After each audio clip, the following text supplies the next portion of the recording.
Okay, here we go. Oh, there's kids playing hockey here. Future superstars. Beautiful. Going in the building. nosebleeds, boys.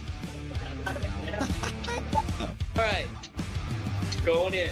Oh, look at this. Very cool. Awesome.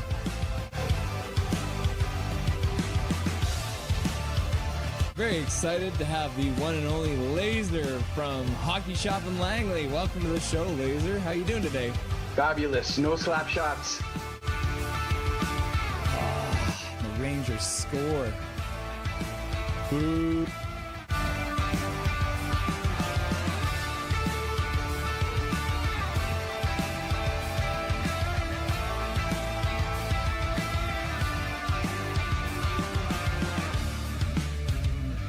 Can you hear me? Yeah?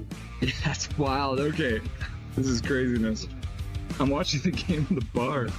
This is the, I'll show you guys. I'm literally we're in a bar here. We make it happen here. Nothing is perfect, you know? Here we are with the one and only Mr. Jake from Jake's Takes Hockey. Welcome to the show, sir. How you doing today? That's right. Thanks for having me. I appreciate it.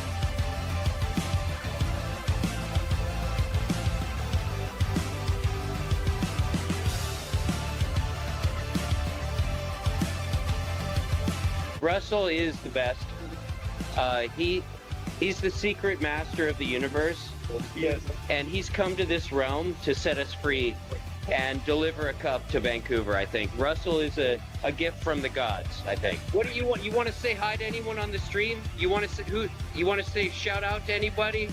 Any advice, words of wisdom? We got 2-1 Canucks right now. Justin, who is he? There you go. Oh yeah, look at that nice ice getting all clean. There you go. Go Canucks, go! All right. Yeah, literally the back row, boys.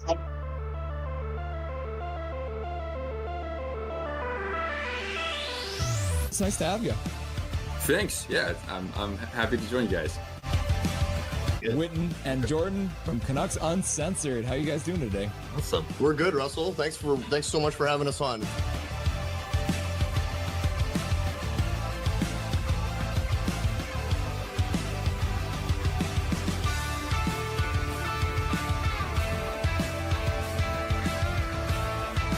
David wins it, goes forward and gets a shot, goes wide. Carr puts it behind the net. Got it!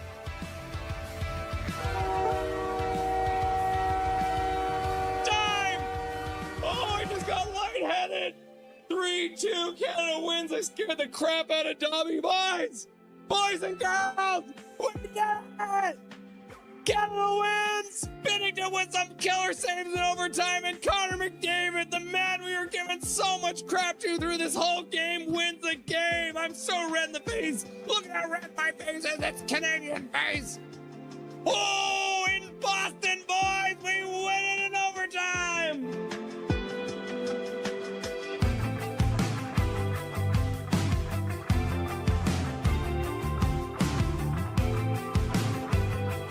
This is the man, the myth, the legend, the Blue Line Hockey. Welcome to the show, buddy. Thanks for having me.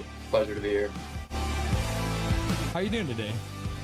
Things are great. Thank you for the wonderful intro, and thank you for having me on. And truly a big fan of what you are doing on your channel as well. So keep it up, man. It's really, really good.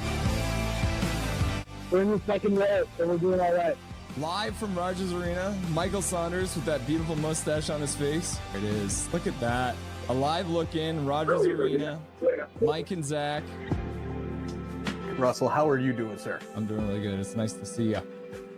Great to see you. It's always fun popping into the streams every once in a while when I get a chance, and nice to finally be chatting with you. How are we? Guys, this is awesome. I'm excited to be here. Everyone's been very excited to have you on. The word got out and people started getting very excited. So thank you very much for doing this and joining us today. I appreciate you having me.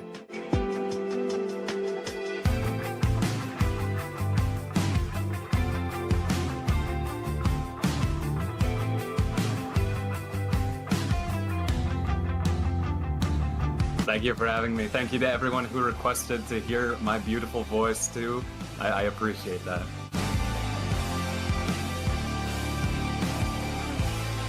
How you doing tonight? Doing good.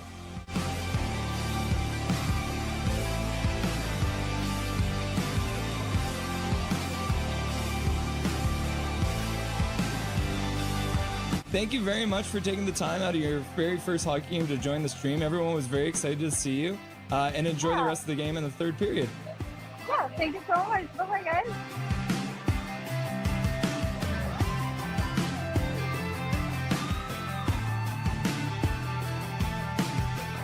Trevor Beggs joining the show from Locked On Canucks. Thanks for joining me today, brother. My pleasure, Russell. How you doing today, buddy? I'm doing really good. I'm doing really good.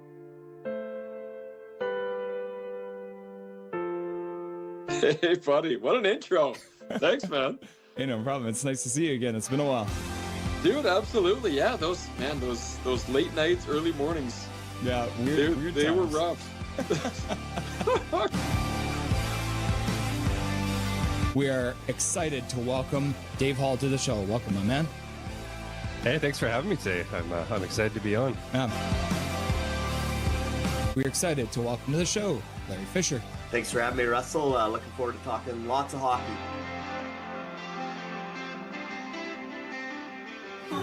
Yeah, look at that. Look at this man. He's wearing his Canucks jersey at a Montreal game. You love to see it.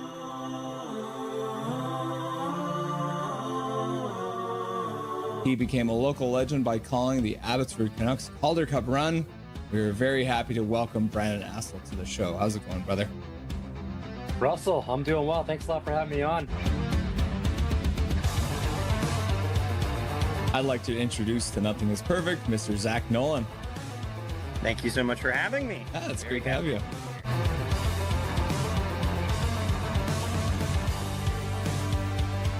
Howdy. What's up, my dude?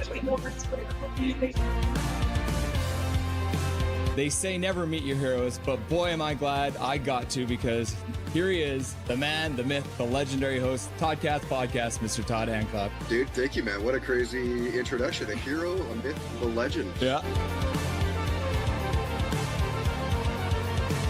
We're pleased to welcome to the show, Canuckland. Thanks for having me on. I'm really excited. Passionate, realistic, honest. Rev Trev.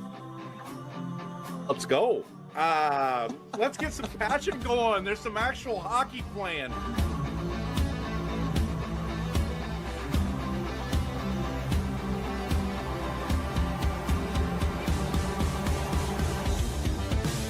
Smith plays it right across the zone. Bolana with a shot. Score! The Abbotsford Canucks from the blue line! Shot through a crowd! And the Canucks have won it in overtime! Just like that, game one is over! And you don't have to wait much longer, because the Abbotsford Canucks have won game one with 14:09 left to go in the overtime period! Woo!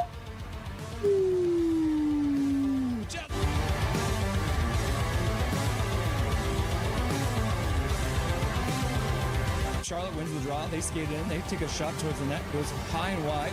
Comes around. In behind. Into the corner. And just like that, be resilient. Next man up. The Abby Canucks, no doubt, never lost 2 games in a row in this Calder Cup Finals. And the Abby Canucks are Calder Cup champions. Woo! Can you believe it?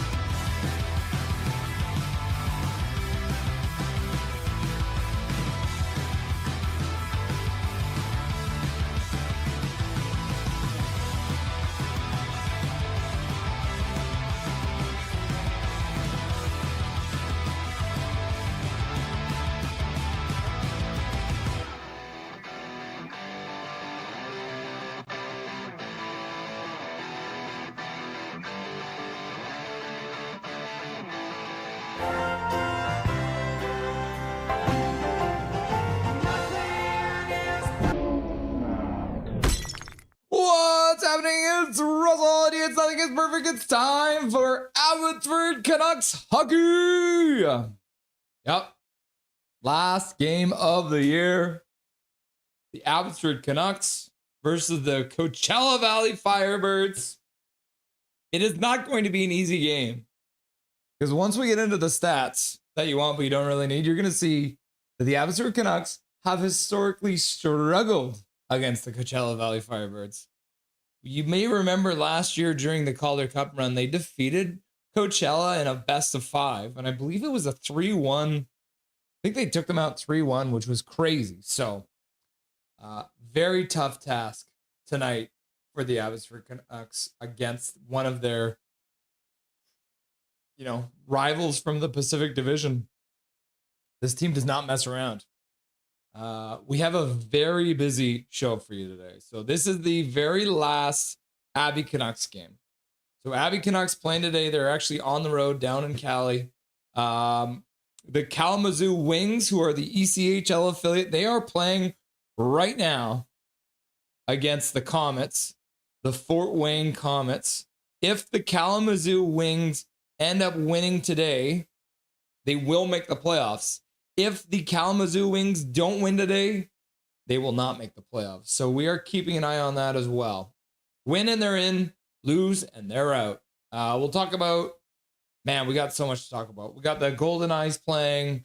We got the NHL playoffs going. So we'll keep our eyes on the scoreboard too for that. But yeah, tons and tons of stuff going on this, the very last Canucks broadcast, because the Abby Canucks are finishing today with the Vancouver Canucks finishing the other day. But we wanted to make sure that because we cover the Abby Canucks here on Nothing is Perfect, and we try and cover as much as we can, we're going to cover today's game against Coachella Valley, which is the very last game of the season. So let's talk about what we're going to be doing to start off, shall we? All right, last chance to dance. It is Sunday, April 19th, 3 p.m. It is a gorgeous sunny day here in Surrey. And we're only about, 20 minutes away from Dobby's lunch. So we'll make sure we get Dobby's lunch. Usually you guys get to see his dinner, but today you're going to get to see his lunch. So that'll be something that happens today. So you can see Dobby there. Look at it. He's ready for lunch. I'm shocked. There's Dustin, there's Canucksland, there's Scott Spitter, and there's Ben Lypka. So we have a range of all of our greatest Abby Canucks experts. So we're going to have them all on today at some point. So here's what the lineup looks like today. We're going to start off by saying hello to all you beautiful people who are already in chat, waiting for the Canucks versus the Firebirds to get started. We're going to go through the Canucks starting lineup if they post it. We'll have to wait and see. Sometimes Abby does not post it until the very last minute. So we might wait until the very last minute to show you guys that. We will go through the stats that you want, but you don't really need for the Abby Canucks versus the Coachella Valley Firebirds. During the first intermission, we will be having our regular contributor, Mr. Dustin Boydell, the Silver Fox. He'll be on for the Rusty and Dusty Sideshow. We got a lot to talk about because there was the year-end presser for the Canucks and all their players and Jim Rutherford. So we'll talk about Patrick Alvin getting fired. We'll talk about the other year-end media availability. We're going to talk about the Golden Eyes, and we're going to talk about the Kalamazoo Wings because those are all things that are connected to our market. During the second intermission, we're going to have Canucksland on. He's going to come on. We're going to break down a little bit about what happened this year for the Abby Canucks as well. I'm going to give him a chance to talk about his upcoming fundraiser.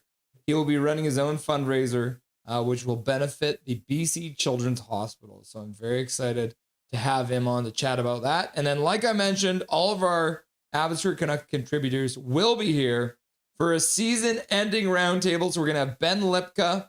You'll remember him from the Abbotsford News. We're going to have Scott Spitter. He is a Abby Canucks super fan / season ticket holder. And of course, we couldn't do this without Dustin Boydell, the Silver Fox. So we're going to have all three of them on there with me.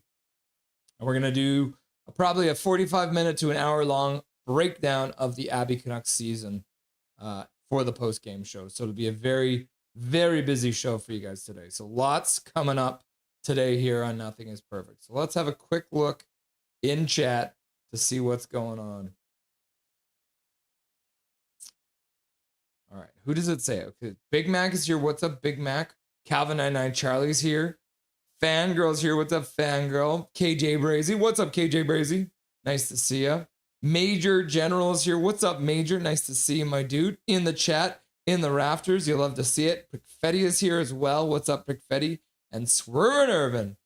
Swervin' Irvin probably still glowing from his run-in with the Silver Fox on Headspace Hockey. I watched it. It was great. Dustin's great, isn't he? Major General says, I hate this Canucks organization. Oh, yeah, I do too. But I should also mention we do have a poll question currently running. Let's see if I can get this to work. Yeah. So the poll question right now is, which Abbotsford Canucks player do you think will be in Vancouver next season?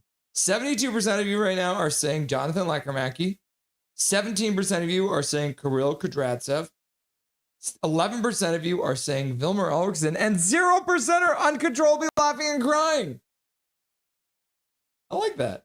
I like that. 0% are uncontrollably laughing and crying, which is always good to see, because that is quite a common response for Canucks fans these days.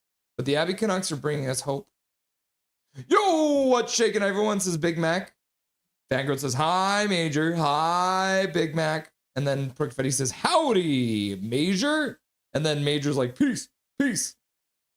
Howdy, Big Mac, says Prickfetti. Aw, man, I fat thumbed Vilmer. I wouldn't mind it, but I think Kirill could get a chance. Me too. Yeah, man, we're going to have so much stuff to cover here in this off season. So much stuff to cover. It's going to be crazy. Trevor Linden, Trevor Linden, Trevor Linden, Trevor Linden, Trevor Linden. You'll have to see it. Trevor Linden in the building. Wave! Wave! And then he's got Abby, Abby, Abby, Abby. Sup, Fetty, Fangirl, Major. And then Major says, Big Mac, Abby, Big Mac. Big Mac, Big Mac, Big Mac, Big Mac, Big Mac. Does anyone else think Trevor Begg should replace J-Pat? Yes. Prickfetti, I'm on board. Let's do it. Let's start the petition. I'm pretty sure I saw the boys at Locked On Canucks. I'm pretty sure they were live this afternoon. Are they still live right now? Big Mac, are you live right now? My computer's telling me that Big Mac is live. What about Locked On Canucks? Are they live right now too, or are they done? Yeah, I think they're done. Yeah, Big Mac. Big Mac is live. I think my computer is struggling to play the video of it. Yep, it sure is.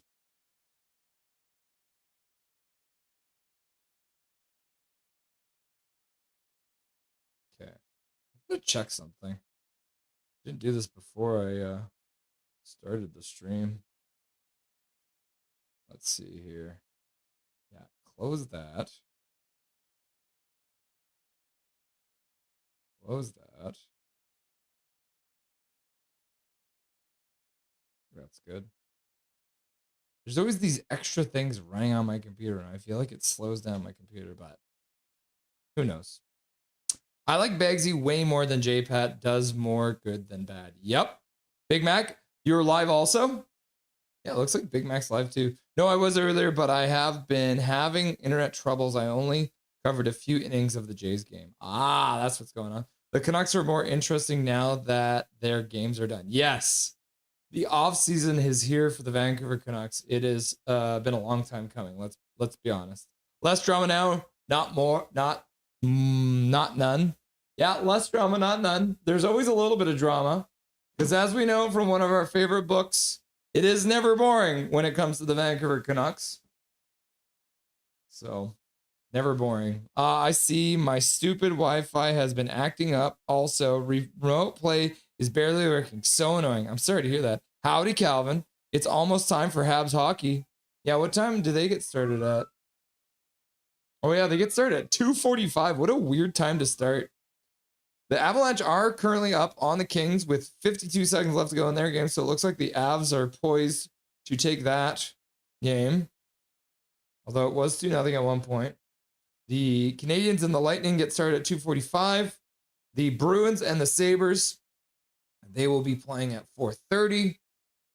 And then the Mammoth and the Golden Knights get started at 7 o'clock tonight. So we'll still be live during that.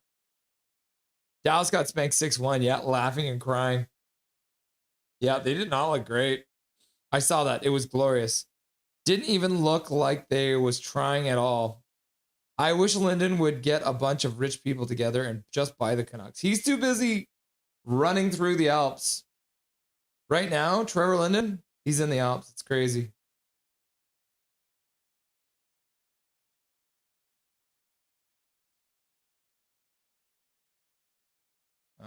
Is my computer freezing on me? Do I have too much stuff going on? I might have too much stuff going on. This is a common problem. I always push my computer to the limit.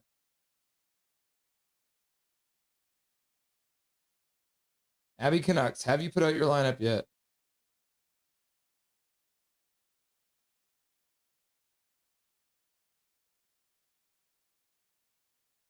Yeah, no, they haven't posted it yet. I'll keep my eyes on it. KJ Brazy Squared is here. What's up, KJ Brazy Squared? He's got the black skate symbol upside down. Hughes and Faber are too good. Apparently Hughes is sick or something like that. Howdy, KJ. Salutations all. Haha, sup, KJ. I know, I already apologized for it. Sorry, Russ and chat, for changing my profile picture to Coilers and Habs logo. I don't even have many better options to cheer for. Fair enough, man. KJ Brazy scared. Sorry, involuntarily reaction. There we go. Understandable. I am throwing up a bit inside. Fair enough. Major General, Ottawa, Buffalo, Habs, Kings, but never the Oil. Nothing is perfect. Whoa. Major knows, laugh out loud. What's going on? Wild destroyed the Red Wings. I mean, it was Patrick Kane tripping Hughes for some reason. That was like the beginning of the end for the Wings or something. It was weird. Major is correct, but during the playoffs, never American. Fair enough. Hi, KJ. Howdy, Irvin. Hi, Irvin. Calvin, haha, super biased, says Major. Hi, HSM. Hi, fangirl. Major. Brickfetti, haha, peace, crying. Puck the Soilers. Yep, fair enough. I like that. I've heard the Coilers, but I've never heard the Soilers. I like that one too. I love you all, but I love my country more. I'd cheer for the Maple Laughs if they were the only ones left. Fair enough. Hi, Drake Fetty. I like that. That's funny. Since I see y'all saying hi to Fangirl, I'm going to assume she said hi to me. Hi, Fangirl. Laugh out loud. King score now 2-1 for 2-1 for Colorado. Now, the game is over now. The Colorado Avalanche have won game 1 of their first round series. A close one, though. 30 shots apiece. McKinnon setting up Lehkonen. O'Connor scoring from Drury. And then on Terry, the breadman, Panarin from LaFerriere and Clark. Making it close at the end. 17:38 of the third period. So making it close at the end, but close but no cigar. I get it. I'm just trolling. I totally understand. I'm not a Coilers fan. Nothing is perfect. Dusty's eulogy was A1 amazing. I agree with that. Go Kings! Yep. Sorry, Major, they lost. I'm sorry, my dude. It sure was, Swervin. Nothing is perfect. You're next. One of these days. I'll get you next time, Russell. High five. Drop the pucks. It's Casket Brain. What's up? KJ Brazy, Dustin gave a eulogy to the Canucks season. What's up, T8161? Coots centering Mackey and Patterson with Shimmick. Next year in Abby, maybe Douglas beside one of the pairs. Krill makes the team out of camp. Fair enough. I guess I could have used Patterson too, because he is technically playing for Abby. He will be there today. Trevor London. Says KJ Brazy squared. Weird. I thought it turned off. Yeah, I'm pretty sure you're still alive, my dude. Nice. Extra saucy. I don't even have my computer on. Hi, Casket Brain. Yeah, you don't even have to have your computer on. It's probably just literally running nothing. Hi, Calvin. Hello, fangirl. May 5th, Gavin McKenna. Ooh, yep, we're gonna be live. I may have forgotten to say howdy to KJ. Howdy, KJ. And then there's the Silver Fox himself. Good afternoon, Canucks fans. The final nail in this dark timeline season. Yep. Kalamazoo is tied the game. I might as well keep you guys up to date. The second period of the Kalamazoo versus the Fort Wayne Comets has just gotten underway.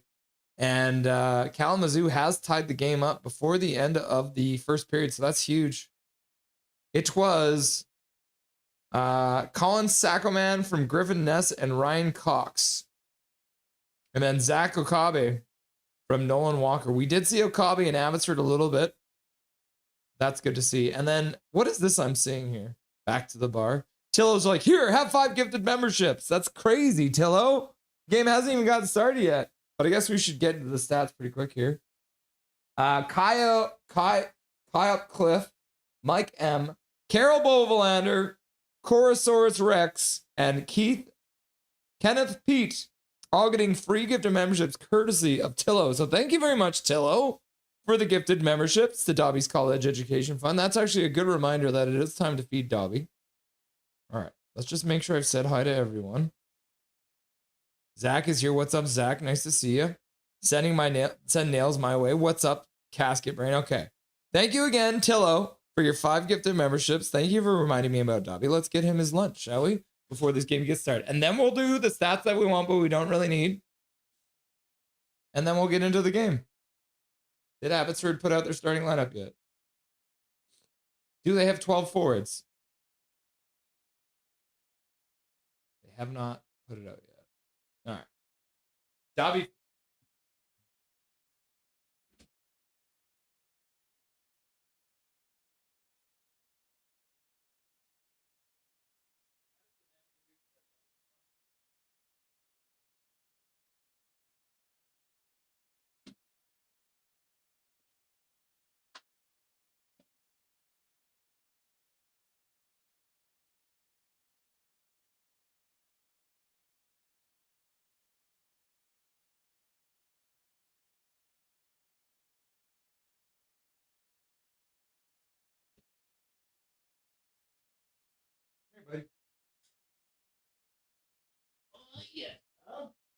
Oh, there he is, everyone's favorite puppy.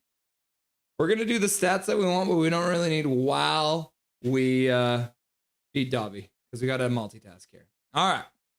So, Canucks, Abby Canucks playing on Sunday. They have done it 51 times. They are actually pretty good, but only on home ice. They're 25, 19, and 7 overall when it comes to playing on Sunday, which is not bad, but 19 of those wins came on home ice.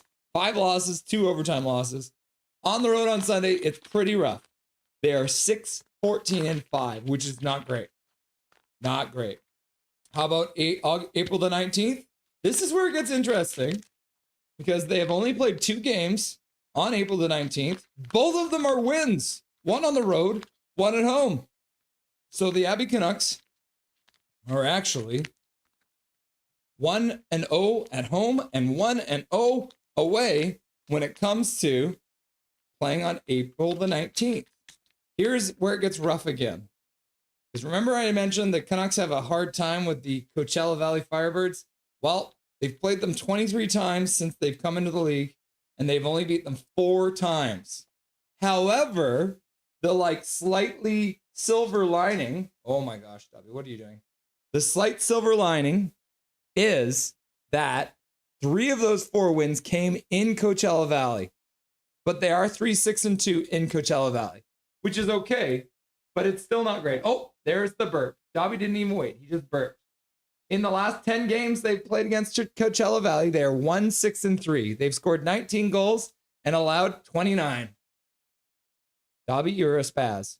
The Canucks, you just don't like these stats, eh? The Canucks versus the Firebirds on Sunday. They've never beaten them on home ice. They've only played them twice. They've played 5 times in Coachella Valley. Oh my gosh, Dobby, what is wrong with you? And they are 1-3-1. So if they win today, they will be 2-3-1 in 6 games in Coachella Valley. So that would be very nice, wouldn't it, Dubby? Wouldn't it? Are you ready for a nap now that you've had lunch? All right, let's get a nice close-up for the Dobberton, huh? Look at this sweet little boy, huh? We took him on a nice sunny walk today. Oh my God, look at him freaking out, huh? Do you want to run the stream today, Dobby? Huh? What do you think? You want to take over of the stream today?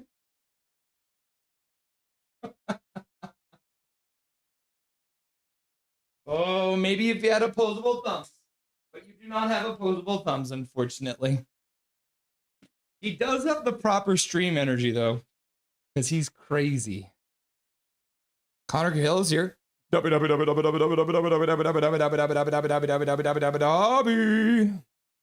did you just say, Russ?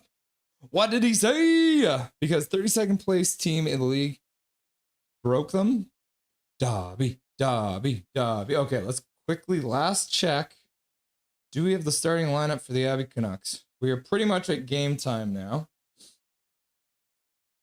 So we should probably just get the clock ready to go. We'll update the scoreboard so it's gone to the first period. We do get Brandon Aspel today, I think. Although right now I'm getting the Coachella Valley people.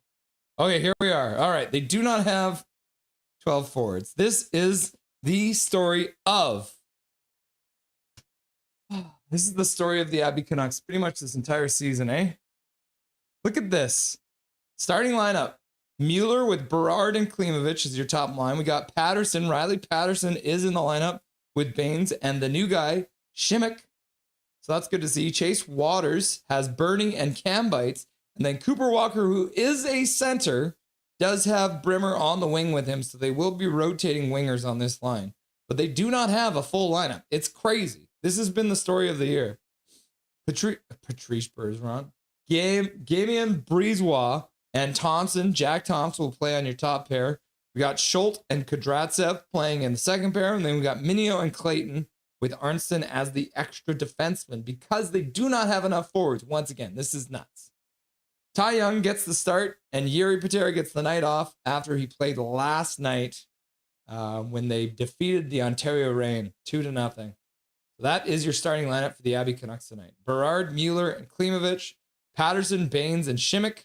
Waters, Burning, and Cam Bites, and then Cooper Walker with Brimmer, who's also another guy we signed out of college.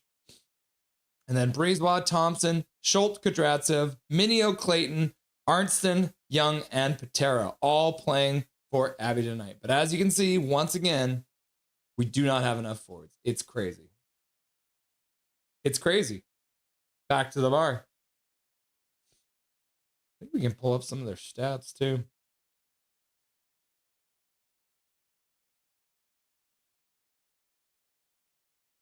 All right. So they have actually beaten Coachella Valley this year at some point, which is crazy. Let's see. What did they beat them?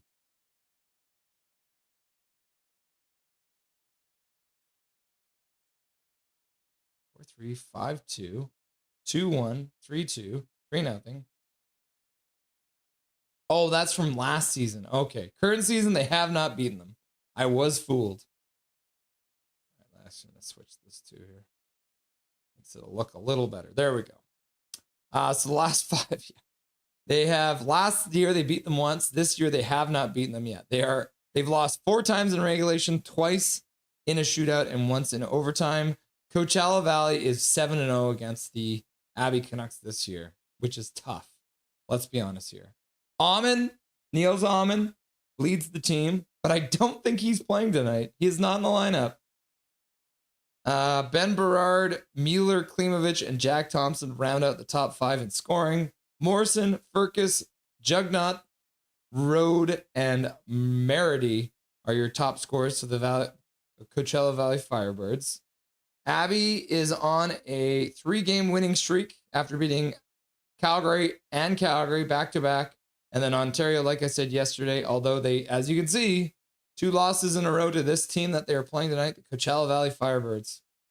Coachella Valley, for their part, is also on a 2-game winning streak, but came off a 3-game losing streak when they played Henderson and then Ontario twice. Season record-wise, the Abby Canucks have 27 wins, 37 losses, 4 shootout losses, and 3 overtime losses. Coachella Valley is 41, 24, 6-0. Last 10, the Abby Canucks are 5, 4, and 1. Coachella Valley is 6, 3, and 1. They are on a 3-game winning streak for Abby, a 2-game winning streak for Coachella Valley. Home records, 19, 12, and 4. They've only lost 12 games, 4 in overtime or shootout. Abby is 16, 17, but on the road, they're 11, 23, and notice they have more than 9 home wins. That's crazy, right? 4 goals. Abby has 164. Coachella Valley scored 229 for. Abby's allowed 229. But as you can see, Coachella Valley is also allowed 214. So they are better defensively, but not by a whole bunch. Power play wise, Abbotsford's at 19.74%, which is actually better than Coachella Valley. Power play away is almost the same, right? So you got away power play for Abby, which is just over 17%, versus the home power play for Coachella Valley. So the power play is pretty even when you look at it as away versus home. And then penalty kill wise, the Canucks have struggled a bit this year when it comes to the penalty kill. But when it comes to away, it gets even worse. But again, for some reason, not too far off, right? They only allowed 24 on 98. Coachella Valley's allowed 24 on 113. So they do have about 3% better when it comes to the power play. Or sorry, the penalty kill. Cool? Not a lot more stats that we need to look at here. They do have Coachella's full roster in here now. But I do believe they have a whole lot of people scratched today, which I don't think they will list here. But as you can tell, 1, 2, 3, 4, 5, 6, 7 defensemen dressed for Abby tonight. And how many are dressed for Coachella? 1, 2, 3, 4, 5, 6. So they have the proper amount of forwards in their lineup. All right, back to the bar. So we're about to get underway here in just a moment.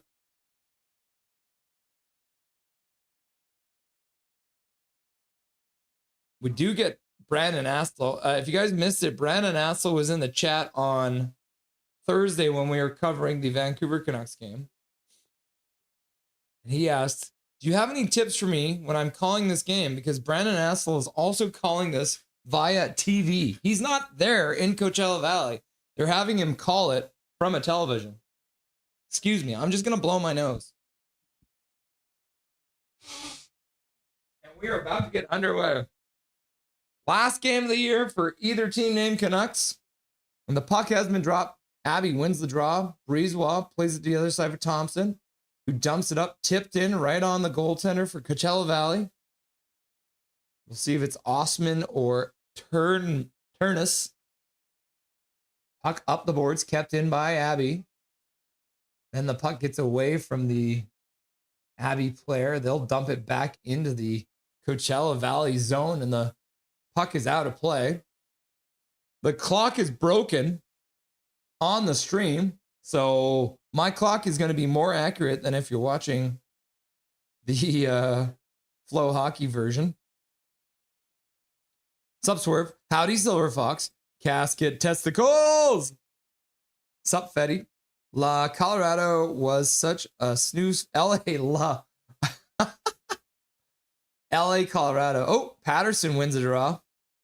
Canucks dump it in. Goes around the boards, comes up the near side. Baines working on it. Gets it back to the blue line, but that'll squirt just out. Now Coachella Valley brings it in. Puck onto Kadratsev's stick. He gets it to the side for his defensive partner. He plays it up the boards. Baines picks it up at center. He gets the red line, dumps it in. Patterson plays it to the front of the net. Baines goes in and gets a good chance on the goaltender. What a great pass from Patterson off the boards to Baines right in front. And the first good chance of the game goes to the Abby Canucks. Schultz hits his man behind the net as the puck came all the way down to the ice into the Abby zone. Coachella Valley keeps it in as Furcus dumps it around the boards. But the puck gets taken away by Abby and they'll get it out to center ice. 2 shots on goal already for Abby, so you'll love to see that.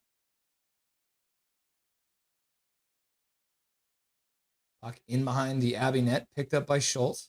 He starts out. He backhands it through center up to the neutral zone. That one gets away from the intended target, and Coachella Valley will take control in their own zone. Looks like they fixed the clock now there. Young plays it around behind the boards. Just going to quickly see who the heck is in. Oh, and the puck goes out of play at the Abby bench, and it is Ostman in net for Coachella Valley. Colorado is Latina now. Yeah. Where is Dusty's eulogy? It was on the Headspace Hockey stream from Thursday.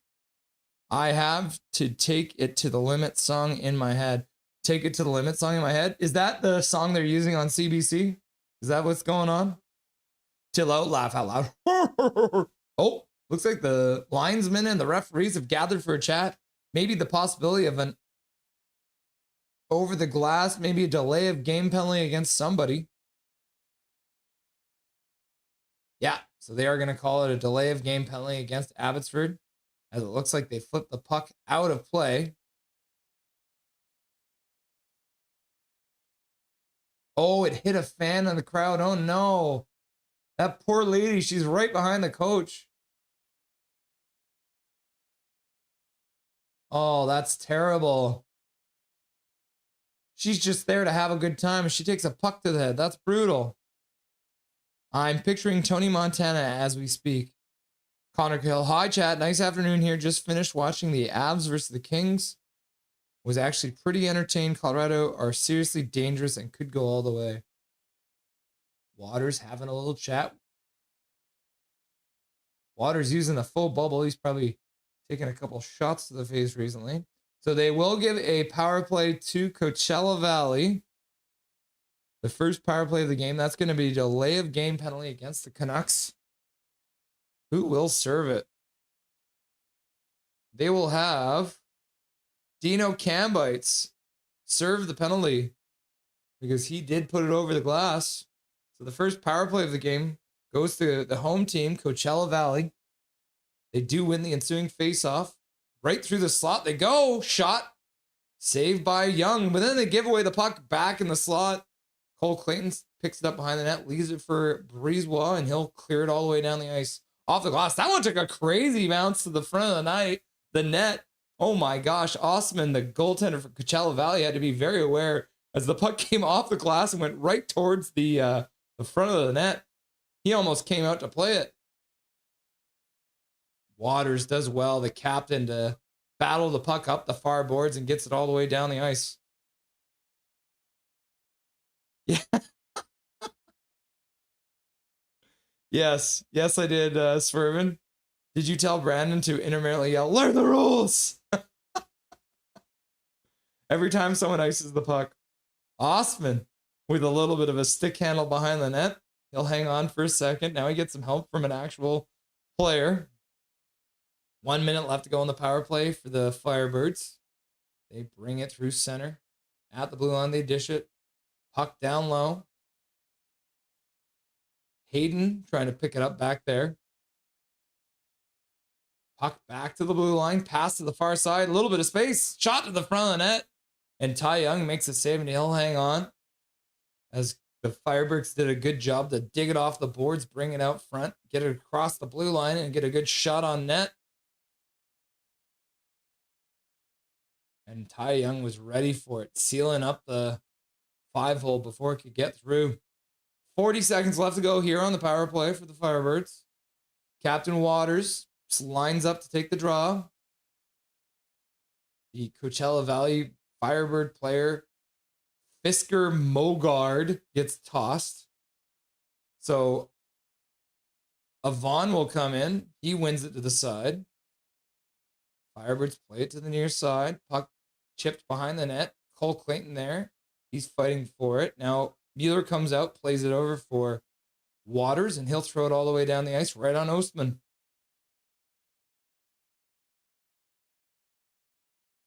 Jugnaught behind the net. Passes out. Furcus over the blue line. Drops the puck for Hayden. Hayden back to the blue line. Back. Oh, blocked. Chase Waters gets in the way of that one. It was almost a pass to the near side boards. But the Canucks will clear it all the way down the ice, and that should do it for this power play. As the Abby Canucks have managed to kill off that 2-minute minor to Cam Bites for delay of game after he put the puck over the glass and hit an innocent bystander. Imagine selling someone tickets to Coachella, but it's just this hockey game.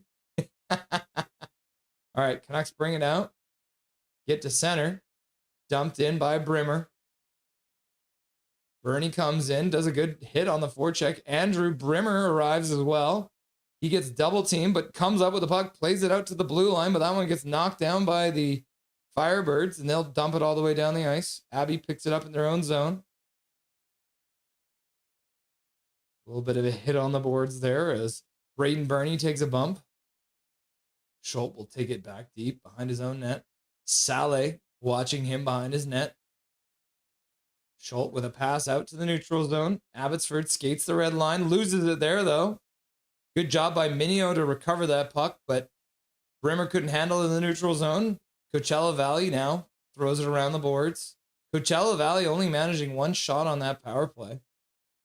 Oh, here comes Mueller with a step. Cuts the middle, a little toe drag, and the puck gets taken away from him on a good poke check. And then Klimovich puts it to the front of the net. But Ostman makes the save. Coachella recovers the puck and clears it out. Now they skate over the blue line. Bring it in, dish to the near side boards. Cutting to the front of the net. Ty Young makes the save, and the rebound comes out. And he covers it up. As a good foray into the offensive zone by Rode. And Young covers it. 14:48 left to go here in this first period of play. No score yet. Laugh out loud. I love My Name is Earl. That was a great show.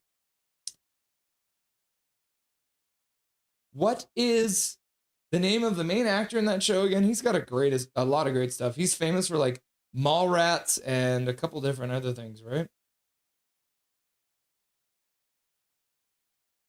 Patterson taking a draw in his own zone. The Coachella Valley player gets tossed, so Avon comes in to take it. Patterson can't win it. Avon beats Patterson again.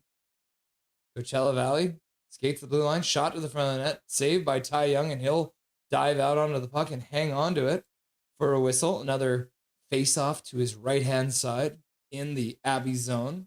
Coming up, Russ, I was on the other channel. They can send us transcript in the comments. Can you do it also? Apparently that feature has been added like a year ago or so. Send a transcript in the comments. Well, each video does get transcribed, but I don't think I can send that to you, but I think you can, right? Patterson wins the draw. They end up bringing the face-off to the near side, which is weird. Oh, and then Shimmick was in offside and touches the puck. Now suddenly the shots are 4-4. They were 6-1 for a minute, so I don't know what happened. But the shots have drastically changed from what I saw before. Learn the rules. Learn the rules. Learn the rules. Anyone see UFC last night? It was in Winnipeg. Malik won, but when he wore the Canadian flag after winning, security took it away from them. Only US flags allowed now. Stupid snowflakes. What? They were in Canada and they took away his American flag or his Canadian flag. That's so dumb. It's in Canada.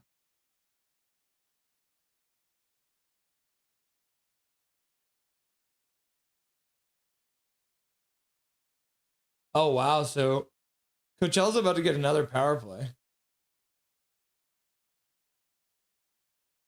I'm pretty sure the player just tripped over his own teammate's stick. I would have to see the replay again, but I'm pretty sure the Coachella Valley player just tripped on his own player's stick, and now they are going to the power play. That is a new trick. You trip your own player, and then you get a power play. That's crazy. Coachella Valley to the far side in the faceoff circle. Shot to the front of the net. Ty Young makes the save. Rebound ends up in the corner. Brisebois flips it on the backhand. Now Mueller plays it in the middle, and Waters will get it out to the neutral zone and pass to his man all the way back. Coachella picks it up, skating it in, dishing at the blue line. Into the corner. It goes around the boards to the far side, back to the blue line. Now to the near side boards. Taking a carom off the boards is Redkoff. Puck now down behind the net. Picked up by Coachella Valley. Then they lose it. Ice might be a little choppy here behind the net. Now the puck comes back to the blue line. Shot to the front of the net is blocked by Waters. Breezewell working on his man, but they work it back to the blue line. Now down the boards on the far side. Coachella Valley controlling now. Shot to the front of the net. Ty Young makes a save, and then a rebound. It gets blocked by Cole Clayton, and he'll ring it off the boards and all the way down the ice. Oh, and then Cam bites, his stick explodes as he's trying to get the puck deep, and he'll just go straight off for a change. That could have been really dangerous. Luckily, Coachella Valley not able to take advantage for the Abby Canucks. That could have been an odd man rush coming back in with Cam bites' stick exploding. Baines takes the puck away in the neutral zone, passes to the other side with some speed, shot to the front of the net from Cooper Walker. And the goaltender Ostman had no idea where the rebound went, but Abby getting a good chance shorthanded as Baines took it away from a fallen Coachella Valley player and then dishes over for Cooper Walker on a 2-on-1, and Cooper Walker gets a shot. Ostman had no idea where the puck ended up. 7 seconds left to go on the power play. Back to the blue line, now to the near side. Coachella Valley sets up. Expired power play now. Puck in the corner. Patterson's there. Digging away. Get some help from Arnston. Coachella Valley comes out with it, though. Jugnot to the far side. Shot to the front of the net. Ty Mueller makes a save. Rebound. Cleared up. Waters gets it to center and dumps it in deep. Another power play killed by the Abbotsford Canucks. As the Firebirds go 0 for 2 to start on the power play on home ice. Now, these last 10 games, including the playoffs, Firebirds take control in their own zone. Oh, and then a weird bounce off of Patterson. Bounces towards Ostman off the side of the net and then behind it. Now, Firebirds come out. They've got a 3-on-2 over the blue line. Pass to the far side. Shot to the front of the net. And that one goes high and wide off the end boards. Abbotsford's going to try and take advantage. Klimovich through center. But his teammates will change. So it'll be a 2-on-4 coming back the other way. But Abby will change. Pass into the middle. Shot to the front of it by Minio. And Ostman makes the save. Bernie picks it up. He fires that one wide of the net. Minio picks it up. Puts it to his man. Now into the slot. Shot to the front of the net. That one's blocked. Now another shot is blocked as Firebirds putting their bodies on the line to prevent these shots from getting through.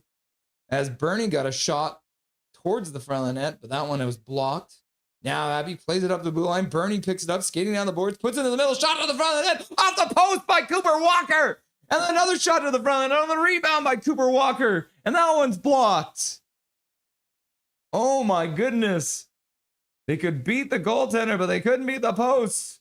As Cooper Walker is all over the place in this game, getting offensive chance after offensive chance. Klimovich, one of the Firebirds players, down in the corner now. They're going to finally blow the whistle.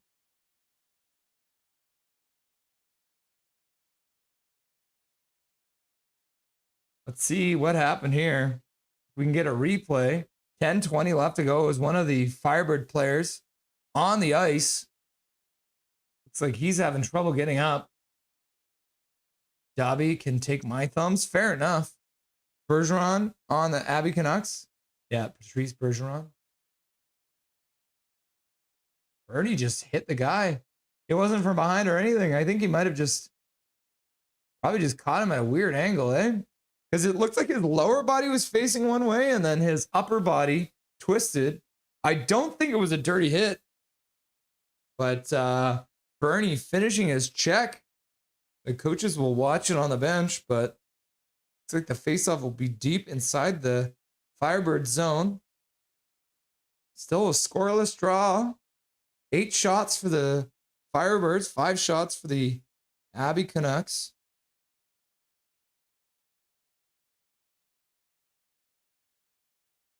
Bernie hit him to the boards and then dumped him on the ice, so he's now just barely getting off the ice, but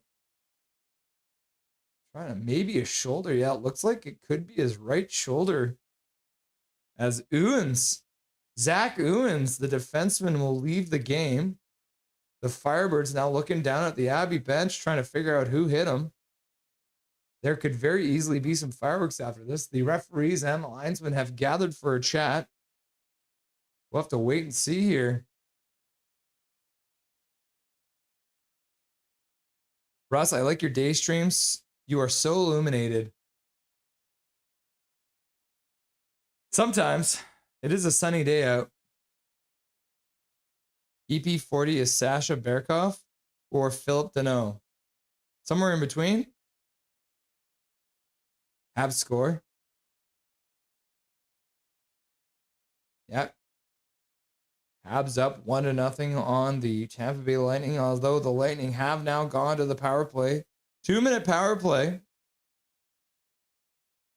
Canadians have 4 shots, have scored once. Lightning have 7 shots. They've got 2 minutes and 23 seconds left to go in the first period, and they'll get a 2-minute power play. We can have a look at the goal visualizer here. As they run it around the boards, comes up the near side.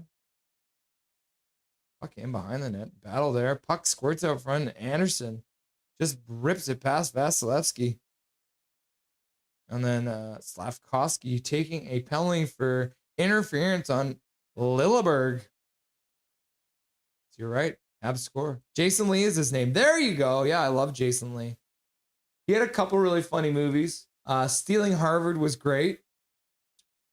And then he had another one called A Guy Thing, which was also funny.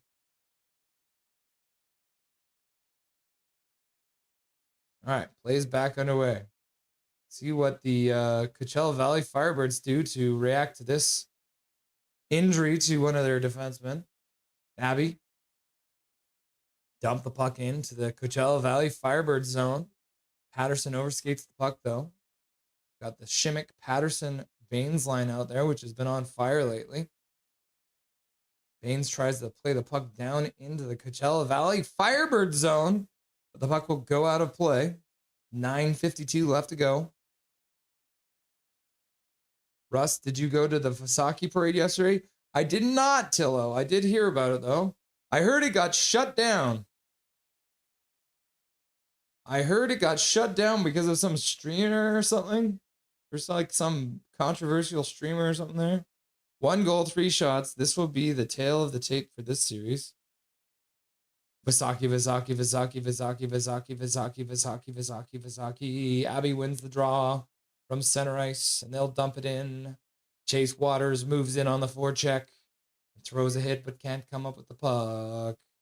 Puck goes all the way down the ice, picked up by Minio. He'll play it back up the 4 sideboards, but Coachella Valley will take it away. Cole Clayton in the corner on the near side boards. I don't know why I'm doing it like that. That's all your fault, guys. Now the Canucks move it through center ice, dumping it in from the blue line. Ostman stops behind his own net. He'll play it off the boards. Very good puck handling goalie, as you'll see. Or here, I guess, because you're listening to me. Yay, 31 going on 52. Cole Caulfield has 50 with no empty netters. That's crazy. Cooper Walker gets hit down in the corner, but gets the puck out to the neutral zone. Then Abby will throw it in deep. Bernie comes in. Oh no, Shimmick plays it up the boards for Breezewa. Puck ends up behind the net. Abby tries to get back there to get on the puck, but Brimmer actually fell. Cooper Walker now skates back. Coachella Valley dumps it in deep. Skates in on the forecheck. Breezewa takes his man down behind the net. Puck ends up on the far side corner. 4 players there. We got a full-on rugby game now. Think about that, man. Rock singers are only rocking half the time. The rest of the time they're breathing in, but not anymore, baby. All right, Firebirds in their own zone. Assessing the sitch before they play the puck up the ice. As Jugnoff gets it up. Now the Canucks give the puck away at the blue line. Their own blue line. Shot. Fanned on a one-time attempt. Puck in the neutral zone. Picked up there. Abby gets it in deep. Mueller falls, though. The Firebirds played around the boards. Kept in at the blue line by Breezewa for a moment, but the puck gets chopped down the ice. Arnston picks it up. dumps it in from center. Abby moves in on the forecheck. Berard's there. Mueller, good hand-eye, gets a piece of the puck. Now he picks it up in the near side corner. Backhands it up the boards. Good stick handling there by Klimovich, but he gives it away, and then he gets it back. Now he passes to the far side, and then back to Klimovich, and he scores! What a play after Klimovich pulls the puck off the sideboards, loses it, passes to the far side to Mr. Kudratsev, and then Kudratsev gives it right back to Klimovich, and he'll rip it into the net. And Abbotsford takes an early lead. Well, I guess it's not early. We're almost done this period. But Abby takes the lead regardless in this game against the Coachella Valley Firebirds. And it was Kudratsev on the far side. Klimovich passed to Kudratsev. Kudratsev all alone sees the goal. He's already there. So he passes it back to Klimovich. The goalie can't get back in time. And Klimovich rips the puck past the goaltender. And it's 1-0. For the Abby Canucks. Abby, go, go, go, go, go, go, go, go, go. Abby. What a play. Yep. Abbotsford breaking the ice. Puck back to the blue line. Schultz there. He throws it towards the front. That one's blocked. Back to Schultz. He plays it across the other side, but that one's tipped out. Now Coachella Valley comes in 3-on-2. Good stick there by Cole Clayton, though, and the Firebirds will just have to chop it down behind the net.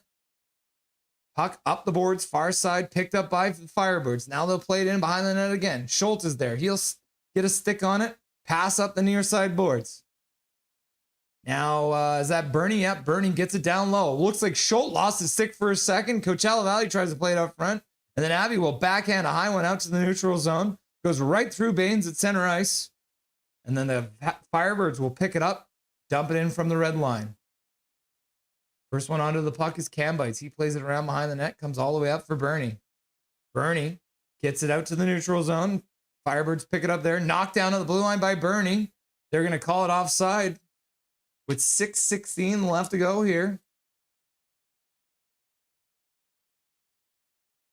Danila Klimovich with his 18th goal of the season, assisted by Kirill the Thrill Kudratsev.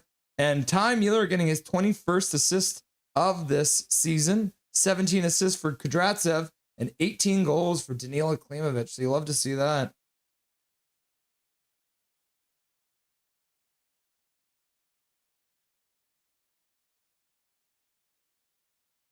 I think, is this Patterson's first penalty of his career too? No, he did have one before this. So the tripping call earlier was to Patterson. But again, like I said, I feel like that one was actually someone. I think it was the Firebirds tripping their own guy. Abby, go, go, go, go, go. Abby, go, go, go, go, go, go. Tillo. Abby. Swerving over. Meanwhile, Abby. Big Trevor Linden.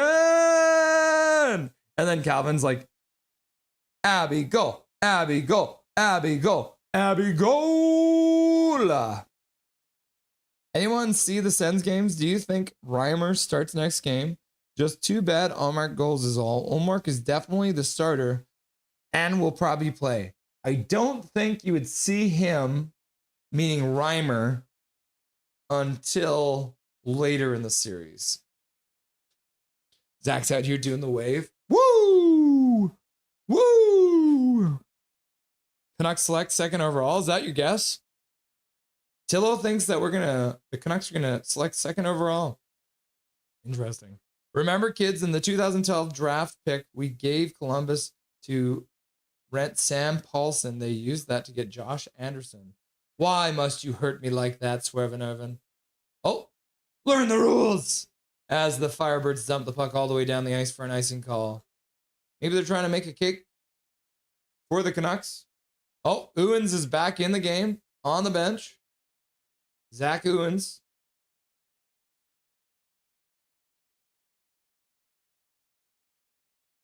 Thoughts and prayers for the lotto lunch. Luck. Yes, that's a good tip. Just the tip, just to see how it feels. Face-off won by the Firebirds in their own zone. They'll skate up the far side boards, pass up to the blue line, now into the neutral zone. Good stick there by Abbotsford as they knock it back out to the neutral zone. Pass across the blue line. Shimmick with a shot towards the front of the net. Ostman gets a piece of it, directs it to the far side corner. Got the Baines shimmick. And who the hell else is Patterson line out on the ice? Jack Thompson gets hit behind the net. Baines follows up, though, and helps out. Then Abby will get it up to their own blue line. Patterson flips it in. Baines moves in on the forecheck to facilitate a change. Cambites comes in, throws a hit, jars the puck free. Now the return pass from Schultz misses him. Waters behind the net, skates out, turns back into the corner, now behind the net.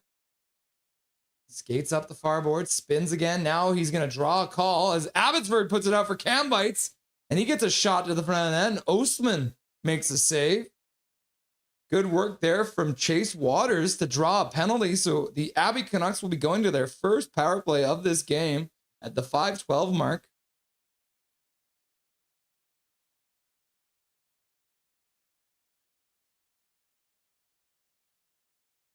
Yeah, you'll love to see it. Justin Janik going to the box for holding. Had to get the grab on Waters. Couldn't handle him. Let's not let Boston have a higher lottery pick. Yeah, can you imagine? I was looking it over today too. I'm a little concerned because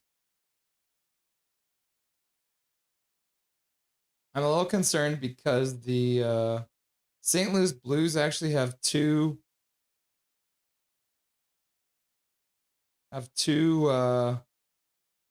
picks in the top in the lottery, I should say. If I can spit my words out. Because here, this is what was out today. Where is this here? So you see St. Louis has this pick. Don't they have two picks?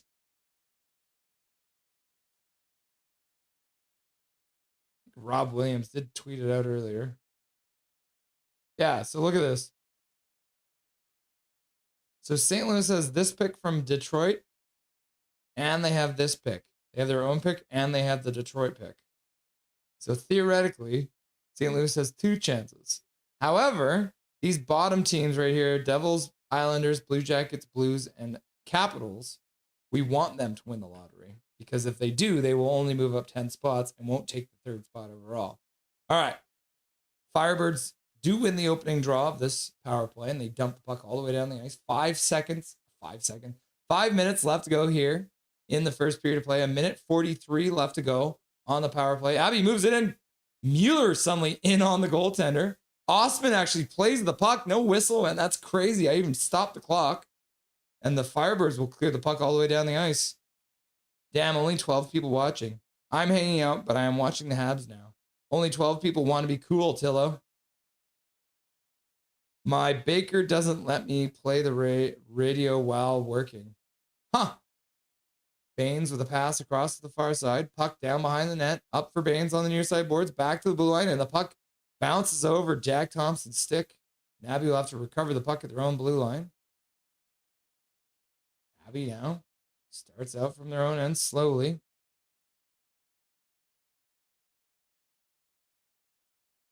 Second unit, Kudratsev through center, dishes to the side.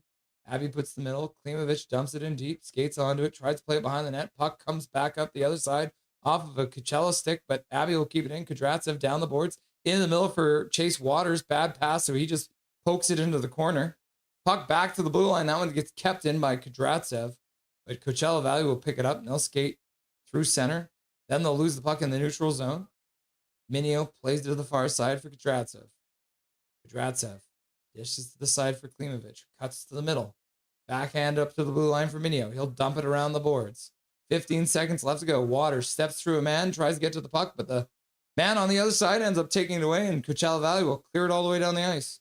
Right on Ty Young, who plays to the side, so that'll do it. Abby fails to score on their first power play of the contest. They will keep control, though. Cam bites into the corner. Bernie's there. He gets pinched to the boards by Ottavainen. Walker now picks it up, takes the puck away, plays it behind himself. In behind the net it goes. Now, another good play by Cooper Walker. Breezewell comes down from the point to keep it deep. Furcus now gets it behind his own net, plays it in the near side corner. They'll play it out to the neutral zone. Pass across to the far side. Fergus can't get into the middle, and then the Abby Canucks will play it out to the neutral zone.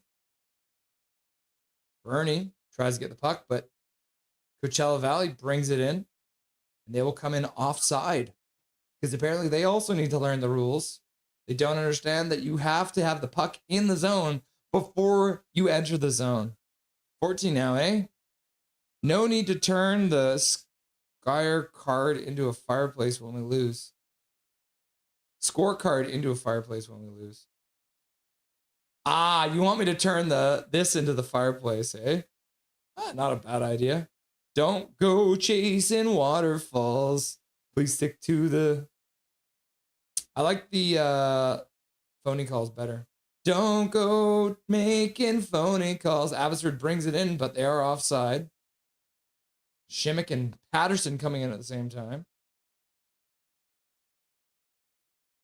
Nothing is perfect. Do you foresee Kudratsev having a long career that burns slow like Jalen Chatfield? That's actually a really good comparison. I don't think they're the same kind of player. Chatfield's got a little bit more grit to his game, I'd say. But Kudratsev has a very high hockey IQ. He reads situations very well. So I could definitely see him. 7th round pick, right? Oh, and then Abbotsford gives it away behind their own net. 2 minutes left to go after they clear it. An almost accidental thing happening. Abbotsford crashing in on the forecheck. Shimmick can't get to the puck, and Firebirds skate out through center, dish to the far side at the blue line. Jack Thompson takes the puck away, plays behind the net for Breezewell, plays it up the boards. Up for Shimmick, who tips it out into the neutral zone. Firebirds pick it up, firing it back up to the blue line. They'll get it deep and start a change. Ty Young plays it into the near side corner for Breezewell. Breezewell behind the net for Thompson. Thompson over to Breezewell near side. He starts out up the boards. He skates all the way up to center. Gets it up to the blue line, and that's chopped in by Mueller. Berard moves in on the forecheck, hits his man. Mueller pinches in, gets the puck, skates in behind the net, turns behind the net, loses the puck for a second, recovers. Now he tries to play it up front. That one's knocked down by the Coachella Valley Firebirds' Ewens, who's back in the game, as I mentioned. Berard picks it up at center, plays it to the far side for Klimovich, who knocks down that hard pass. Plays it back to the blue line for Schultz, who dumps it in around the boards. Bernie comes in. Can't get to the puck, though. And Coachella Valley will tip it all the way down the ice. And that's going to be an icing call with 46 seconds left to go here in the first period of play. Learn the rules! Yes, Swerve and I could see him. I think I could see him play another year in Abbey, but I could also see him make the jump next year. He's still under contract. So Abbey trying to take advantage of this icing call. Coachella, though, wins another face-off after the icing call. Got the Waters line in there. Cam Bites digging away for it. But the Firebirds will come out with it, start working out of their zone, pass across their own blue line. Bernie can't pick it up in the neutral zone. Shot goes high and wide off of a stick into the corner. Firebirds keep it in, dumping in behind the net. Abbey, though, pokes it away into the near side corner. Waters plays it in behind his own net for Schultz. Schultz, with 10 seconds left, turns in the far side corner, plays it over for Clayton, Cole Clayton. And then Bernie will dump it into the far side corner, and that'll do it for the first period. We'll move into the first intermission here with Abbey leading. Abbey leading 1-0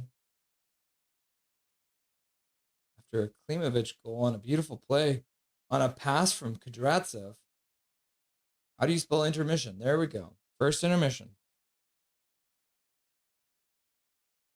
That means it is time to put on my headset and get that beautiful man, the Silver Fox, on the line.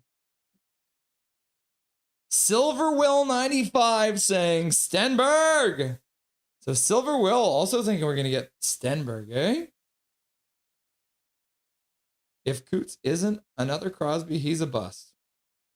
You think Coots is going to be Crosby? That's crazy, Silver. Well, 95. I don't think Coots is another Crosby, but he is definitely not a bust. All right. Dustin, on the line. Let's do it. How do I do that? All right. Silver Fox.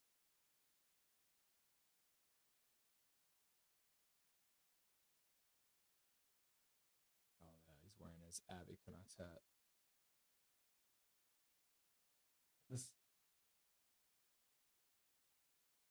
Yeah, you did see that. I'm going to match Dustin here.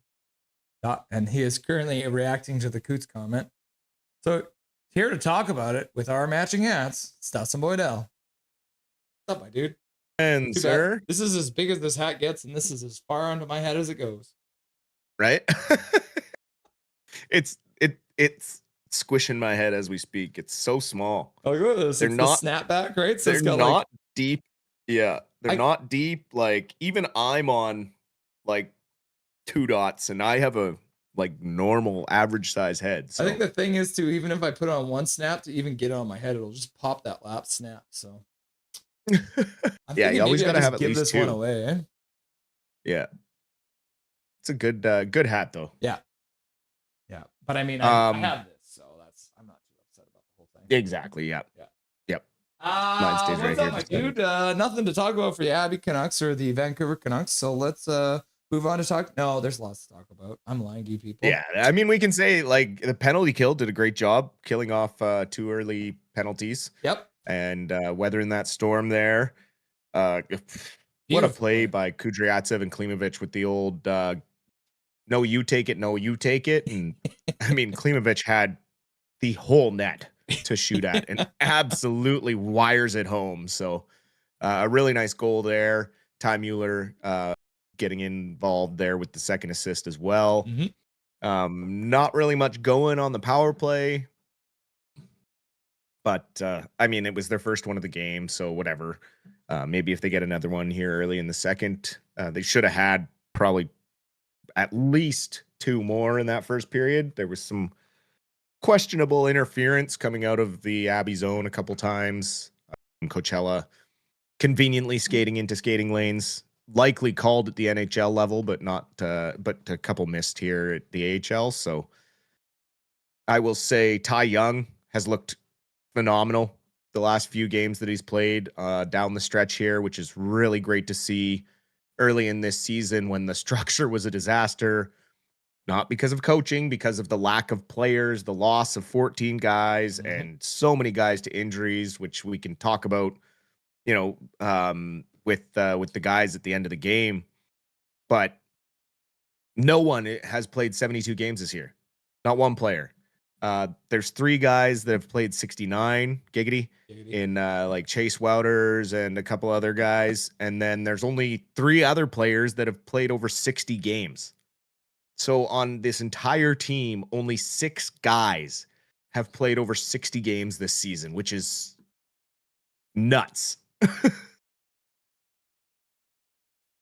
I'm trying to look it up here. How many guys got? 1, 2, 3, 4, 5, 6, 7, 8, 9, 10, 11, 12, 13, 14, 15, 16, 17, 18, 19, 20, 21, 22, 23, 24, 25, 26, 27, 28. They have 28 players listed, and that is missing some of them too.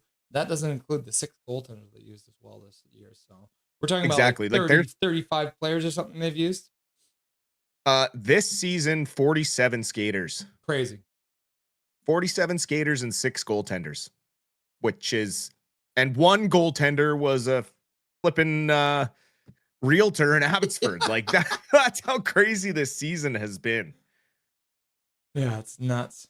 So yeah, I mean, and that's how I broke things down when we talked earlier. Right? Like you look at the first 19 games of the year for the Abby Canucks, and what are those? And 12 of them were losses. 3 of them were overtime losses. They only had 4 wins in their first 19 games. That's when they had 5 players back, and then just obviously dealing with all the shenanigans of Abby taking away all their players for Vancouver taking all their players because of their injuries. So, well, when you go into the season expecting to have Tom Wielander as your top right D for the whole year, on a pairing with Kirill Kudryavtsev or Sawyer Minyo, and that plan goes to crap because of everything that happens up at the NHL level, things change in a hurry. Yeah. It's funny too because as of last night, which we don't really have to talk about it too much. Abby does pick up a 2-0 win over Ontario last night, which was great. Big hard fought win, but that actually brought them to within the last 50 games. They're now at 500. That makes their record in the last 50 games 23, 23, and 4. So technically they're above 500 for the last 50 games, which is insane. Considering, again, I talked to you about this. Why do we only have 11 forwards tonight? They just send 2 guys down to the ECHL. What's the deal? Yeah. I don't know. Not sure about that one. One of our forwards, Bernie, is a loan from another team. So I don't know if it's injury issues or what, but it's been a tough year. Sending guys down to Kalamazoo makes sense, though, because they're playing a playoff game, right? So to have those guys down there playing meaningful hockey makes more sense than being up here and just playing the last game of the season and just getting reps in, right? So I kind of get that, given that Abby's season's kind of a write-off. So they've been doing it this far. They might as well just have one more game with extra D-men and short forwards. Yeah, and we'll give you an update on one of those guys that did get sent down to Kalamazoo when we talk about Kalamazoo Wings here.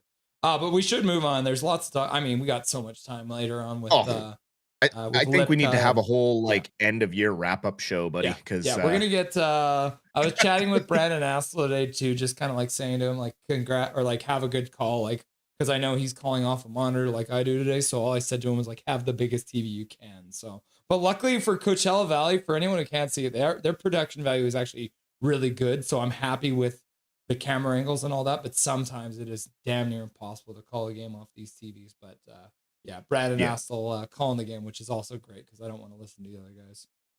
Yeah, I'm listening to his feed on Flow. I'm not listening to the other guys.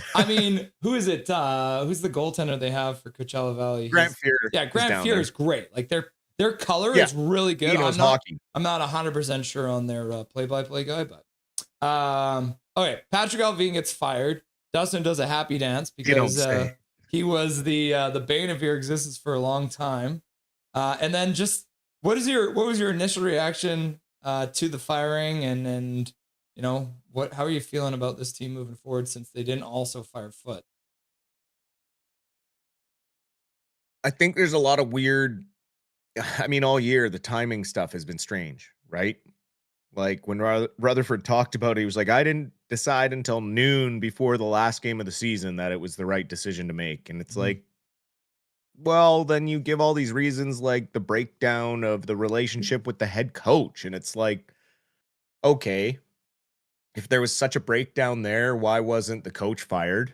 Because he wasn't doing what the GM's direction was of buying into this rebuild, which we also heard from Rutherford talking about how they needed to get the younger players more minutes in the top 6 as they go forward because they already know they're going to finish last. And then Foote just outright defied all of those statements. So it seems odd that Alvin kind of became the scapegoat. But when you stack up all the decisions that Alvin has kind of made, Rutherford says, everything was kind of down to him except for the Hughes trade, which needed to be a home run. So when it came to contract decisions and other trades that were made, it all kind of landed on Alvin. The desperate attempt to keep Quinn Hughes when Rutherford knew he wasn't coming back. But Alvin had the reins to try and make these moves to convince him and not acquiring better depth up the middle and taking on Philip Hedl, who was a liability. He kind of threw Alvin under the bus for that one. A lot of things, that were odd timing. But if you had many of these feelings before another failed trade deadline, why was he still in the position he was in? It's all just weird timing again. And then you basically say that Ryan Johnson is the front runner for the job. So now if you don't hire him, fans are going to be pissed. League sources say that ownership isn't sold on him, but local sources say that that's not true. Yeah. Everything kind of points to him getting the job. They basically groomed him. He's been in the franchise for with the organization for 10 years as an office guy, has done the work, built a Calder Cup championship team last year, did incredible work this year patching this team together, bringing in Jujar Kara to help with Vilmer Ulrichson's development. Like, the decisions he makes specifically for the prospects that he knows the team is going to need down the road. And that's why I think that he will eventually take over. But I've always been frustrated with Allvin and the way he kind of carried himself, the way he threw players, to the wolves in the media a little bit. Never really supported his players like a GM should. Like, these are my players. I should be proud of them, regardless of the slumps that they're in, whether they're good or bad.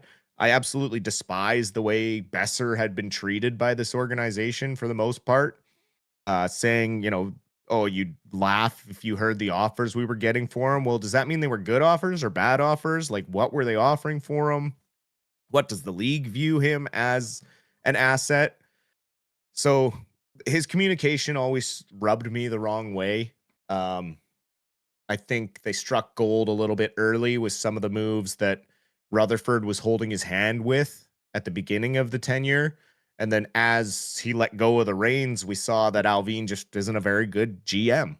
Great amateur scout, great young talent.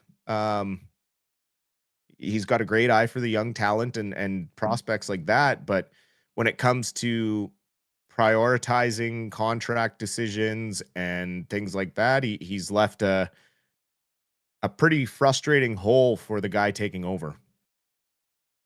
Yeah. Are you fine with Rutherford still being here? I'm indifferent about it because, again, he said, like, I'm here for the rebuild to make sure it goes the right way. But then he turns around and says, well, I might step away once the GM and coach are in place or whatever. And it's like, well, why aren't you firing Foot? Right? You're going to make the brand new GM's first order of business be to fire the head coach. Like, that's, again, it's just a backstabbing, crappy way to do business. It reminds me of like the Bruce Boudreau stuff. Yeah. Like, you guys hired him. But Dustin, doesn't it kind of feel like you're setting up your new GM to immediately ingratiate themselves to the fans? Right? Oh, yeah, there's that side of it too. I'm just playing devil's advocate, right? Yep. From the business sense outside the organization looking in, it's like, oh, gross. My first thing I'm gonna have to do is let go of the head coach. But you're in a situation where the head coach is awful, so it's not that bad. Yeah. But I'm curious to see who they interview. I don't want to see old guys like Ron Francis and people that have had their chances to go through rebuilds and things like that. I'd rather see more young, analytical guys like a Sonny Mehta who went to New Jersey or something like that. Or obviously Ryan Johnson is my number one pick for this role because he has the relationships with all the players already. He's been watching them grow in Abbotsford. He knows which ones should get a shot at the NHL level, which ones shouldn't, who are up and coming. He has all of that organizational knowledge already. To just waste that and hire somebody else and just let him eventually walk to some other location to be an NHL GM, because that is his trajectory, would be foolish. It's the same situation with Manny, right? Yeah. You just can't. They did so much work fostering the development of these guys as coaches and managers. You just can't lose that to another organization. It's like losing a hot prospect because you didn't give him the chance, right? So year-end meeting, the next point on our talking points, and one thing that was like a resounding answer from the old guys, the young guys, like pretty much everyone, Rutherford was very detailed about this, was the culture in the room. And we've heard so much about culture in this room. And the one thing that everyone talked about is after the trade deadline is when they started working towards this new and improved culture, which we saw the results on the ice as well. They didn't win as many games as they probably could have, but I would put that on Foot. However, from all the top to the bottom, old guys to the young guys, they all talked about the improvement in culture. They're talking about how much they're hanging out, how much they're getting to know each other. So is that kind of your takeaway from this year-end media availability, that yes, the future is bright even if the past was very dark? For sure. I think we have the right type of young characters in the dressing room. Zeev Buyum has really come out of his shell recently. Saw him in a commercial for a car dealership, looking really comfortable and having a lot of personality. And then in an interview when he said, Curtis Douglas pulled me aside and said, "Play your game." He said, "If anyone touches you, they die." He's like, "Don't be afraid." He's like, they'll do it once and that'll be it. So to have someone tell you that, who's a 6'9" monster, is pretty reassuring that you can go out there and feel free with your puck movement. And I mean, he skates with his head up anyways. I don't see, knock on wood, Buyum falling victim to the type of big hits like a Chris Tanev or things like that. He's much more elusive with his skating. So it's things like that I like to see and hear. One thing that was weird about that culture thing is Rutherford basically said it was a problem when he got here. Yeah. So there was always this divide in the locker room, and their grand solution was to trade Horvat, not Miller at that time, which seemed weird. And then I mean, you can't deny the nationality of the players that were all shipped off of this team. Right? I mean, I don't mean to crap on Americans or anything like that, but that seems to be where the big divide was. And so everything seems to be heading more in the right direction. Obviously, we still have Thatcher Demko and Brock Besser, but they, even Besser seemed different. I like at the year-end media, Besser really impressed me with the way he carried himself, answering the questions, the way he kind of dodged the question about Adam Foote's coaching. I thought that was really impressive too, and very mature. And I saw a much more mature, engaged Brock Besser and wanting to be a part of this rebuild going forward, which made me excited. I think he's more excited now to have a bigger voice in the room as well. So, yeah, we'll see what happens going forward. But there's every player has stuff we need to talk about, and so the year-end media goes real deep. Yeah, I haven't even talked to Dustin about this yet. I just posted we're going to be live on Wednesday for a doubleheader for the playoffs, so I think we'll have a lot of time on Wednesday to talk about that. We might even just do a standalone episode here as well the next couple weeks here, so I'll keep you guys up to date. There you go. Matt Damon is the Golden Knights and the Kalamazoo Wings today. Two of the other teams that we'll talk about moving forward. And Dustin, enjoy the second and third period. It's actually been a really fun game so far, and I look forward for a roundtable at the post-game show with Lypka and of course. I'm very excited. We'll see you post-game. Cheers, brother. Dustin Boydell, the Silver Fox, stopping by, and we're getting right back into the action as the second period of play is about to get underway here between the Firebirds and the Abbotsford Canucks. The Firebirds do win the opening draw. Poor Golden Eyes, poor Kalamazoo Wings. Kalamazoo Wings are in action right now, I will tell you that. Puck gets dumped down the ice. Not quite enough for icing. Apparently, Abbotsford gets in and the pass out front gets just by the man. Kudratsev keeps it into the blue line. Loses the puck down the boards. Great forecheck by the Canucks on that last play. And I don't think the player in front was expecting the pass. Otherwise, he would have had a prime chance. He was standing right between the hash marks. Kudratsev with a good stick there to break up a play. Coachella Valley will take control of the puck in the neutral zone, and they'll dump it in deep. They'll start a change. First one back onto the puck is Mr. Jimmy Schultz. He'll stop behind his net so his teammates can also change.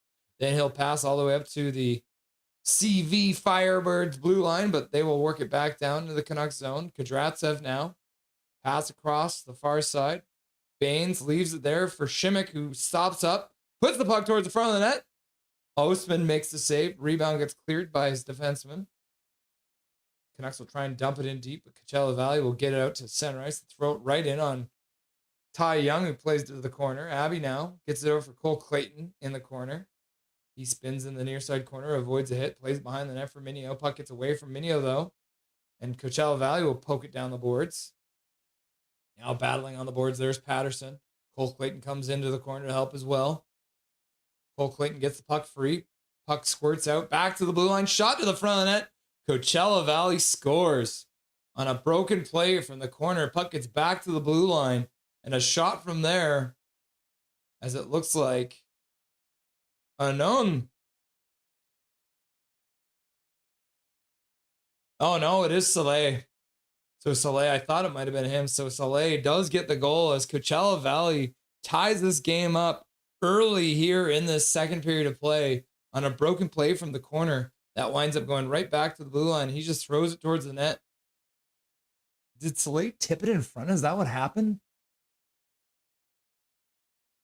The camera work is not great on this one, but yeah, it looks like Soleil in the slot tips that one past Ty Young as the shot gets thrown from the blue line towards the front of the net.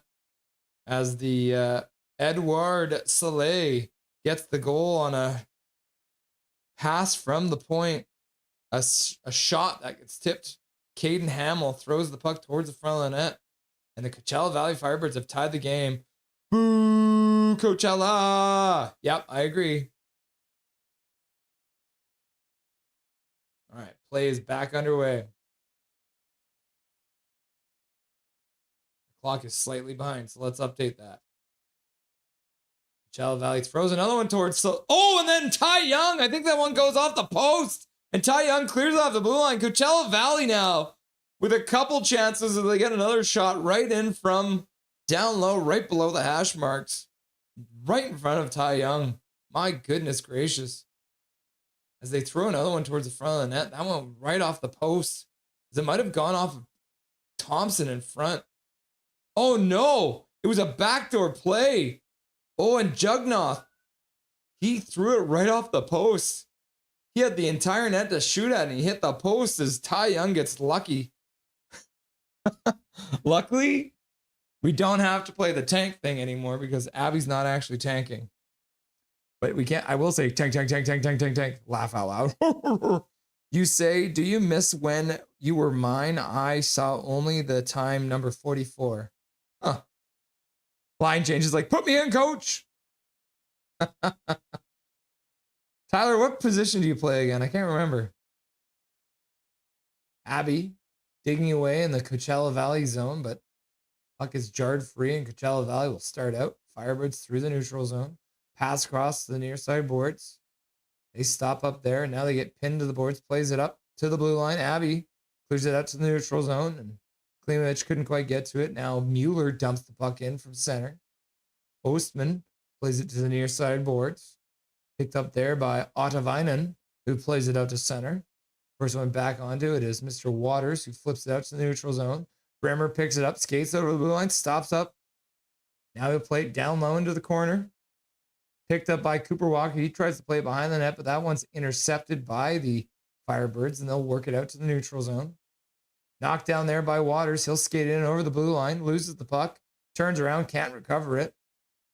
Brimmer hits his man in the corner. Puck comes up the boards. And then Abby will play it down behind the net for Cooper Walker, who plays it out front, and the Canucks shoot it just wide. Oh my goodness.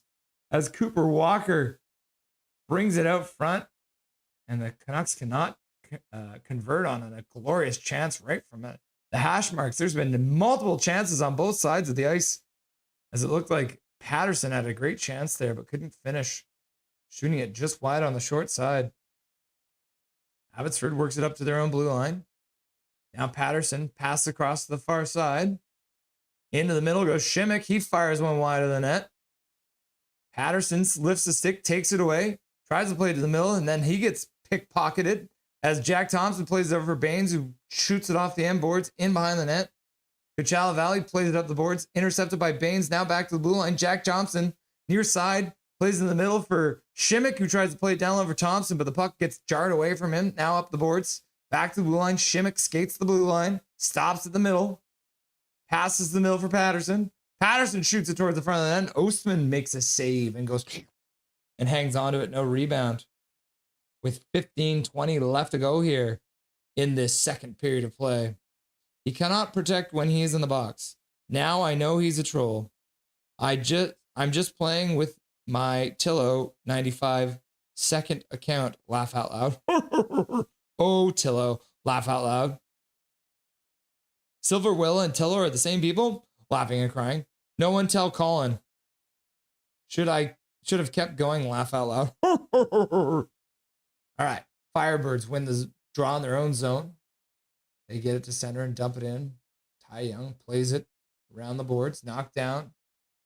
Abby works it out to the neutral zone. Skating onto it is Cam Bites, does well to recover it. Plays it to the middle. Waters couldn't do anything with it. His stick was tied up. Tried to kick it down low, but Firebirds will come up with it. Now they will dump it in from there. Puck around the boards, ends up behind the net. Minio battling with his man. Gets the puck free, but it goes to Firebird's stick. Now back on the blue line. Picked up there by Purin.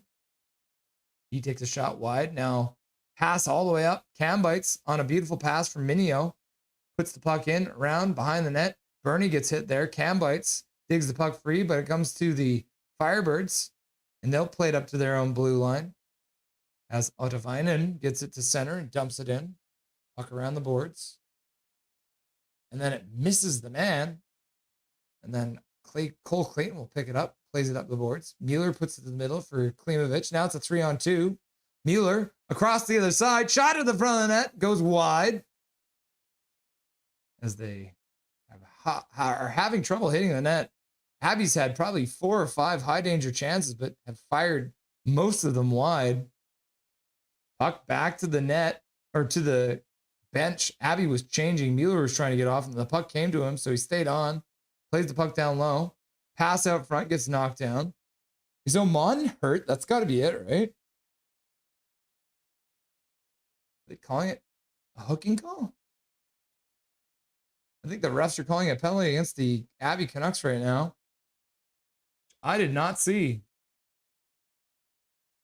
Wow. I forgot. We're watching AHL hockey. Let's go, Abby. Let's go, Abby. Oh my God. Tyler plays goalie.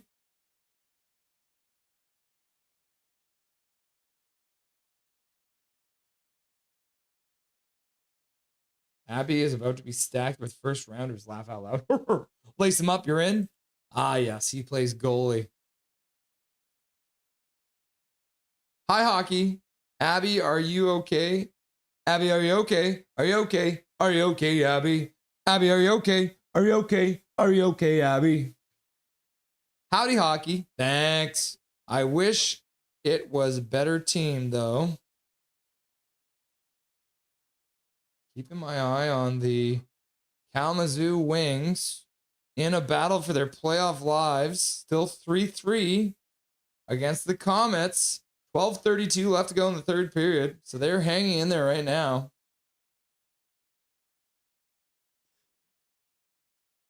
It is now 2-0 for the Canadians. It's blasphemy.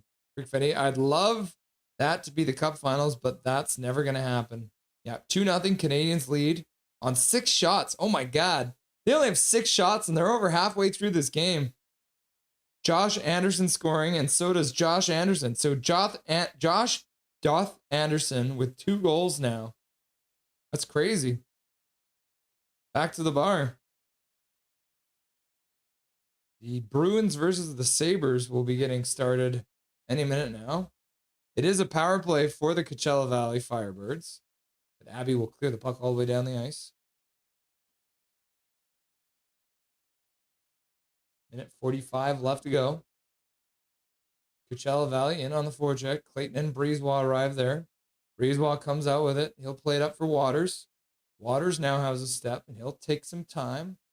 Mueller stays onside. Now Waters takes a shot. That one gets deflected out of play.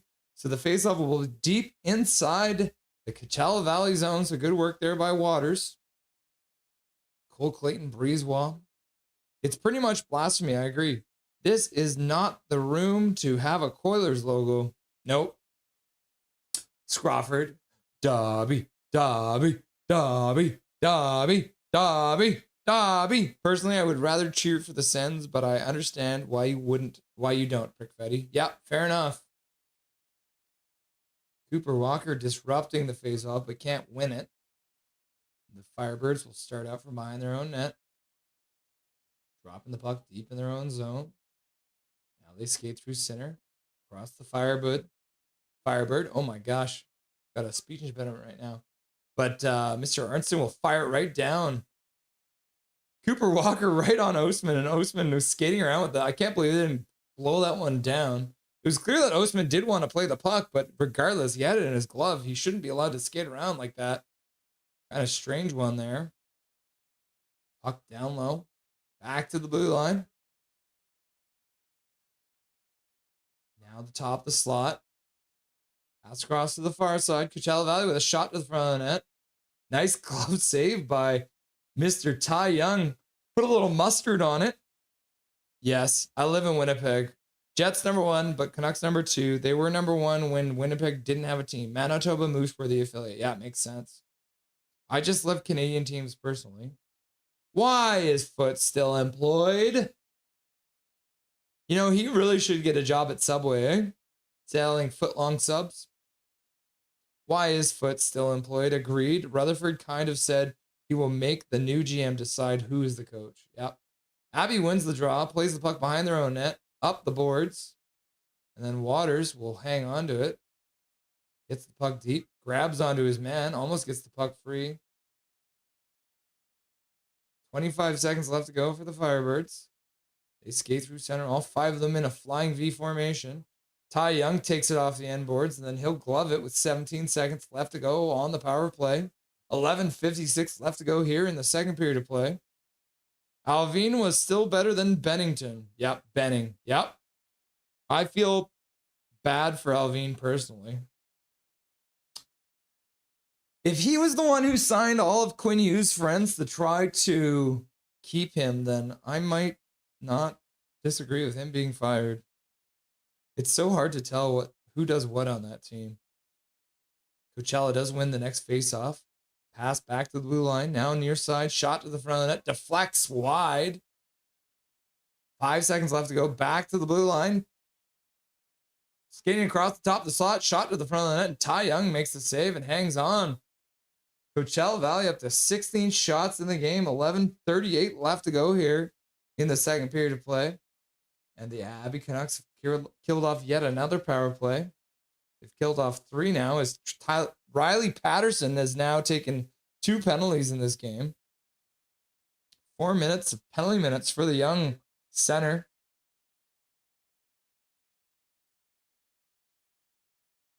Patterson comes out of the box and wins the draw.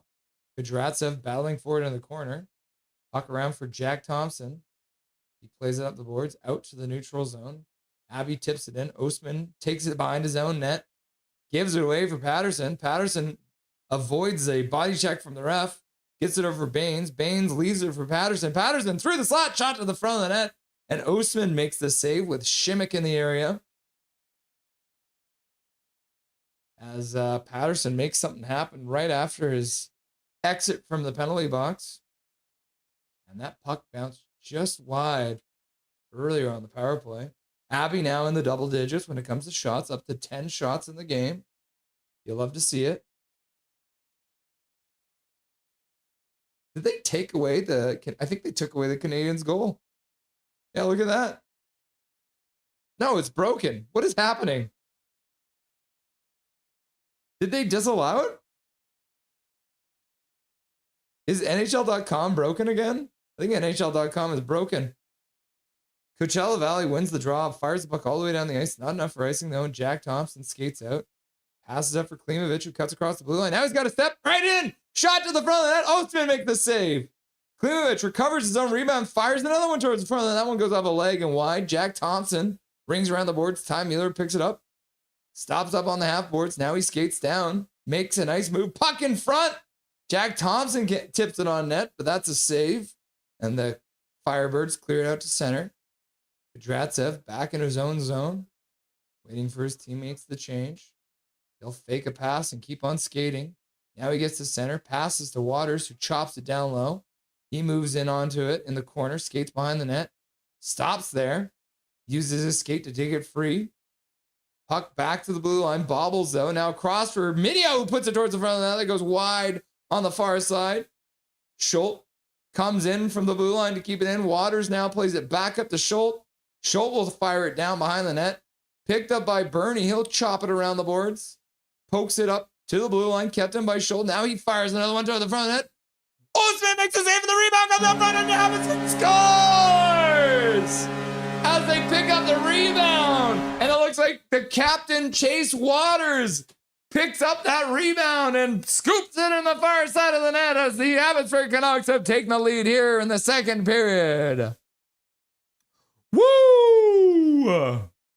The rebound came right out front. So Cambite threw it to the front of the net.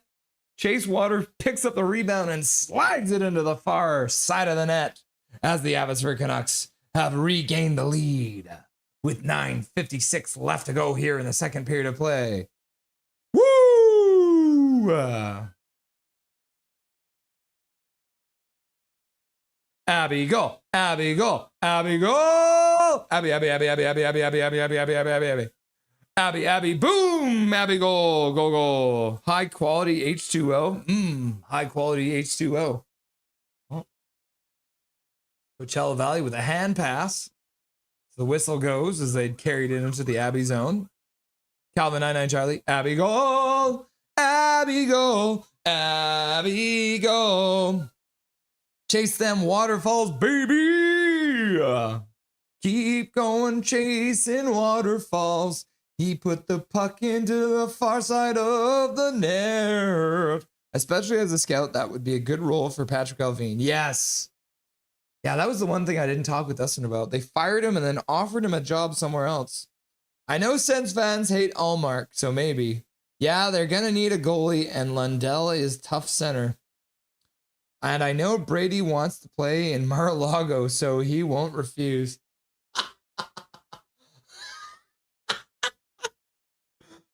Oh, that's great. Yeah. Hey, Swervins is hockey from home. Brickfetti, I can't think of anyone hating that trade. I did hear Brady may be on the move this offseason, but those rumors always spread. Yep. Please end the era of American captains in Canada. Yeah, because what was it? Weren't all the captains American? Okay, so they have taken away the second Anderson goal, so it is still just 1-0. I was very confused. Very confused. All right, back to the bar.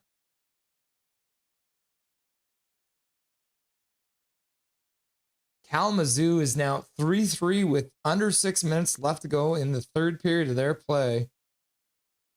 So Kalamazoo, their whole season comes down to this. My goodness, the ECHL affiliate. Laugh out loud.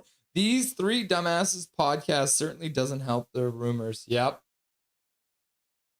Or let it for the extra humor. Hi, home from hockey. Hockey from home? Yeah, there we go. Rick Fetty. With that said, I personally love seeing skaters tripping on the lines. You know, it happens all the time, including me. It's such a hockey thing. Yeah, when they stumble right when they go over the blue line or the red line, it's very funny. All right. Breezewell plays it down low. Cooper Walker knocks it down. Tries to play it down low, but he gets blocked. Coachella Valley loses their stick, so Bremer can come up with it. Now he plays it down low. Skating onto it, Mueller throws a hit. Gets the puck out front and it's tipped away by Cooper Walker. Otherwise, he would have had a great chance. Now Cooper Walker intercepts a pass in the neutral zone, dumps it into the Firebirds zone from center ice. Bremer will go off for a change. Walker will harass his man, and Abbotsford will pick up the puck in their own zone. Off the glass, right off the top of the glass. Very close to going out of play. Cooper Walker harasses on the forecheck for a moment. He'll finish the change. Coachella Valley skates over the blue line. Backhander right down the slot. And the puck rolls in right on Mr. Ty Young. And he comes out high on the crease to grab that puck to prevent a good chance. Pass right through the slot. Oh my goodness. I'm very high on last season's seventh rounder, Matthew Lansing. I think he could be a part of the Abby lineup. That would be cool. Yeah, I've been hearing good things too from a lot of the experts. Like Dave Hall speaks very highly of Matthew Lansing. So maybe we do get to see him in Abby next year. Ooh, a shot. Blocker save by Ty Young off the face-off. Coachella Valley brings it back to their own zone. Then they pass it up the center, try and get it in deep, but that one gets taken away by Abby. Kudratsev stops up just inside the blue line, but loses the puck. Baines picks it back up, covering for him. And the Canucks will pass it down into the Firebird zone, but nobody touched it, so that'll end up being icing against the Abbotsford Canucks. Learn the rules. Habs winning 1-0, but only 5 shots in 30 minutes. Oh. Now Tampa Bay leads 2-1. Oh no. Rick Fetty's not going to be happy about that. Only 5 shots. Holy God. All right. Icing call results in a face-off win by Coachella Valley. A weird pass to the middle. But luckily, no harm, no foul. Shimmick now plays it down low for Jack Thompson. He kicks it to the side. Looks like Coachella Valley has taken a penalty, so puck goes all the way down the ice. They'll touch it, and the whistle will go. So 7:54 left to go. Abbotsford will go to another power play.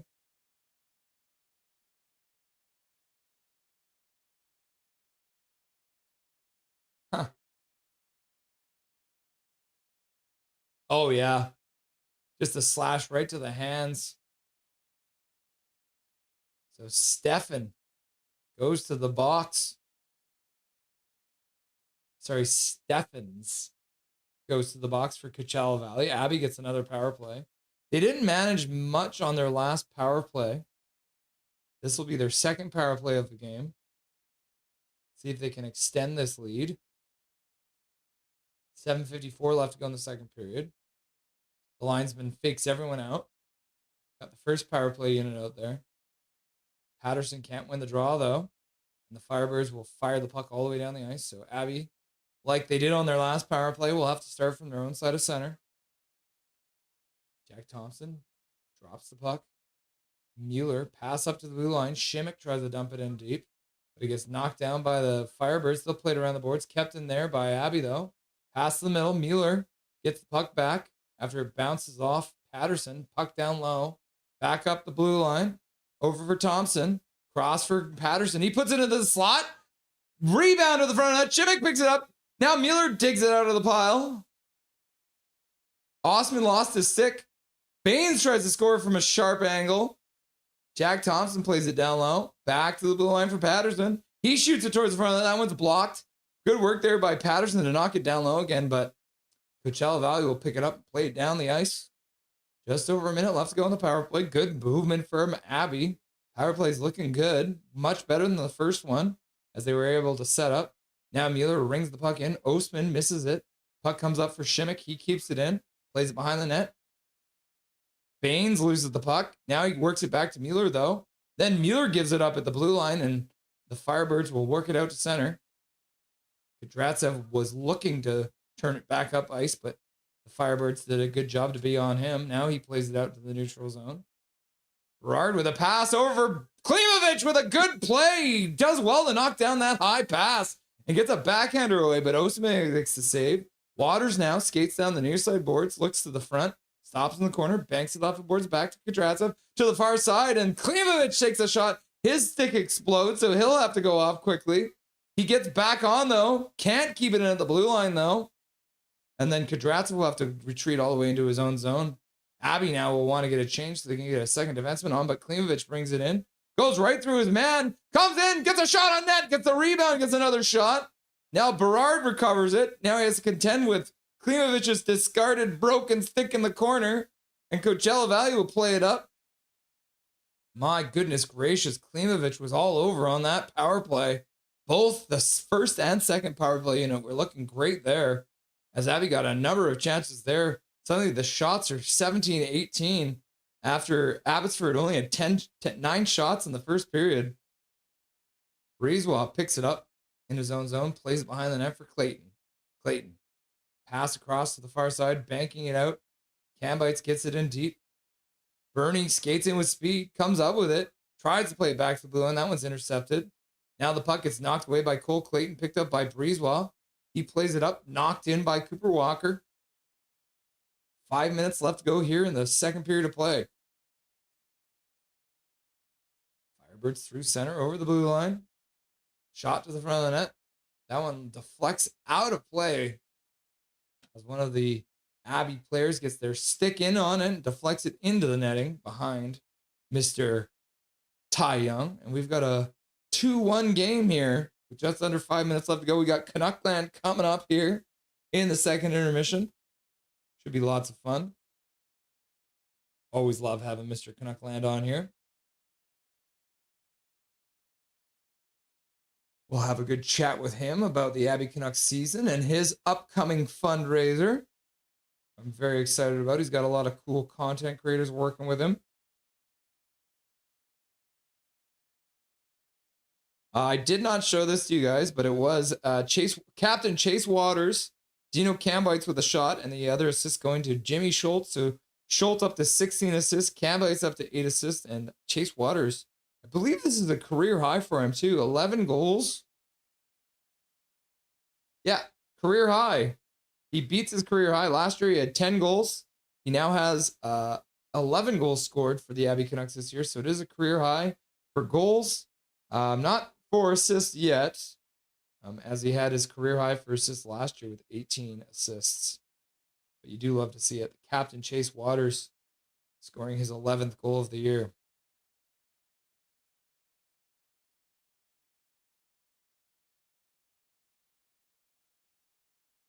But I dabble a little in wing. I'll actually show up and complete, unlike a certain somebody, cough.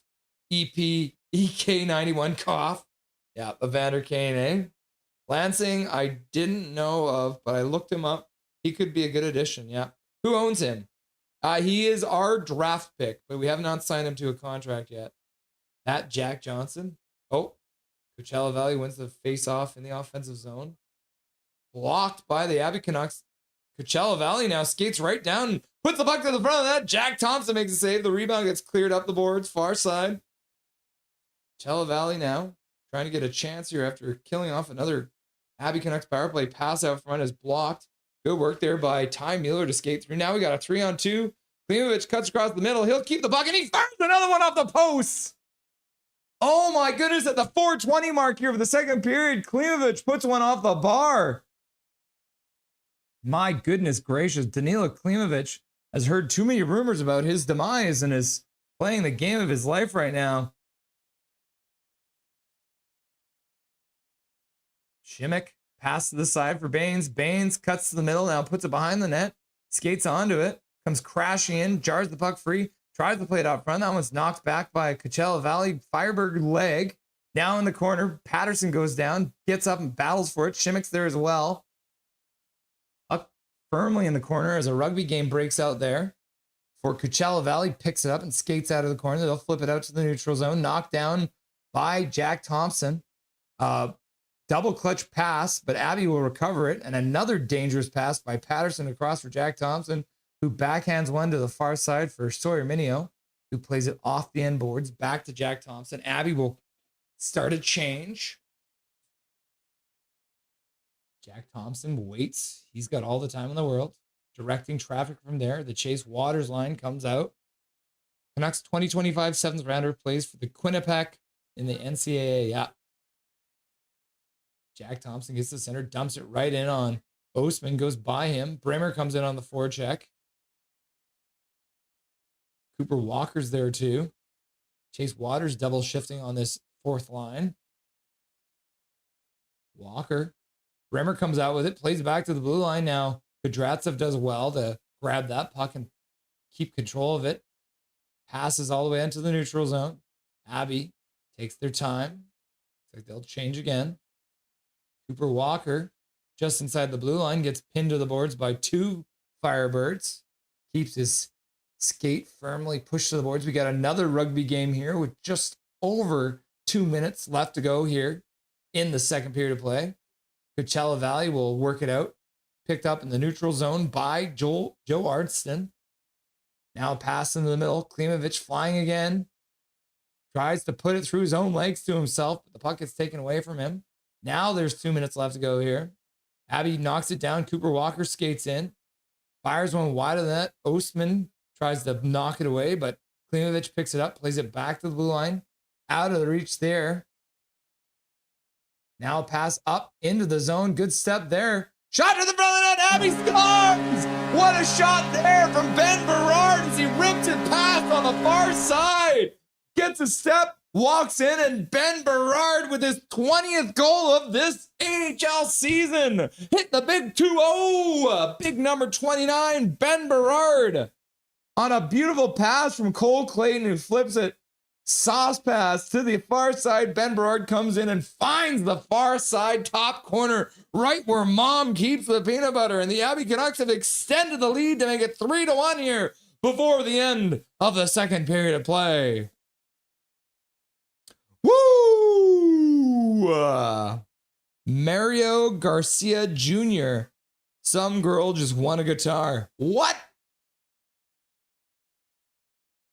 Canuck land, Canuck land, Canucks land! The high stick. Somebody knocked the puck down with the high stick there. Ben Berard, 20th goal of the year. You love to see that.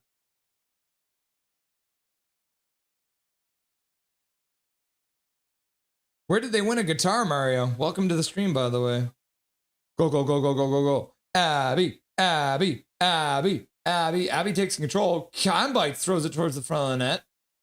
Puck bounces back for Waters. He battles it down low now. Cambites picks it up, skates to the middle, gets a shot off. That one goes wide, almost bounces out front. Waters spinning behind the net.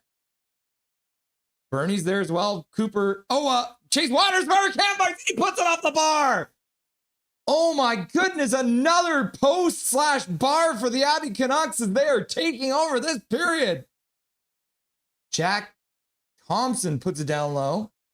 Shimmicks onto the ice. Waters skates out front, puts it off the goalie. Thompson puts it in the middle. Back down low for Thompson. He fires one towards the front of the net. Ostman making a bunch of saves here. Abby is taking the lead in the shots now, 21-20. Puck up for Patterson, puts it over for Baines. Baines cuts across the lot. He shoots it just wide. Puck comes off the end board and it goes in. They're going to say no goal.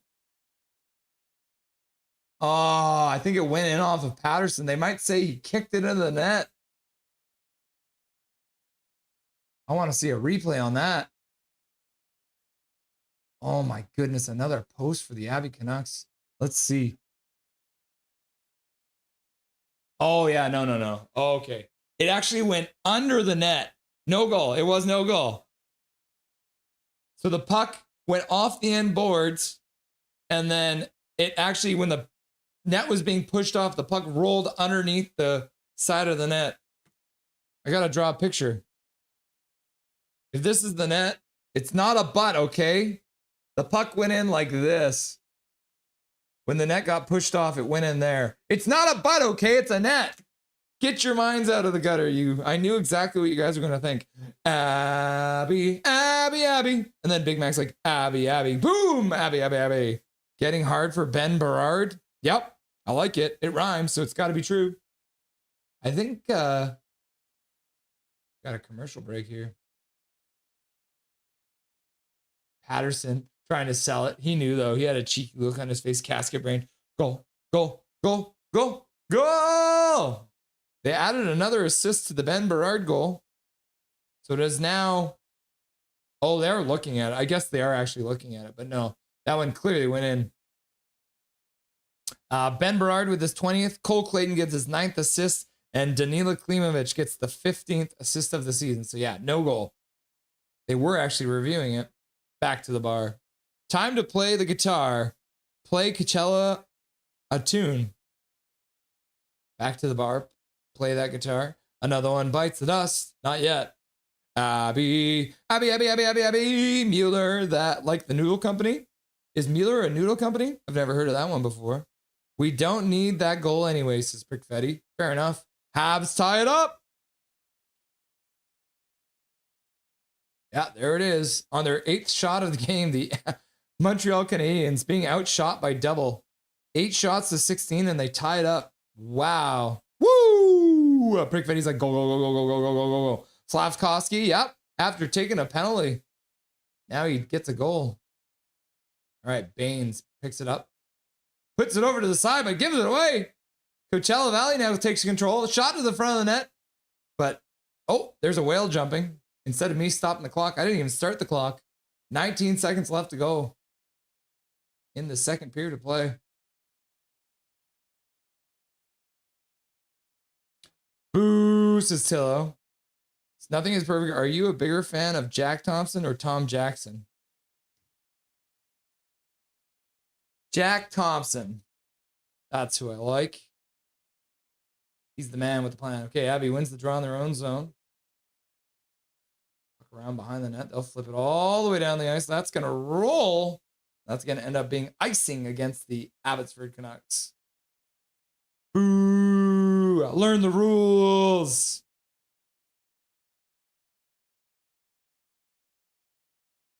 Oh! Kalamazoo loses. Their season is over.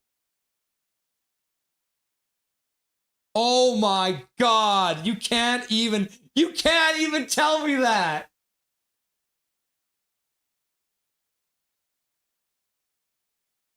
Oh my God. Oh my effing God. You cannot be serious, you guys. Holy shit. All right. End of the period. We're into the second intermission, which means we're going to get Mr. Canuckland on the line. But I think I'm going to leave this one. I'm going to bring this up with Canuckland because this is insane. I can't even, this is the most Canucks thing ever.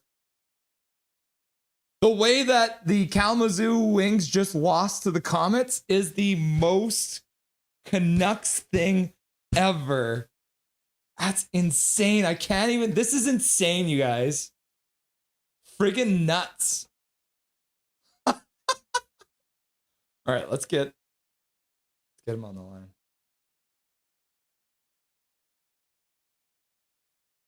That's crazy, guys.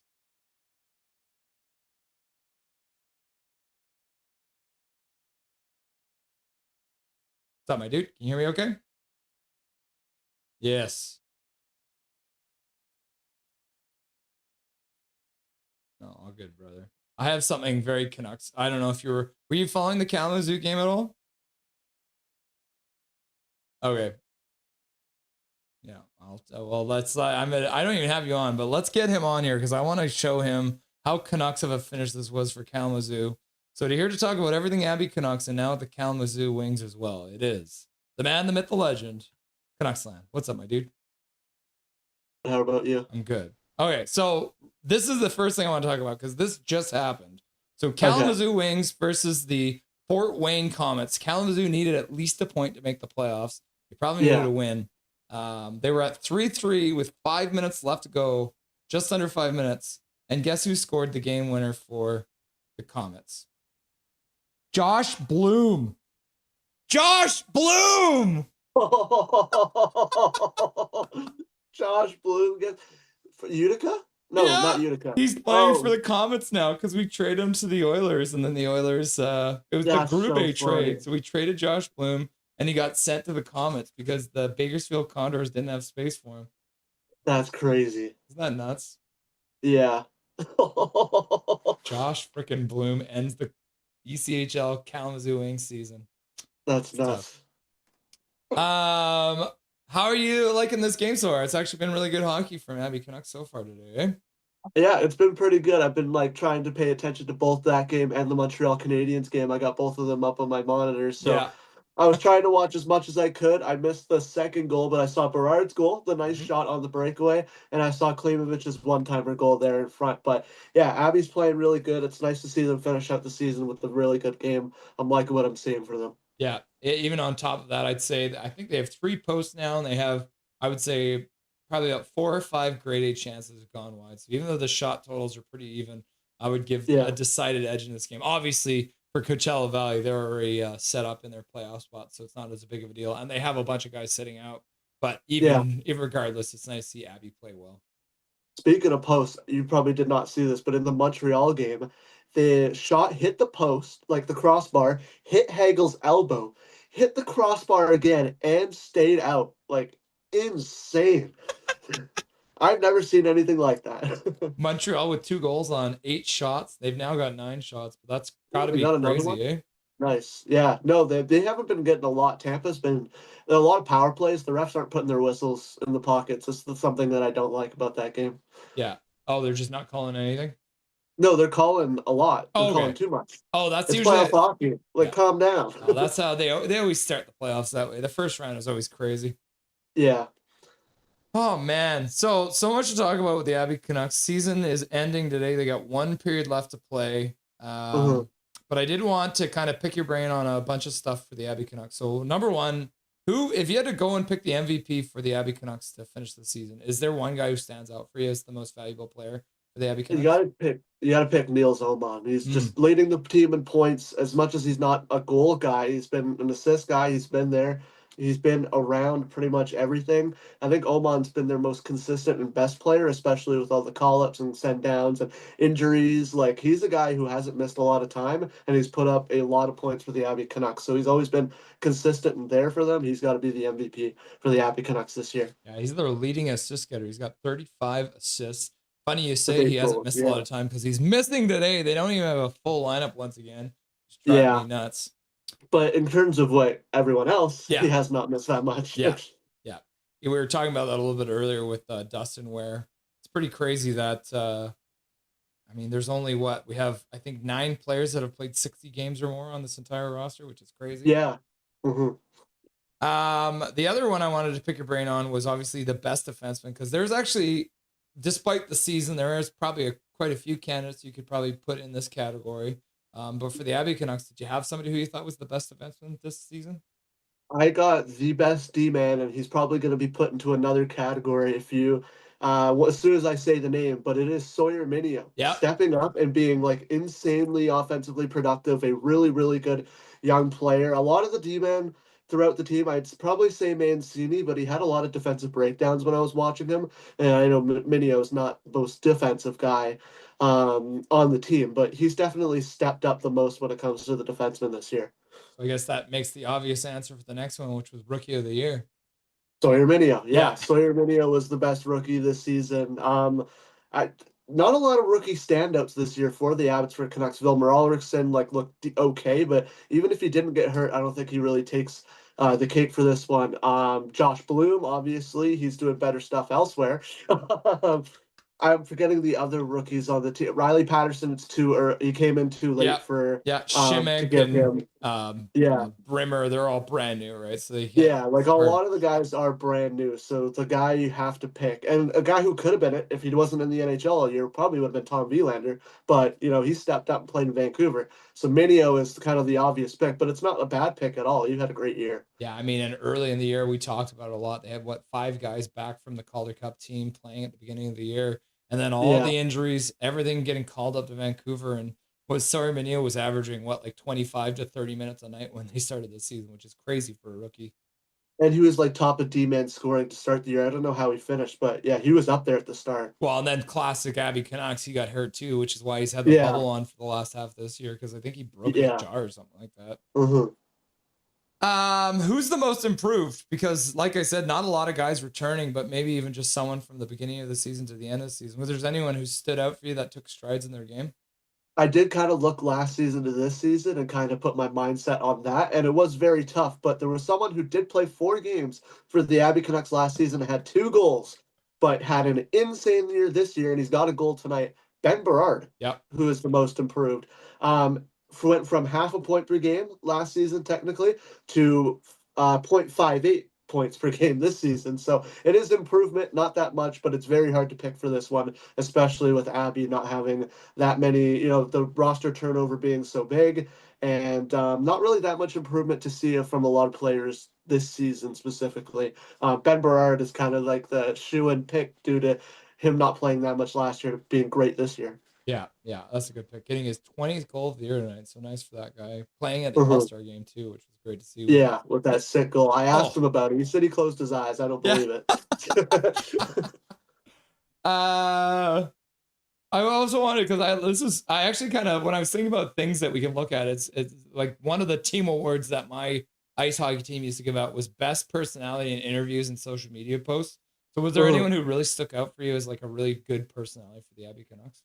I don't really look at a lot of the Abby Canucks like media stuff like that, and they don't really post as much as NHL teams do. But there's one guy who, when they play like the videos in the arena of them playing like fun games and stuff like that, is Victor Mancini. Is always a fun guy, and also he was the high pitched voice that was last season in the locker room. So I had to pick Victor Mancini for that one. Honorable mention though, Chase Stillman is also very funny in those videos as well. Yeah, Chase Stillman, the character. Another guy who broke his leg to start the year, came in. I think he's hurt again because he's not playing again tonight. So like, oh really? It's insane. And he hasn't been that bad. I really like how physical he is on top of it. He can be pretty offensive as well. Yeah, I believe he is a RFA this summer. So yeah, do you think he's the kind of guy that Abby would be looking to re-sign because he is the piece they got back for Shelovs?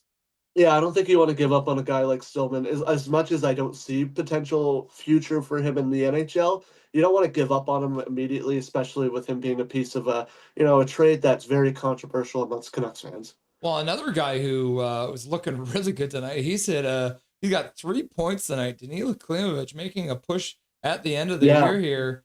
He is also an RFA this summer. What do you think his position is? Do you think he wants to go somewhere else where you think he has another chance, or would he be satisfied with another year playing in Abbotsford? I honestly, for me, if you think about it, what chance does he have elsewhere if he doesn't have a chance on the 32nd place team in the league? I don't know really about him. He had very good hype. He came over immediately, I think, from Belarus, whichever league he was playing, to the Abbotsford Canucks out of the draft. He had really good mindset, but the way we draft is a one-tool thing, and he just has that shot and lacking in a lot of different areas on the ice. So I'm not sure about Klimovich. I'm not sure what value he has in a potential trade. I don't even know if you send him a qualifying offer. Maybe you do, maybe you don't. If he parts ways, I'm not going to be too upset about it. But he has a lot to improve on before he even makes a jump to the NHL. He reminds me, and I don't know, did you play roller hockey at all growing up? A little, not roller hockey. I played more street hockey. Yeah, he reminds me of a roller hockey player, where it's just like it's 100% offense and like almost no defense. Yeah, no defense at all. Yeah, trying all these fancy stuff. Like I love trying fancy stuff when I played roller hockey, but it just doesn't work the same way in ice hockey. No. The Canucks had their media availability at the end of the year. Patrick Allvin obviously got fired. What was your initial reaction when Mr. Patrick Allvin was shown to the door? Honestly, I have two reactions to it. It's depending what really the true story is. If Allvin was making those moves, I made a video on it. Like, I don't think he's a bad GM at all. I think the circumstances definitely hurt his ability to make good moves. I think the JT Miller trade, the circumstances made him have to make a bad move. I don't think the Quinn Hughes trade was a bad move, but Rutherford said that was all him. So I don't think Allvin is a bad GM. I think in a circumstance where maybe it's not as controversial, he'll have a better opportunity. Don't know if he'll get that opportunity. But if it's Rutherford running the scenes, the wrong guy went.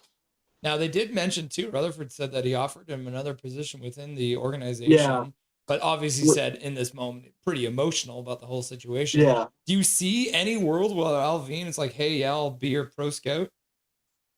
I don't think so. No, I don't. I think it's a vice president into more of a scouting role, which is honestly what I thought would happen. But I would give him the promotion without stripping the GM away. It might have been a little bit better and a little bit more easier for him to take it. But yeah, I don't see him coming back. If I'm Allvin, I'm not taking that offer at all. What about your reaction to the fact that Allvin gets the axe, but then Adam Foote's still hanging around, and Rutherford says the new guy, the new GM, is going to be the one who makes the decision on him? To me, this seems like a very, they want to get rid of everybody, but they don't want to just cut everyone loose and have Aquilini doesn't want to do any of the work. So they're firing Allvin immediately. Rutherford finds the replacement at GM, and then Rutherford, I think, was going to step away. And that new GM is either going to keep Adam Foote if he wants to, or get rid of Adam Foote and bring in a new coach. I think it's kind of smart with getting the new GM and having him pick. Keeping Adam Foote just in case, like, what if you fire Adam Foote and he's like, no, I want Adam Foote. It's going to look weird. But I assume that he's probably going to switch the coach, probably going to be Manny Malhotra, but I think it's a complete regime change, but they're just not doing it very cutthroat. Yeah. So Ryan Johnson, a man that you had a chance to have a chat with when you got that beautiful ring you showed us last stream, last time we had the Abby Canucks stream. You had a chance to have Ryan Johnson giving you a chat at the last game at the home game there. He's apparently the leading candidate in some people's eyes. Do you think he would be the right man for the job to run the Vancouver Canucks? I don't see why not. There's not that many options out there. I mean, we could bring in Fitzy and maybe Quinn Hughes wants to come back, but like the options aren't really that much. Luan Morello, Fitz, who else? Tree Living, but we obviously don't want him. Like it's not great options at all. Mike Gillis is the only option that I would say is good, but with the ownership and I don't think the bridges can be built. They're all burnt down. You gotta go with Ryan Johnson. It's the easy, safe move. There's not really that many options out there at all. So when you mentioned the name Mike Gillis, and this is just a fantasy that I have, but wouldn't the perfect hires in the next couple weeks here would be Mike Gillis is the replacement for Rutherford, because it sounds like he might be gone this summer, and then have Ryan Johnson as your GM, and then Manny Malhotra as the head coach. Because one thing that we do know about Mike Gillis was when he was here, he was an innovator, and I think with even the practice still going up, having a guy around like that who is really into the development of players and physicality and mental, wouldn't that be a great thing to have around for somebody like that to be around to help build that practice facility?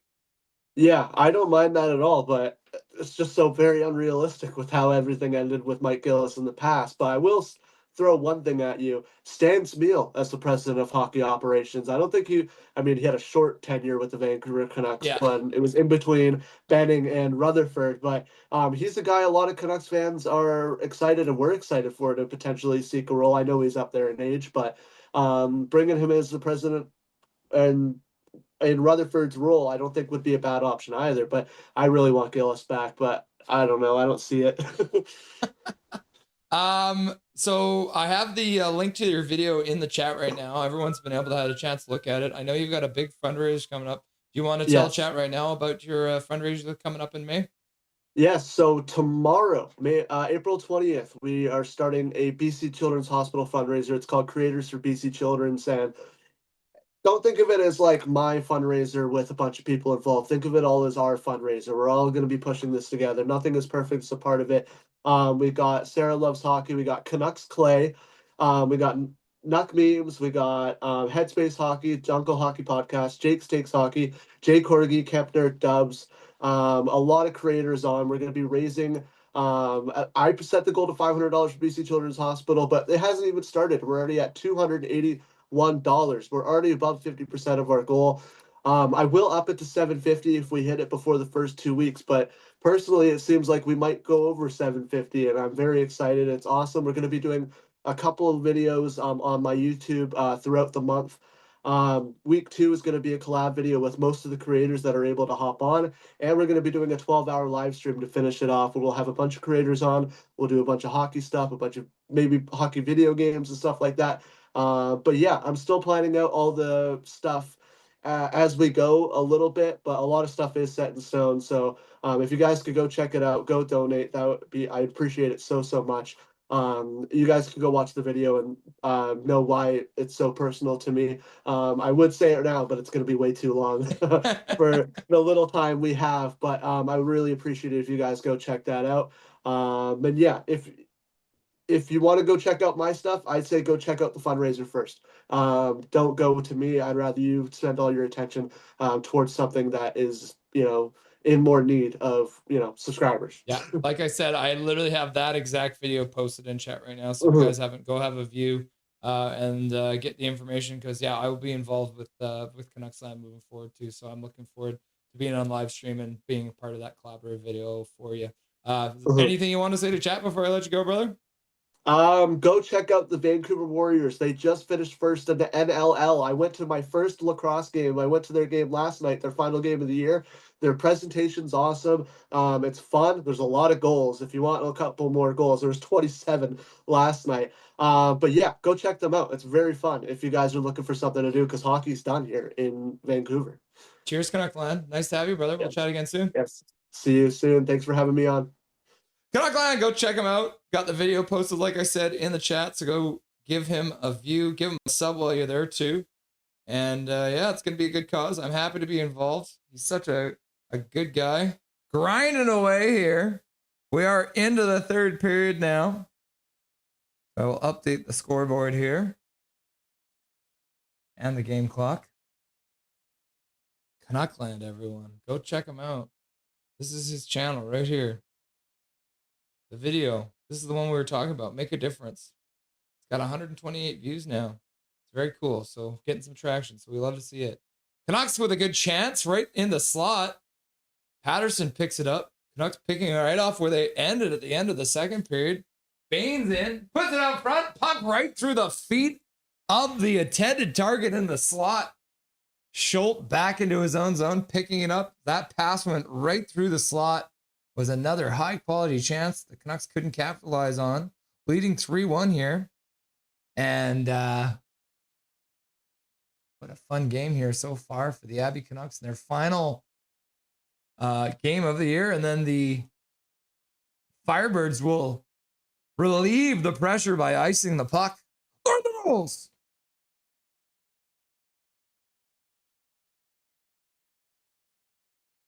You love to see it. Chase Waters taking the face off in the offensive zone. Chase Waters gets waved out of the offensive zone draw. In and out he goes. You love to see it. All right, Canucks win the face-off regardless and get a shot to the front of the net. Ostman makes the save, hangs on to it.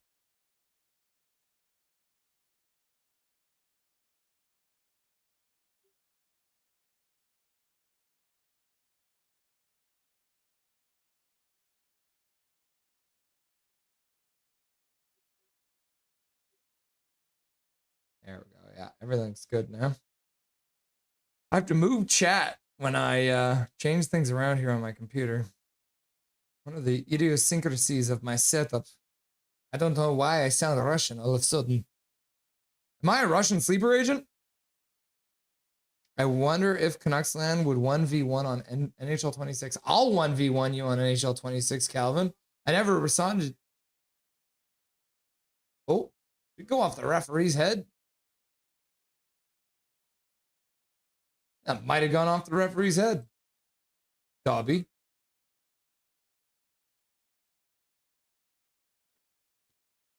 Yeah, you guys haven't seen Dobby since the beginning of this stream, so maybe it's time to give him some of these. Some of his favorites, huh? Some soft-baked, grain-free, natural dump and pumpkin. He is looking frantic. Abby wins the draw. They'll ring it around. Oh my God, Dobby. Oh, you're going to knock over this. Bro, come over here. He almost took out a light. Oh my God.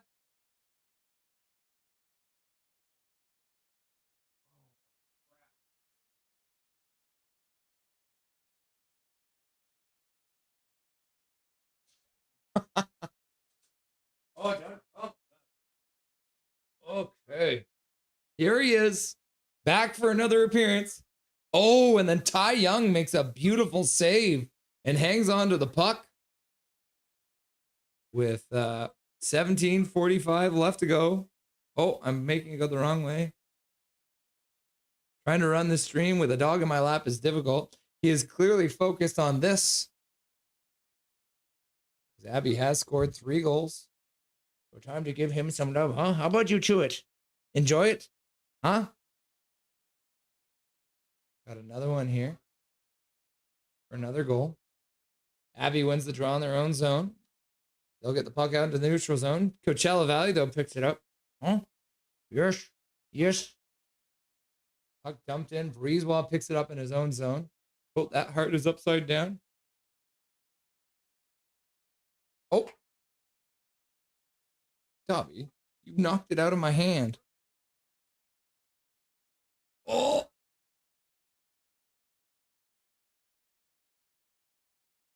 There we go. We got it back. There we go. Okay, now you got it. Huh? 3 treats for 3 goals, huh? What a sweet little boy, huh? Can I have a kiss? Thank you. What a sweet little boy. What a sweet little monkey you are, huh? Oh, yes. Oh, yes. Oh. Look at how happy he is now, huh? He loves you guys, by the way. He's always asking about you. Okay. Okay. No. Patterson, good move at the blue line, drops it back. Pass down low. Baines across the blue line. That one gets poked out to center, and Cole Clayton will fire it in. Abby touches up because they were offside. Like Dobby wants to be released out of the room. Dobby, Dobby, Dobby, Dobby, Dub. Dobby, Dobby, Dobby, Dobby, Dobby, Dobby, Dobby, Dobby, Dub. Puck goes out of play at the Firebirds bench with 16-16. We got Trevor Linden minutes left to go in the third period of play.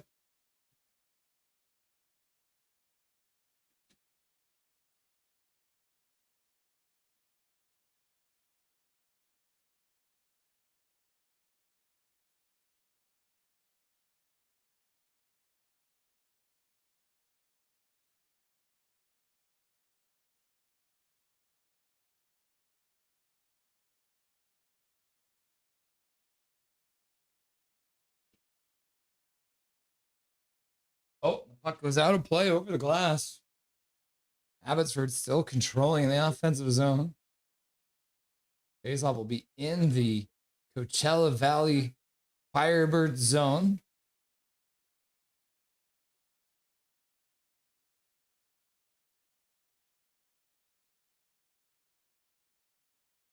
Waters can't win the offensive zone draw. Firebirds played out to the neutral zone. That one ends up going all the way down the ice. That's going to be an icing call against the Firebirds with 16:03 left to go. Learn the rules. Learn the rules.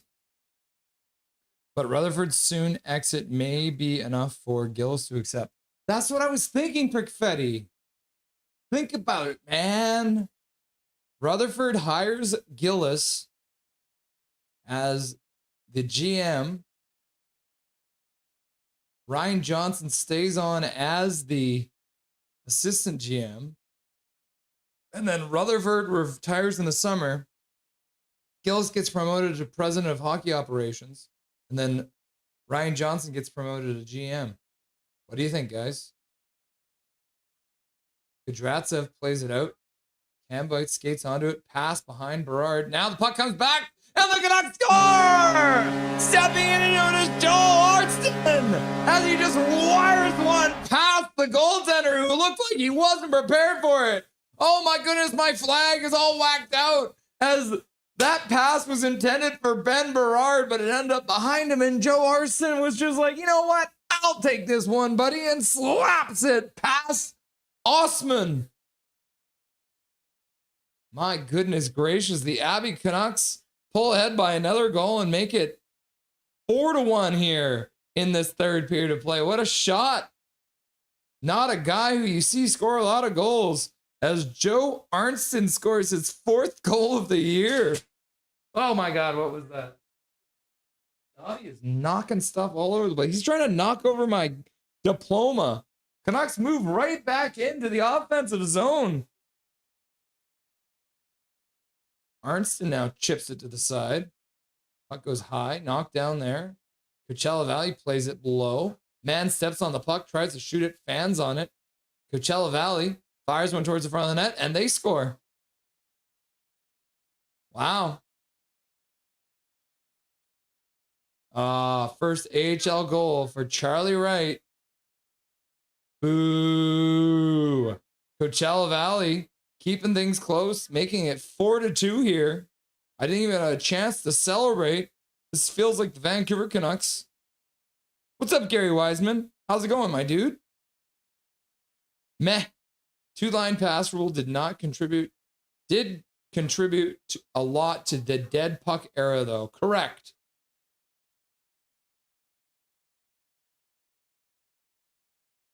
It's like a shot from the point. Seeing I shot through a crowd. Abby. Go, go, go, go, go, go, go, go. Yo, what's the scoop? Abby. Goal! Sorry. Yo. It's okay, Duncan. Yeah, plays back underway. Maybe things are opening up here a bit. Pass into the slot. Shot! Oh my God. Another good chance from the Firebirds as they shoot it. Ty Young makes a save. Rebound goes behind the net. Now they'll pick it up in the neutral zone. Charlie Wright. So Joe. Oh, and then Danila Klimovich with his 4th point of the game. He's had a point on every single Abby goal so far. Scored the first one. Assisted on the... Oh, no, he didn't get. Oh, Klimovich almost takes the puck away from Ostman in the zone. Back to the bar. Klimovich now with 3 points in the game. Young makes a save. And hangs on to the puck with 14:06 left to go. Too evil. Go, go, go, go, go. Habs scored. The Habs lead now.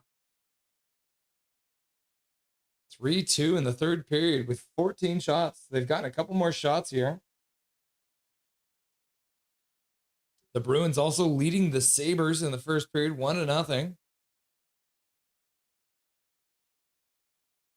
Waters wins the draw back to Breezewell. Breezewell gets the center, puts the puck in gingerly. Cooper Walker hits his man, but can't get to the puck. Firebirds play it out. Jack Thompson plays it off the boards. Waters plays it to Walker. Walker stops in the corner. Spins. Now he pins the board. Puck to the boards. Bremer comes in, pokes the puck free. But the Firebirds come up with it. They'll skate over their own blue lines. Turning there. Back in their own zone. Cross their own blue line.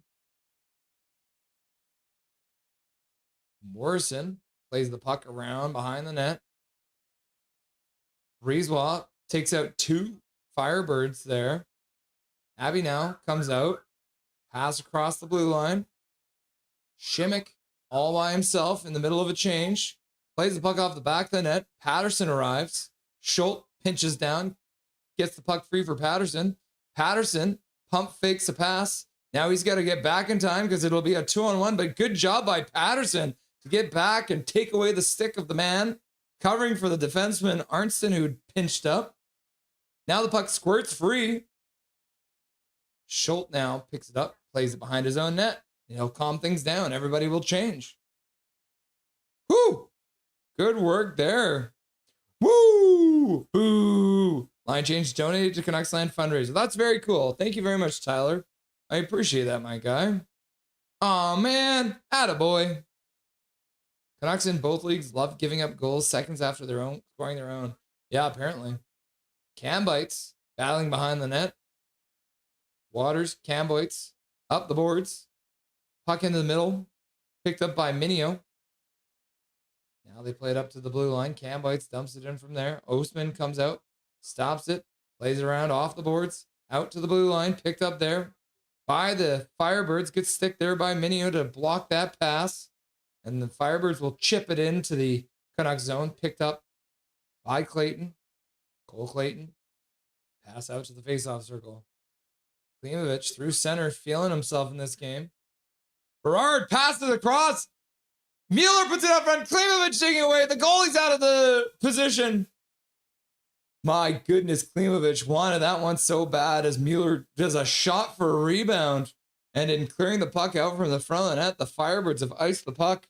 Molgard pulling it out of the crease as Berard finds Mueller on the back door. Oh my goodness, how did Klimovich not score that one? Good defense by the Firebirds to keep that one out of the net. Old Cole Clayton. Puck deep. Mueller takes it away. He'll play it down the boards. That one bounces the middle. Flow hockey is now crashed. $500 is Perfetti. I'm saving up for the Winnipeg Blue Bombers WDU Championship. It's dumb. I still want one. Fair enough. Did Russell just look up his sub count? No.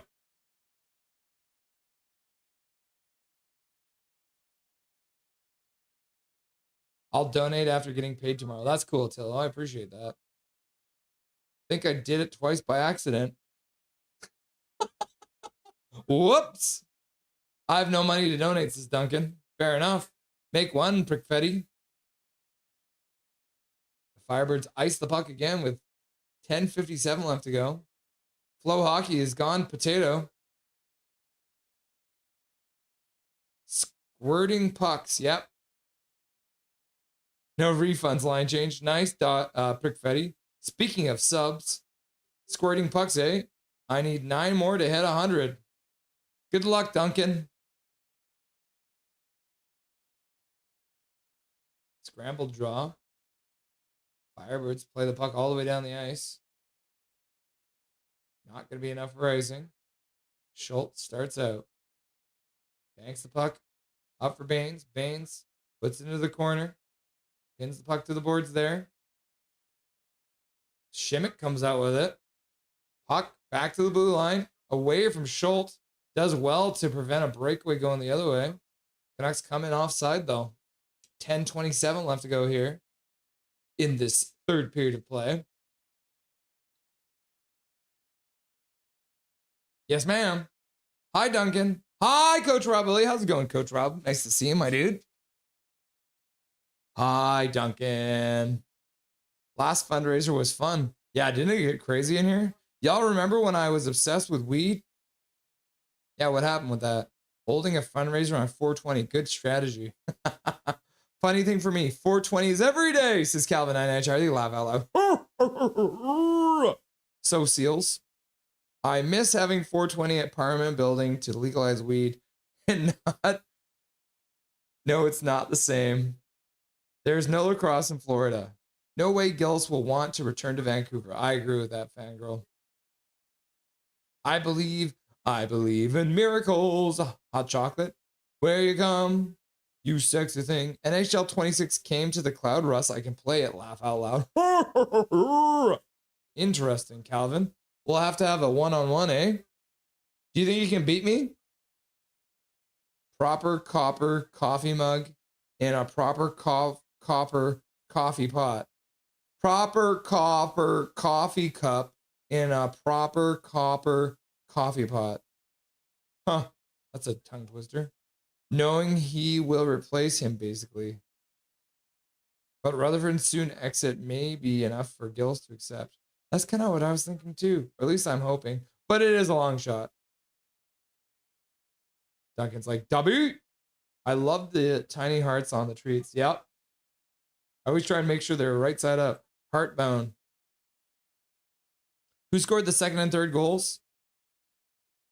Play is back underway. Canucks dump it in.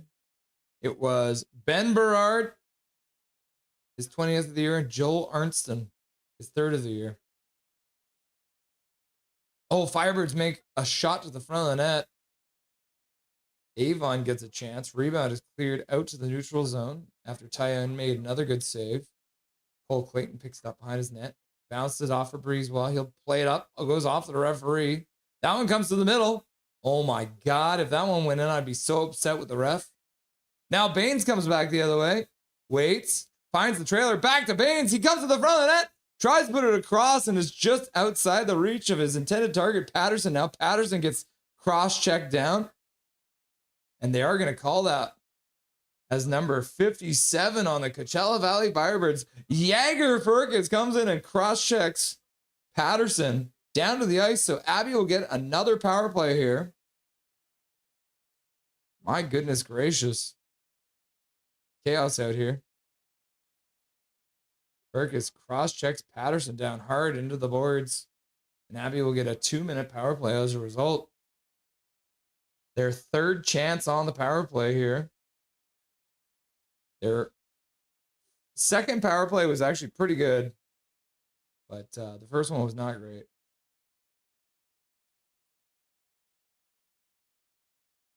Weird chaos out here. I've got like 480p internet right now for some reason.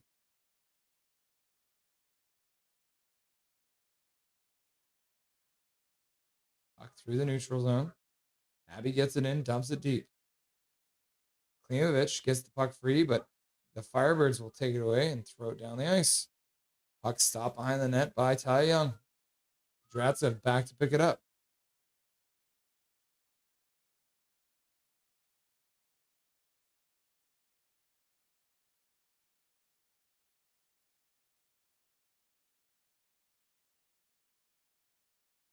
Dratsev now through center. Out the blue line, tries to get it deep. That one's knocked down by the Firebirds. And they try and get in shorthanded. Good work there by the Canucks to prevent that from happening. Kudratsev back to pick it up. Now Abby through center. Turn back, Waters. He'll wait for everyone to change. They'll get the first power play unit out here. Kudratsev starts out slowly. He'll drop that puck back into his own zone and go off for a change. Mueller with speed gets over the blue line, tries to make a pass, bounces away into the corner. He'll skate onto it. Shimmick digs it out, plays it back to the blue line. Thompson down for Shimmick, across from Baines, back to Thompson, back to Shimmick. Mueller picks it up. Puts it over for Patterson. Patterson with a shot to the front of the net. Ostman makes a nice calm glove save and hangs on to it. 8:02 left to go here in the third period of play. 20 seconds left to go on the power play for Abbotsford. Russ, tell Dobby that Duncan wishes him every day that he will get all the treats he wants. I'll let him know later. He's gone now. Me too, twin. Kucherov cherry picking. I missed the two-line pass rules, says Pickfetty. Stretch pass, a.k.a. cherry picking. And that's why Gary was talking about that. Patterson skates up and down the boards, back to the blue line for Thompson, puts it back for Patterson. Patterson down low. Mueller across for Baines with a drag move, tries to get it past the man, but blocked by the Firebirds. Puck around the boards, stops up behind the net. Good ice there for the Firebirds. And the puck goes out of play at the Abbotsford Canucks bench. Power play is over, so Abby has not been able to score on the power play after 3 opportunities. 3 opportunities apiece. Coachella Valley with 3, Abbotsford with 3. That's true. In my opinion, Gillis would want to return to a franchise that chanted to fire him.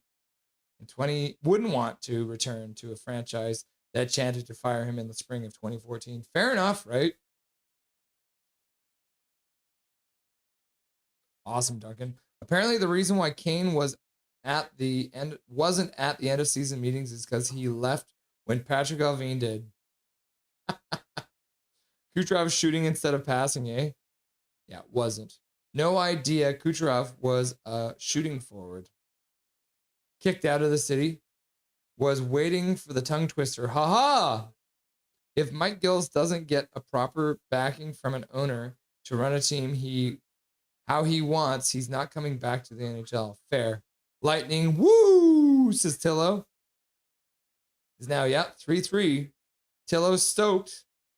3-3, 8:36 left to go in the third period of play.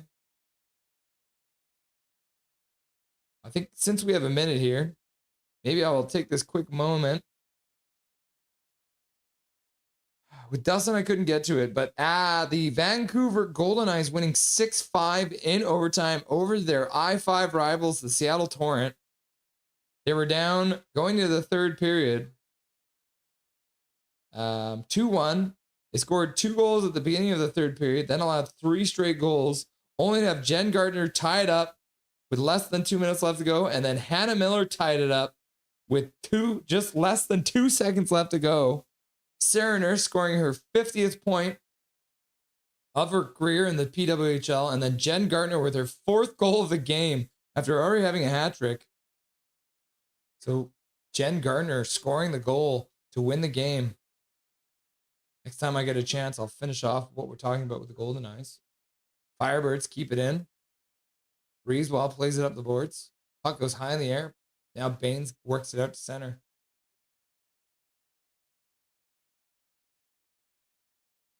Jugnoth. Patterson bumps him. Kept in. Puck down low, and Patterson fans on a shot in front of the net as his stick got taken away. Good defensive play there after Shimmick worked it over for Patterson down low. An almost chance there for the young O'Reilly Patterson. Schultz keeps the man in behind the net. Puck rebound out front, chopped wide by the Firebirds as they take control of the puck in the Vancouver zone, or Abbotsford zone. Whoops. Another puck down low. Good block though, as Abbotsford won't let that pass get into the slot. Klimovich will pursue a puck into the offensive zone. The Firebirds will play it out, picking up just outside the blue line.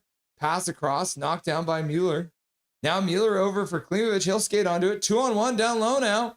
He'll hold. Backhander. Puck behind him. Oh, and then how did that fit out? Another puck pulled off the goal line by the Firebirds. As Klimovich deked to the backhand, got it through the goaltender. The puck stopped in the crease. Abbotsford, though, brings it back in as Waters works it into the corner. He gets double teamed, but gets the puck over for Bernie. Bernie puts it back to the blue line. Shot to the front of the net. That one gets tipped off of a player wide. Oh my goodness, Klimovich is going to have to change. Puck dumped in deep. Waters gets in. Trying to keep some upward pressure as the Abby Canucks will change. Now a pass with speed to the blue line, but that one gets knocked away from Novak. Walker tries to get the puck. Ends up getting it over for Cole Clayton. Now the puck up the boards. Waters plays it into the middle. Cooper Walker gets back, plays it over for Cole Clayton. Cole Clayton passes over for Waters. Waters goes through the man, plays it back for Clayton again.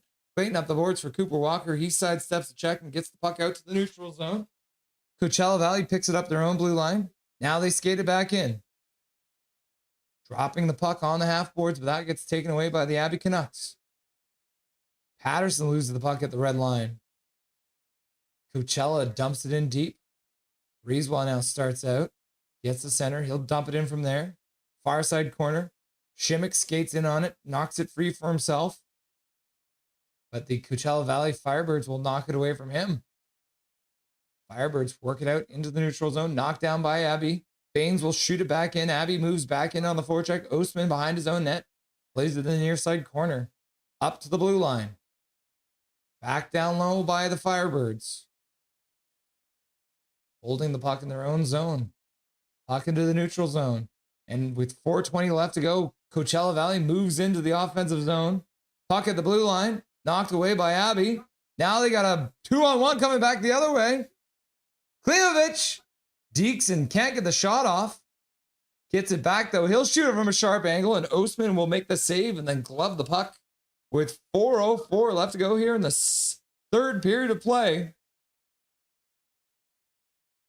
4-2. Abby leads. Nice, Duncan. We are 8 subs away. Rutherford says GM will have full power, but you still think Aquaman talks too much? Yeah. TB, boo. 56K dialed up. Yeah. Yeah. We might have that right now. Flow Hockey's been shitting the bed in the last couple minutes here. Beautiful goal, though. Yes. Thanks. I need 8 more. Come on, y'all. I like the bluegrass holders in Amali. Nothing is perfect. Remember the mini protest against Mike Gillis? Did they have like people sitting outside the stadium or something like that? Come on, Tampa, pull through.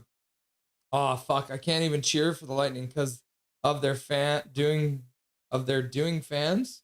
Dumb fans. There we go. Boo SA chant now. Boo SA chant. Not you, Cadet, though. Go Montreal, says Tillo. Who here remembers the guy who hired an airplane to fly a fire betting banner? I remember that. That was hilarious, right? Money well spent, Irvin, says Brickfetti. I didn't see it, though. Seattle torn, eh? Maybe the next expansion will be the Portland Limewires. Gary Wiseman, the funniest man in chat. Oh, yeah, that reminds me. Okay, so despite the win in overtime, the Vancouver Golden Knights have been eliminated from playoff contention as they needed a regulation win. So they are officially eliminated. They have 2 more games, I believe. Correct me if I'm wrong. Let's see. I think it's 2 more, right? Oh. No, they have 3 more games. No, 4 more? No, this is the entire schedule. 2 more games. They have 6 more points they can get. But obviously that will not get them up to the Ottawa charge because they can only get 38 points. Coachella Valley is controlling the puck. Back to the bar. Pass down low. Near side boards. Skating into the high slot. Looking for a shot. Back to the blue line. The defenseman fell.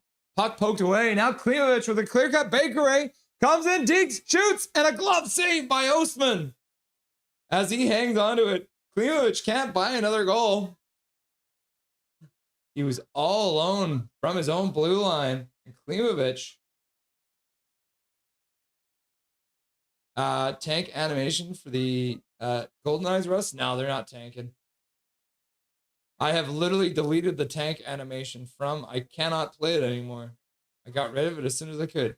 Golden Eyes, Golden Eyes, Golden Eyes. We got this, ladies! Yeah, so the interesting thing too now that the Golden Eyes have been eliminated, they can get 6 more points. So the team with the most points after being eliminated gets the first overall pick. So they don't have to tank. They have to do a reverse tank. The year is 2364. An intrepid Vancouver citizen hires a sky speeder to fly a banner over the city that says just won Stanley Cup before the year 3000. Yep. I can see that happening. Jugna through center ice. Stops up on the half boards. 3 minutes left to go. I could see that happening, Swervin. Puck to the far side. Back to the blue line. So they have pulled the goalie now. Puck down low. Up the half boards, far side. Puck taken away. Recovered by the Firebirds. Now they play it up the boards. Far side. I cannot literally see a single number. Shot to the front of the net. That one deflects out of play. 2:33 left to go. I think it was a Jugnoff. Shot to the front of the net. 2:33 left to go. Abby's got 30 shots now. 26 shots for the Firebirds. I heard about it, Irvin. Dobez is the only reason the Habs are in this game. Fair enough. Looks like the Firebirds have called their timeout.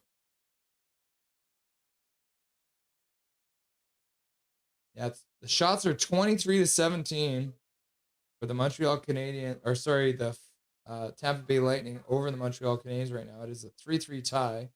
But as you can see, the Canadiens have 8 shots in the third period after only 9 through the first 2 periods. So Hagel scoring 2 goals, Slavkovsky scoring 2 goals. Back to the bar. So yes. So the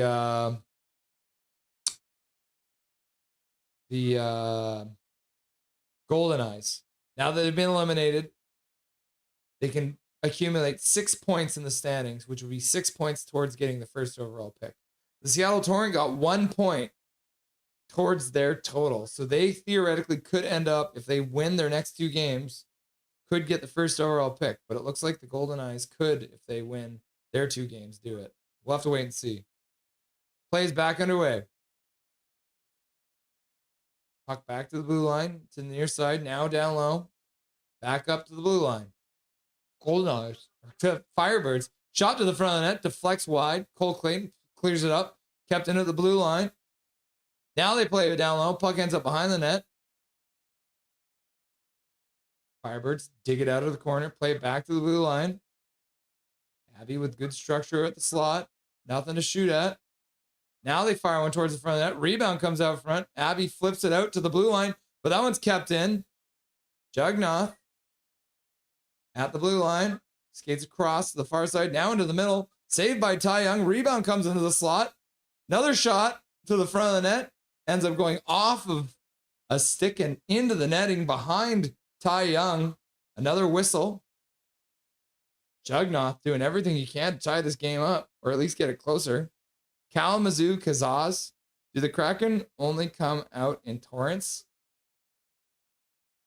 Maybe. Jen Gardner with a hat trick too. A hat trick plus a hat trick. She had 4 goals Hattie Hype or the Boise Pirates, the Pirate Bay. I would scratch Zach Bolduc after that moment of madness. Such a stupid penalty to give up and cost his team the lead. Fair enough, right? Firebirds fire the puck down behind the net. Breezewell's there, can't come up with it. Firebirds back to the blue line. High slot, down low into the faceoff circle, shot to the front of the net. Puck bounces wide. Schultz chips it up the boards. Abby now puts it off the half boards and out to the neutral zone. Firebirds start in. They'll fire the puck around the boards.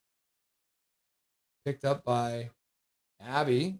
Breezewell behind his own net. Fires it around. That one's knocked down by the Firebirds, who take control. Puck out front. Ends up back to the blue line. Pass to the near side boards.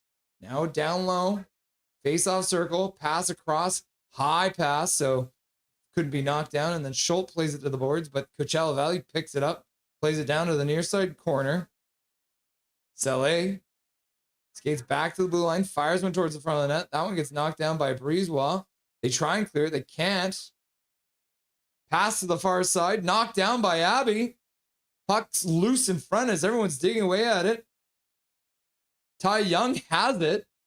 Late whistle there as the Firebirds are digging away at the equipment of Ty Young. My goodness gracious. Linesman taking his sweet time to blow the whistle on that one. Now the shots are 30 apiece with 29 seconds left to go here. Does Philadelphia have a PWHL team? No. Don't think so. Can't take bad penalties in the playoffs. Discipline needed. Yep. Don't think so. They have a PHL team. Isn't it Montreal, Toronto, Vancouver, Seattle, Boston, New York, and Minnesota? Puck shot around the boards. Coachella keeps it in, firing it towards the front of the net. Another stop from Ty Young, and he'll cover it up. No rebound there with 21 seconds left to go here in the season for the Abbotsford Canucks. Not yet, Fangirl. Pickfetty was so unnecessary, and especially against a team who has an excellent on the power play. Mueller lining up to take the face-off. Whistle goes. The Coachella Valley player gets tossed after Morrison jumped. Mueller will take it against the secondary attempt. Abby does win it. Puck ends up behind the net. Coachella Valley steps through, and they'll pin it to the boards. Now they'll dig it out to the front of the net, but Abby will pick it up there and fire it down the ice towards the empty net, but that one goes wide. And with 9 seconds left to go, icing the puck, the Abbotsford Canucks did. The faceoff will come all the way back down. I think Calgary and Chicago are the next PWHL teams. Philadelphia would make a good PWHL city. They are also getting a women's basketball team. Interesting. Agreed, Connor.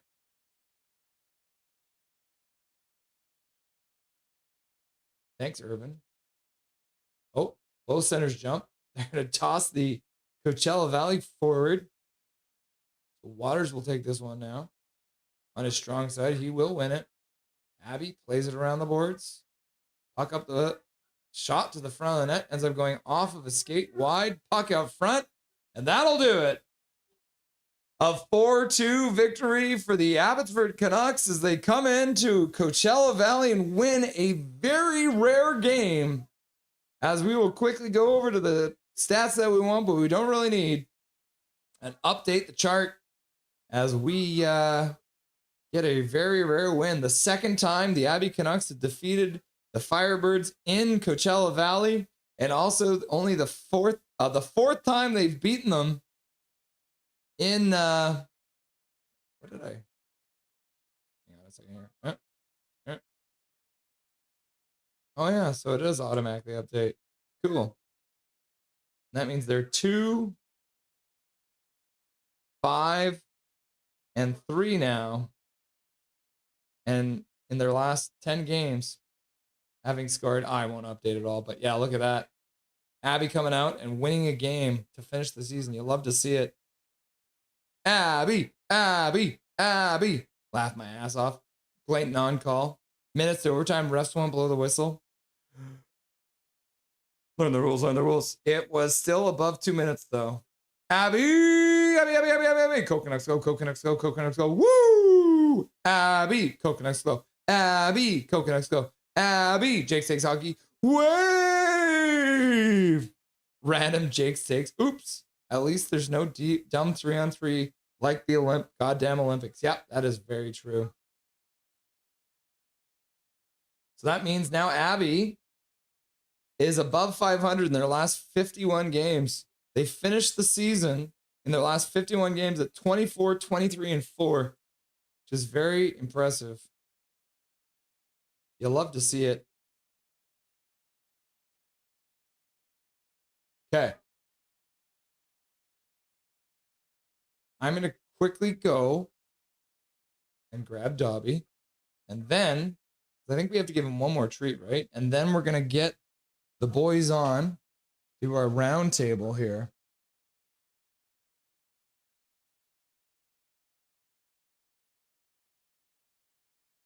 Okay.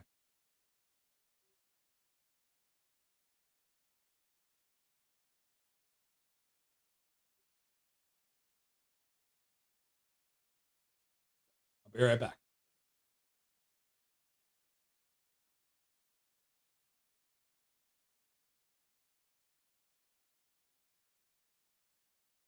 Okay. Be right back.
Got a quick one here for Dobby.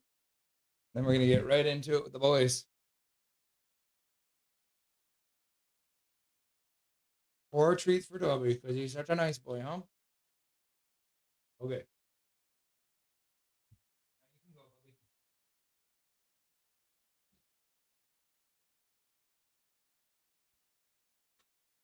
Okay.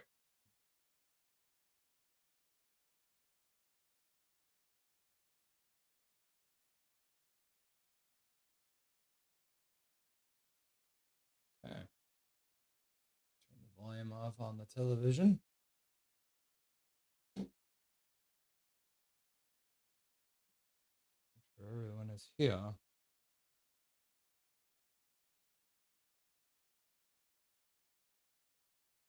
yeah, look at all the boys waiting patiently. Can you guys all hear me okay? Perfect. Make sure everything's set up properly.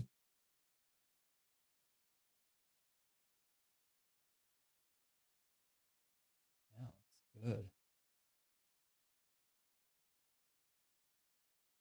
Cool. All right, guys. As we mentioned, end of the season, so that means it's time to break down many different angles from this Abbotsford Canucks season that was some of it good, a lot of it bad.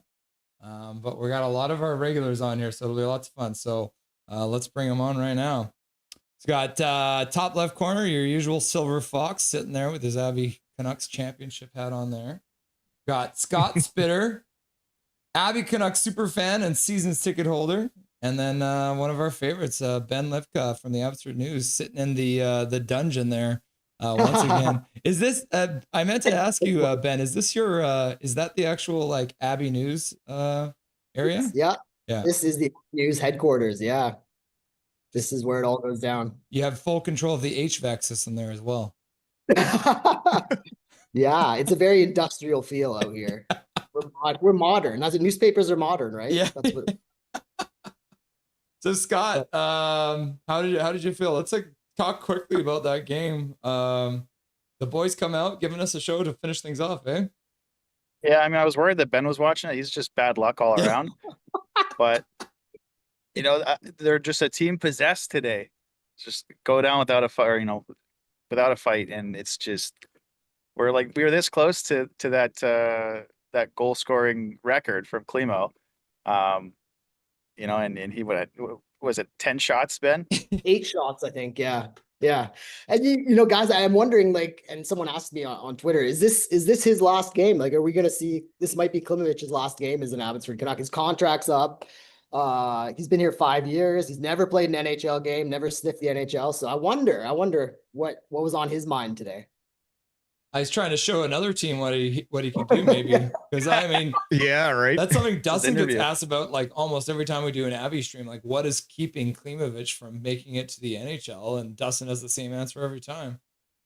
It's his defensive game, right? He's just too focused on doing the fancy stuff in the offensive zone. He hasn't made the strides to become a 200-foot player. When you compare him against like Kirill Kudryavtsev, who coming in, everyone was like, okay, yeah, this kid can play offense, set crazy record numbers as a defenseman in the CHL, but can he develop into a full-time NHL defenseman? And we've seen in the last 2 seasons, Kudryavtsev do exactly that and become more responsible in his own end and be better and make quicker decisions with the puck. Something that Klimovich just hasn't done. And if there was any season that he was going to get a call up, it's got to be this one. I mean, the Vancouver was by far the worst team in the league. They had a bunch of opportunities, a lot of guys hurt, and he never even got a sniff. And it wasn't even close. I want to say he sat out a couple games too, just as a healthy scratch. Yeah. Yep. So, and the other thing, and this is what I hate this about hockey people too, is that he's a Benning pick. So I wonder how much that factors into everything. I mean, do they want to bring a Benning guy up? And he's definitely got his flaws, like you mentioned. I just personally, I'm entertained by him, and I would have liked to see what he could do with the NHL. I totally understand why he doesn't get a chance, but like this year's a wash anyway. So like if there was any opportunity for him to play for Vancouver, like I would have liked to see him get a chance this season. But I just don't think it's going to happen here, unfortunately. Well, with everything, I think go ahead, Russ. Everything that came out in the end of year presser, it did sound like Patrick Allvin was like the end all and be all of like who got called up from the Abby Canucks in consideration with Ryan Johnson. So it does sound like that Patrick Allvin was not a fan of Klimovich. And I think that's one thing that Allvin was very focused on a lot of the time was that defensive side of things. So I don't think that's something that Klimovich showed ever. And so Allvin never had the idea to bring him up. And then if he gets past Allvin, does he get past Foot? Wanting to play the young kids. Hell no. let's not bring Adam Foote into this. Holy. We'll get to that later. We'll get to that We'll be later. here for 3 hours.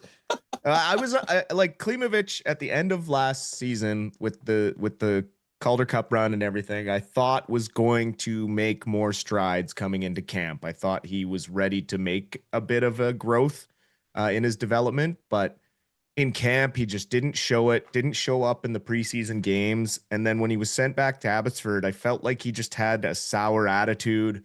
Like felt like he deserved more of a shot or a look at the NHL level. Was basically dropped down to the third line, I think, for the first couple of months in Abbotsford with Manny and crew. Couldn't find his game offensively, and then it was later in the year when they started to get more stability at forward. Then he got going a little bit more, but just not enough to even consider bringing him back when you have a new crew of prospects coming in to kind of be that next filler for the Canucks. Yeah, I think this season, like he started off like 17 or 18 games without a goal. So to finish off, like he ended with 18 goals. So like that's pretty solid. And like I don't know, I think it's kind of a shame. Like they wasted 5 years with this guy.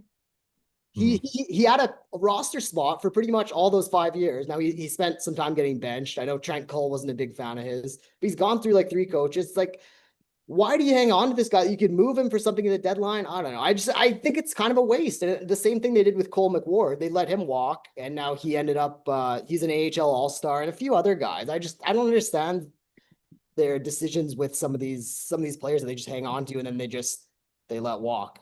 So I wanted to point something out for you guys that so Kalamazoo was playing today. They had the chance to make the playoffs, and this is the ECHL affiliate. I'm watching. Yeah, I was watching that. Yeah. So in the most Canucks way possible, they get scored on by none other than Josh Bloom scores the game-winning goal for Fort Wayne against them put the so even in the deepest recesses of our prospect system, we still have the former Canuck coming in and ruining the year for the only team in the organization that had a chance to make the playoffs. And in the last 4 minutes of the game, Josh Bloom comes back and haunts the Abbotsford Canucks and the ECHL affiliate in the Kalamazoo Wings. How ridiculous is that? Because Scott, I think you probably saw him more than anyone, right? Watching almost every game down there at the Rogers Forum. Yeah, and I mean, he considering like what was available to watch and the position he was in to potentially make a difference, just nothing, man. It was a sad. There was a bunch of nights there where you might have seen that it might have said 1,800 for attendance, but I can't imagine it was more than 1,500 people in that barn. Ben, did you get out to most of the games there at the Rogers Forum? Me? No, I barely went to any games this season. I went to maybe 5 or 6. I didn't really say. Yeah, I think there wasn't the appetite to be there in person. Like honestly, the team wasn't there wasn't really anything newsworthy happening with the team. Like they were off to such a poor start and then they fell apart. And like for me, it's kind of a waste of a night. I watched the games at home, but just being there occasionally is okay. But yeah, no, I wasn't there a lot. But with Bloom, like he had a lot of opportunities this year with Abbotsford. Like he had some first line minutes for a while. He just couldn't score at this level. So it's kind of a bummer with him because I know a lot of people were excited about him when he was in the system. But yeah, I mean that he just didn't work. I don't think Manny was a big fan of his either. Just the way he played. Speaking of defensive play, he wasn't the most responsible defensively. So but yeah, good for him that he scored with Fort Wayne. Yeah, to eliminate the haunt us once. Kalamazoo. Well, I want to kind of break it down too, because obviously we've talked about this a lot. Abby started the year with 5 players coming back on the roster from that Calder Cup winning team. Just an absolute disaster for this coaching staff to try and retrain all these new players. And then on top of it, some of the higher end players that they thought they were going to have end up getting called up to the Vancouver Canucks because they were so decimated by injury. So within the first 20 games of this season, the Abby Canucks only mustered 4 wins and had 12 losses and 3 overtime losses. So it ends up being an absolute terrible start to the season. Painful to watch. They had, what is this? I think it's a 10-game winless streak within the first 12 games. and that was followed up by a win and then followed up by a 5-game winless streak. So very tough to start this season. Ben, that's pretty much what we expected, though, with a roster like that going into the season, eh?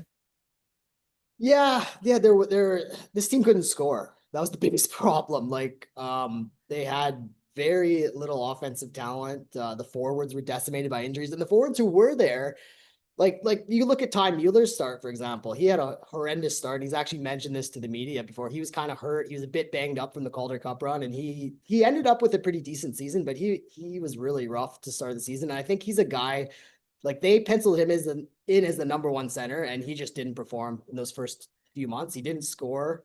Like, nobody was scoring. So yeah, defensively, like, the defense had some promising stories. The goaltending I thought was decent. It was fine enough, but yeah, this team just couldn't score, and that they didn't really improve. They kind of got a bit better as the season went on, but I think that might be guys getting healthier, chemistry developing, but it was too little too late. They just, early on, they could not score.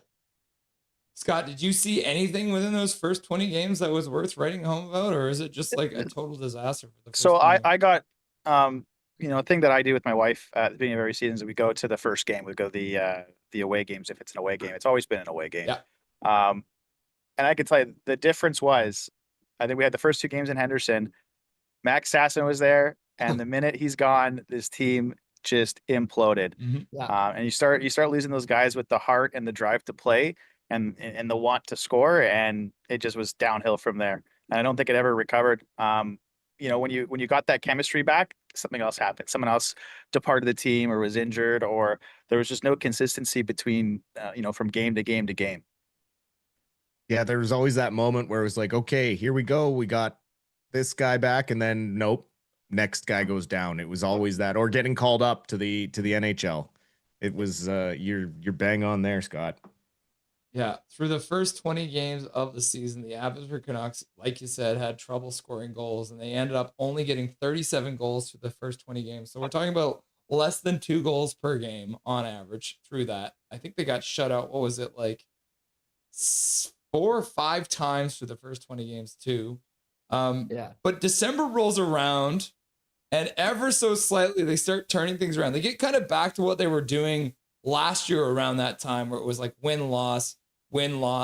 Is there anything you can put your finger on, Ben, that changed in December that had them kind of turning things around a little bit?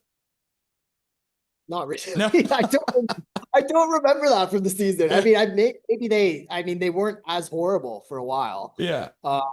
There wasn't really any point where I thought they were going to turn it around, or I thought they were going to make the playoffs this season. Like, it was just after that, those first few months, it was a write-off. Like, and yeah, I don't recall. What did you guys remember anything from the December month? Like, nothing really like stuck out for me as some sort of turning point or anything. Like, they never.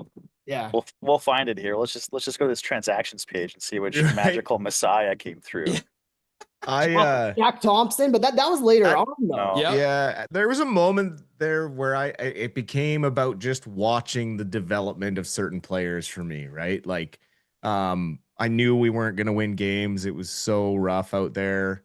So I started focusing on key prospects that I thought have a good or a potential future. And I thought one of the important things was bringing in Jujhar Khaira to help out with Ulriksson's development. Because I think after Khaira came back, Ulriksson started to be more comfortable in his bigger body and generating more body contact instead of waiting for it to come to him. But other than that, like, there isn't anything major that happened that really changed anything. I just think it was guys getting healthier and also finding some chemistry. I think post All-Star break, I think, is more where things started to kind of click more.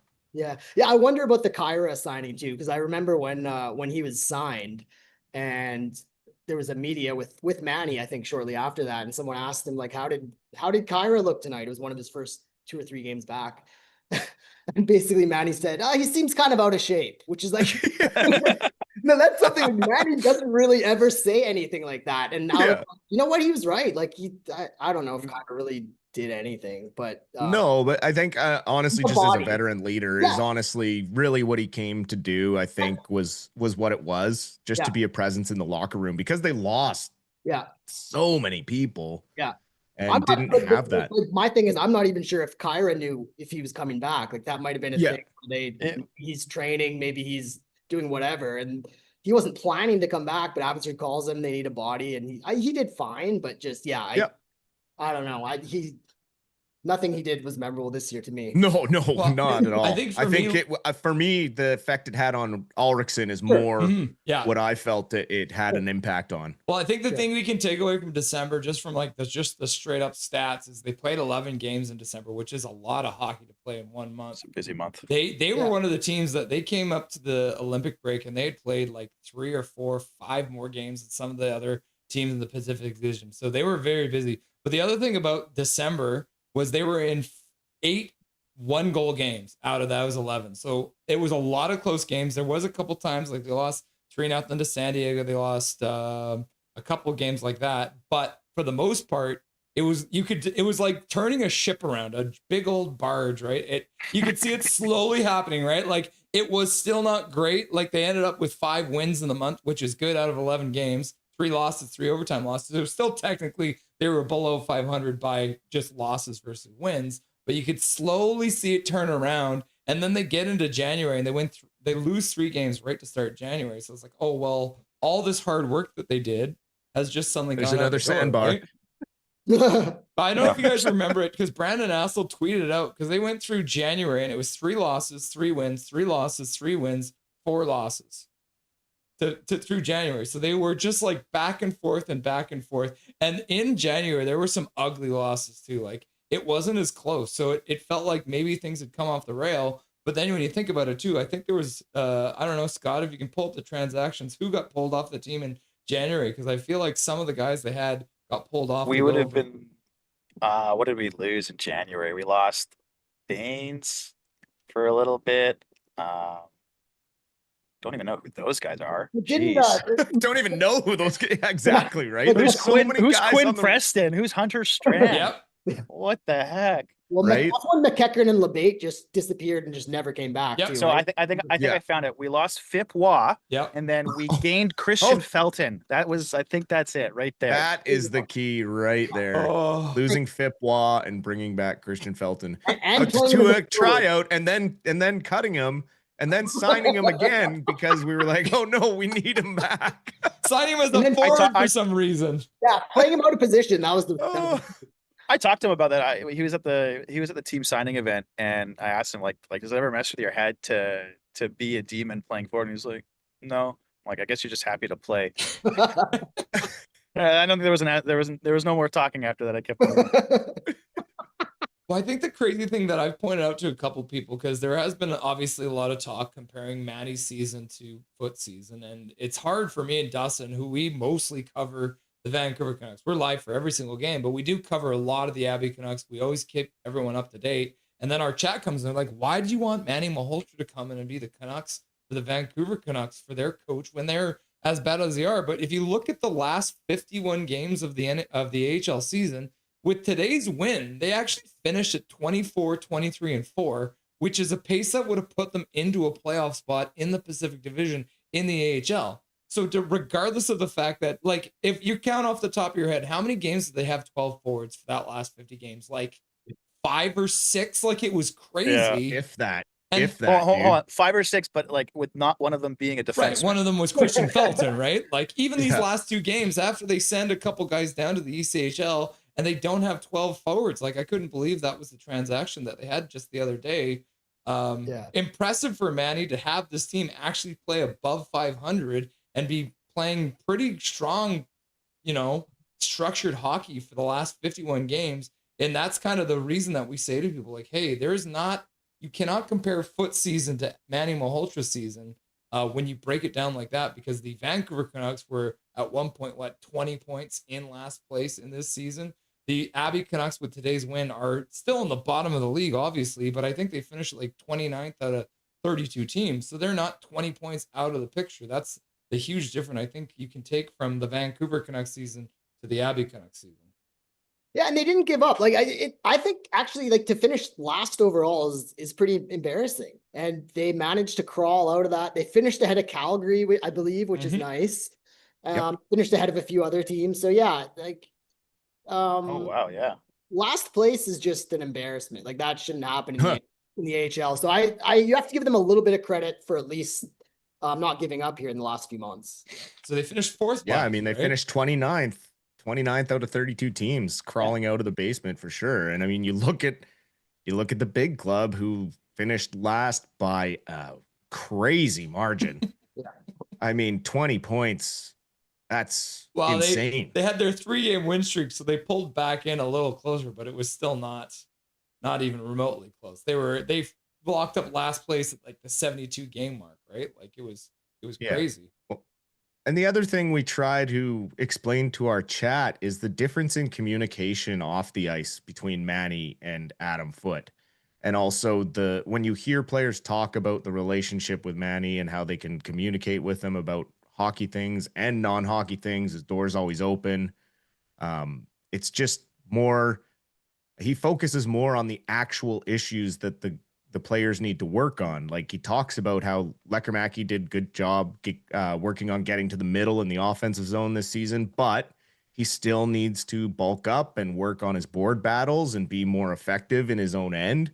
And he doesn't sugarcoat anything, but he gives you exact answers. And I think that's one of the keys with Manny and these young prospects is the way he communicates with them, the way he knows their game. He knows what he specifically needs to help them develop.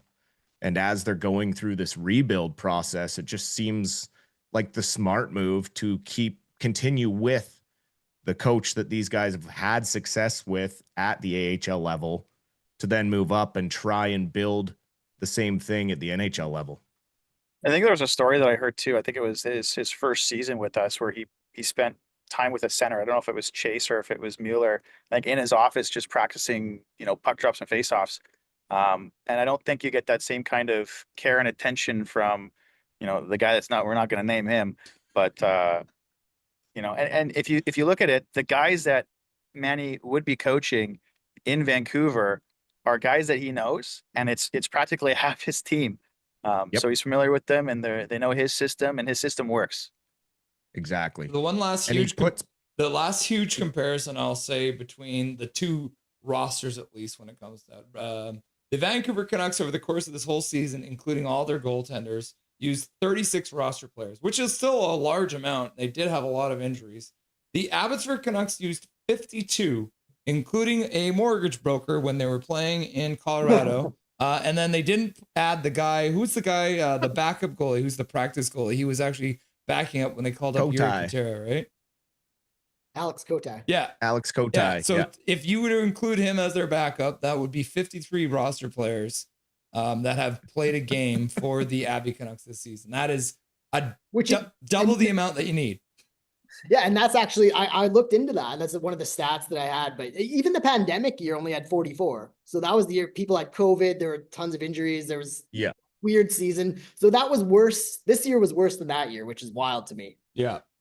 Yeah. It's a big anomaly for sure. Do you guys want to jump into some of these player awards? Yeah, definitely. Absolutely.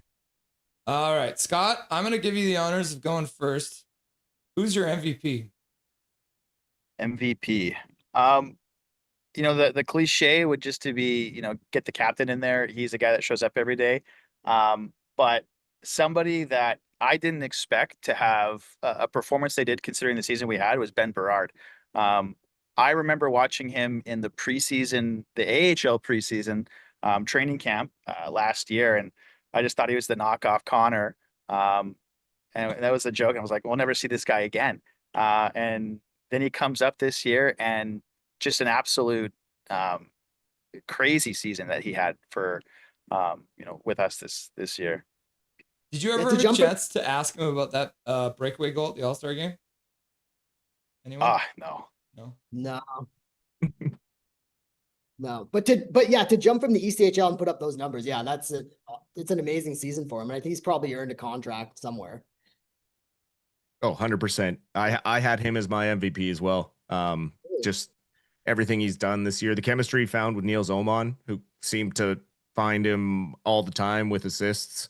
Those two for sure. It was great. But Berard to step up in a season where the offense was a big question mark. Who was going to fill the voids of, like Linus Karlsson leaving, the goals he provided at the net front and that sort of thing. A very underrated shot as well. The goal we saw him get tonight to get his 20th goal. I mean, absolutely wired short side over the shoulder of the Firebirds goaltender. So, I think he's one of the guys I'd like to see given a shot, a two-way contract, because we do need some wingers with that offensive upside, but can still play some good board battles and have some size. For me, I like the Berard pick, but I just from watching all the games, I had to pick Patera just because, God, there were so many games. So many games where he kept Abbotsford in the game, kept the games close. And if you actually look at his numbers, like for being on one of the worst teams in the league, like his numbers are actually amazing. Like he has a 91. Yeah, 0.91 save percentage. His goals against is 2.63. Like, and this is on the worst team, one of the worst teams in the league. They were the worst team for a lot of the season. So he won 12 games. He had a shutout. I was impressed with him all season. It was cool. He got a look in Vancouver for a bit, but he made a huge difference, especially early on. He kept them from cratering even worse. So he would be my MVP. He seemed to always make a difference whenever he was playing. And then considering, what he had last year, that just unfortunate, I think he had 7 games in and then he was just gone for the rest of the season. Vaporized. Just see you later. I think we saw him at the Calder Cup and that was it. Yeah. I guess I'm cliche, Scott, because I chose the captain Waters as the MVP, but that was just because I think in a season like this where everything was going wrong and could quickly get to a situation where you're talking about culture in the locker room, he showed up, like he said in his speech at the end last year. He showed up with a smile. He had more fights than he had in his entire career. Tonight, he sets his career high with 11 goals and doesn't get the career high for points, but he was double shifting on a very regular basis. So for me, that's where I give Waters the MVP for this team, because he was everything they needed him to be. I like that choice too. I mean, I don't mind it. Chase, like, if you've been watching since when he first signed, like, he has gotten so much better offense. Like, he was a black hole his first couple seasons, especially his first season. And now he's a pretty consistent scorer. He plays special teams. I mean, he's developed into a really good AHL player. And he was great this season. He played a ton this season. So I like that pick. He kind of filled that gap where, we lost John Stevens as sort of that veteran guy in the locker room. And you kind of look at the season like, who's going to, continue to fill that gap, and Chase has grown into that person. This is so weird. Especially with Breezeball being out. Yeah, he's a young guy. He's so young, but he seems like an old man just because of how mature he seems out there. It's crazy. I hope they just keep him around for just to keep him around. He's a great leader in the AHL at the AHL level. Great captain. And I wonder if he'd ever get a look in Vancouver. Like, you hear the stories of longtime AHL guys getting a shot in the NHL just for the season or something. Ryan Johnson loves him. So if Ryan Johnson ever becomes a GM, I think it'd be a really nice story for Vancouver. The thing I say about him is I think he's the great guy to have down there. If, for example, if Braden Coots ends up playing for the Abby Canucks next year, he's the perfect guy to have there as a young captain who can kind of show him the ropes on a professional level. Same thing with Patterson. Like, he's the kind of guy you want to teach these guys to show up with a smile and be prepared to go to the NHL when the times are hard. Yep, totally. Agree. Dustin, take the honors. Who's your best defenseman for the Abby Canucks this year? So for me, like, it was a kind of a split, right? You didn't ask us to pick a rookie of the year, but I did that anyway. Yeah. So that I could give the flowers to both these guys. Obviously, I've loved what Kirill Kudryavtsev has done with his game to develop into the point where he got a look at the NHL level late in the season. I felt like it was overdue, but we do have a bit of a logjam at the defensive position. So until they had the opportunity to do so, he looked really good in the couple of games that he played. Another great assist tonight. And the way he's worked on his defensive game as well, for me in this season, I think he had a great year. But then in Rookie of the Year, I had Sawyer Minyo, who also could have been the best defenseman as well. Both of them really had to step up early in the year, with both Jet Wu and Brisebois on the sidelines, who would have been their partners as veterans to help, get them through their rookie and sophomore seasons. But the way they stepped up early in the year to play special teams and extra minutes, both of them kind of deserve some kudos as stepping up in roles that they weren't really supposed to fill this year. So Ben Scott, before I get you guys' best defenseman, I didn't ask for Rookie of the Year, but I think we can. Is it a unanimous vote for Sawyer Minyo as Rookie of the Year? Yeah, I would say it has to be. We'll just put that in there then. That's Sawyer Minyo, Rookie of the Year from all four of us. That's although I have to say, like Minio, I really think they overplayed him at times this season, and he kind of like, man, big time. He fell off. If you look at his numbers, and this is his first year as a pro, so you have to give him a little bit of a break on that. But man, like his stats completely disappeared for the second half of the season. I think he was overplayed. He was hurt a lot. He showed a lot of promise. Like he definitely has the potential, but I hope they didn't didn't break him. Yeah, early in the year they were leaning on him hard, and that led to the injury, and then he just wasn't the same for the rest of the season. So hopefully, it's nothing serious, and he can have a good training session this offseason. He's been in a bubble for like 3 months, 4 months now. I know. Yeah, I know. That's just part of his gear now, apparently. I don't know. Yeah. I wonder if he's like adjusted to the way that a puck looks outside that thing. Yeah. For my pick, I'd pick Kirill as well. I agree with what Dustin said. Although I do want to give a little bit of credit to Mancini too. I thought in Abbotsford, I know in Vancouver he's been a bit of a mess, but in Abbotsford I've always kind of liked his game. And probably because Adam Foote doesn't know how to use him properly, but I thought Mancini was pretty solid in Abbotsford, but I would give the nod to Kirill personally. And Ben, I caught so much crap this year because I loved Mancini at the AHL level too. And I was like, oh, this kid needs to be in the NHL. He needs to get the reps. But then exactly what you said, the deployment of him was crazy town. They signed him to an extension, and then he's in the press box. It's just like, what is happening here? And it absolutely destroyed his confidence. He looked lost at times, like not the same player we see in Abby. And that's where it was like, people were like, Mancini's terrible, send him back. And I'm like, no, I swear he's not. Yeah, totally. I think when I'm choosing a defenseman, maybe not for how good they are, but having Jimmy out there for a lot of those games, just as our only veteran for most nights, to help those kids out. He was really solid just to show up, just about every day for them. I can get behind that for sure.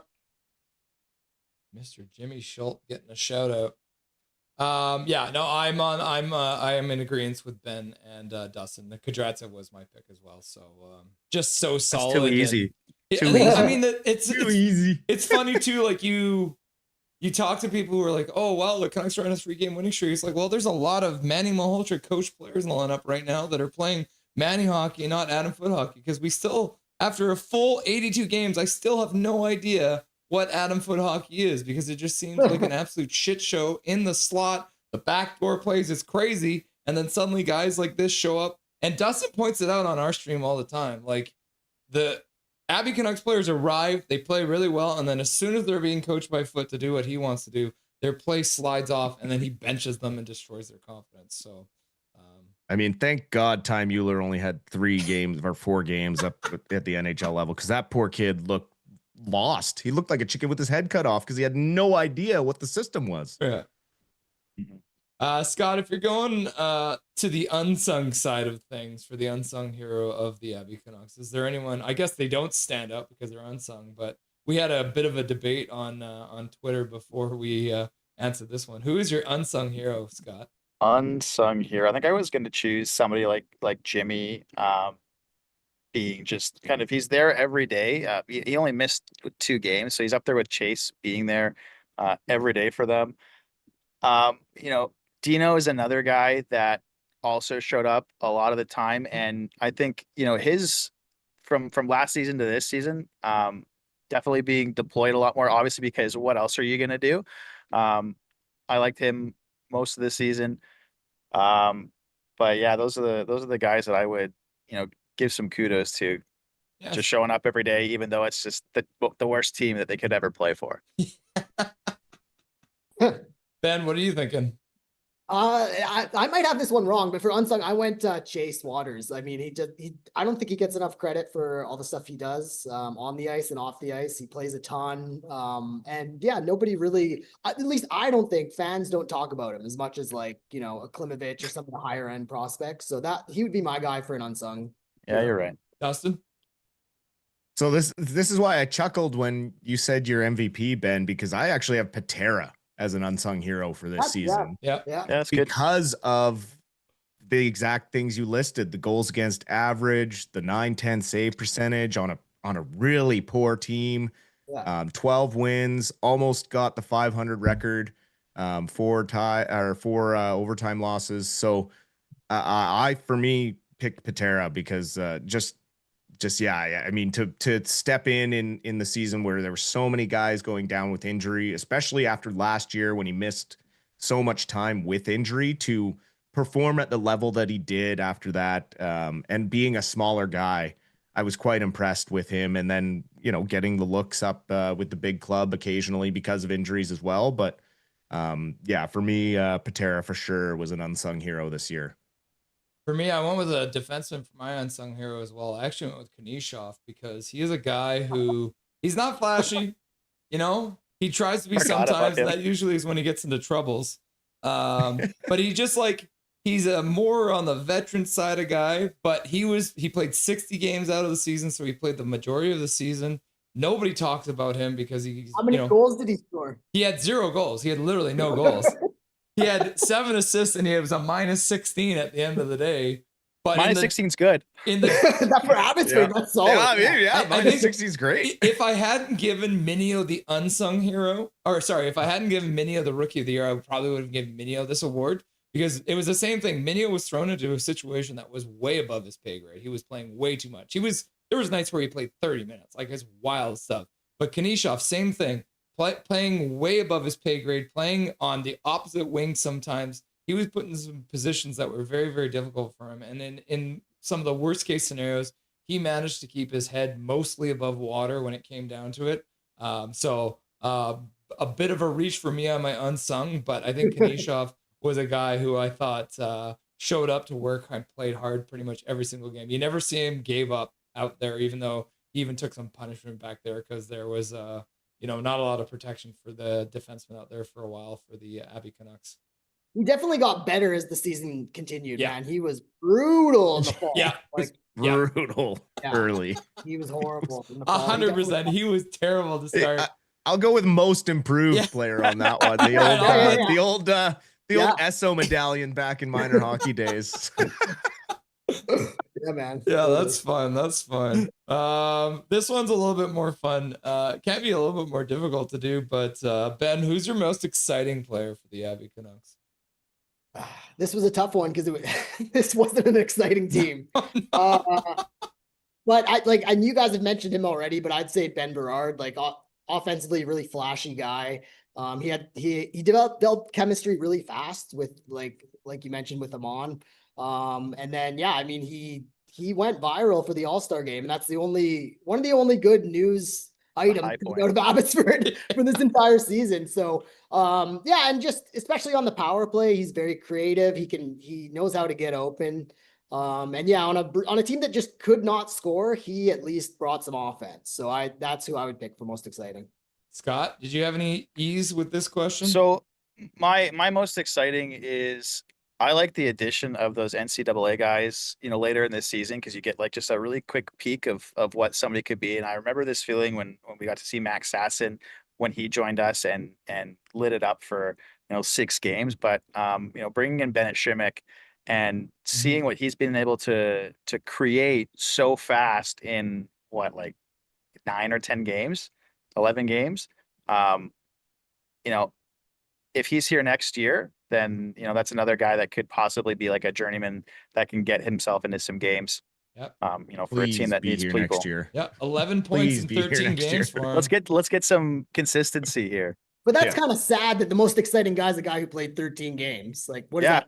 Well, no, Well, sure. Like what else? Yeah, I mean, it's like even when we were talking about the Vancouver Canucks, me and Dustin talked about, I'm like, I'm picking Brock Besser, but that's because he was good for the last 20 games of the year, right?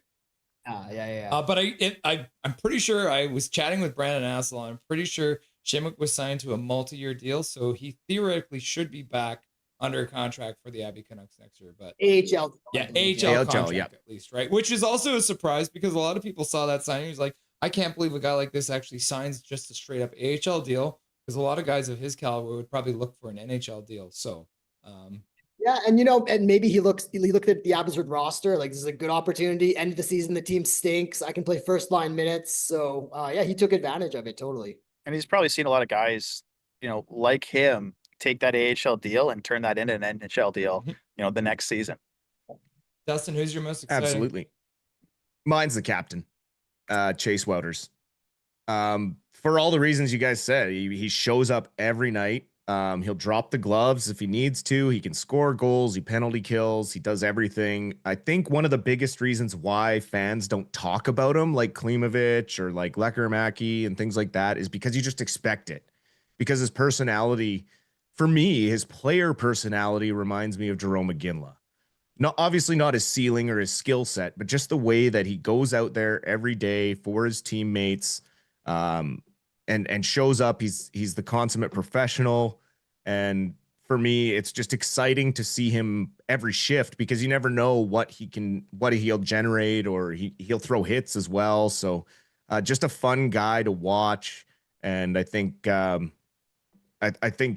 really hope they bring him back and continue to use him as a leader for these young prospects they're going to have coming into the team. Like Russ said, you have some really young centermen coming in that they're going to need some guidance. And I think Wouters is the right guy for that. You said mine, Dustin. It's Lekkermäki for me, another guy who barely played this season, right? He only ends up playing, 20 games? Lekkermäki, 21 games.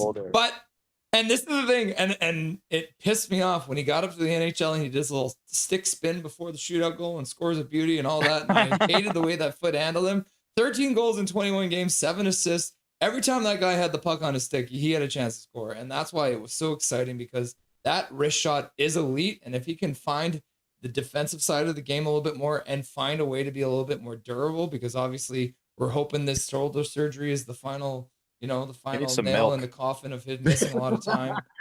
We'll have to wait and see. But yeah, for me, it was Lekkermäki, because it's exciting to see goals, and you don't see a lot of that for the Abby Canucks this year.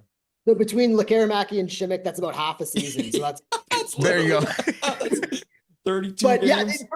Yeah, for Lekkermäki, he's awesome in the AHL, but man, I think the Canucks have to be disappointed with just the way his development so far. Like this year was a write-off. So I really hope not to see him in Abbotsford next season. He's got to be in Vancouver.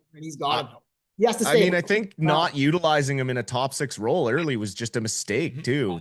Like he's not built to be a grinding bottom 6 guy. There's some guys that can go through that in their development and go through the trenches and work their way up into a top 6 role, but he is a natural top 6 player that needs some protection from a bigger bodied guy. Like it's just who he is. And it was really unfortunate. Russ and I would pull our hair out just with the minutes he was getting and the deployment of him. The problem with that though is in Vancouver. So who's he going to be playing with as a center? Elias Pettersson. That was the issue, right? Because so it's like, yeah, how's this guy going to get the puck? So then this is a completely different topic.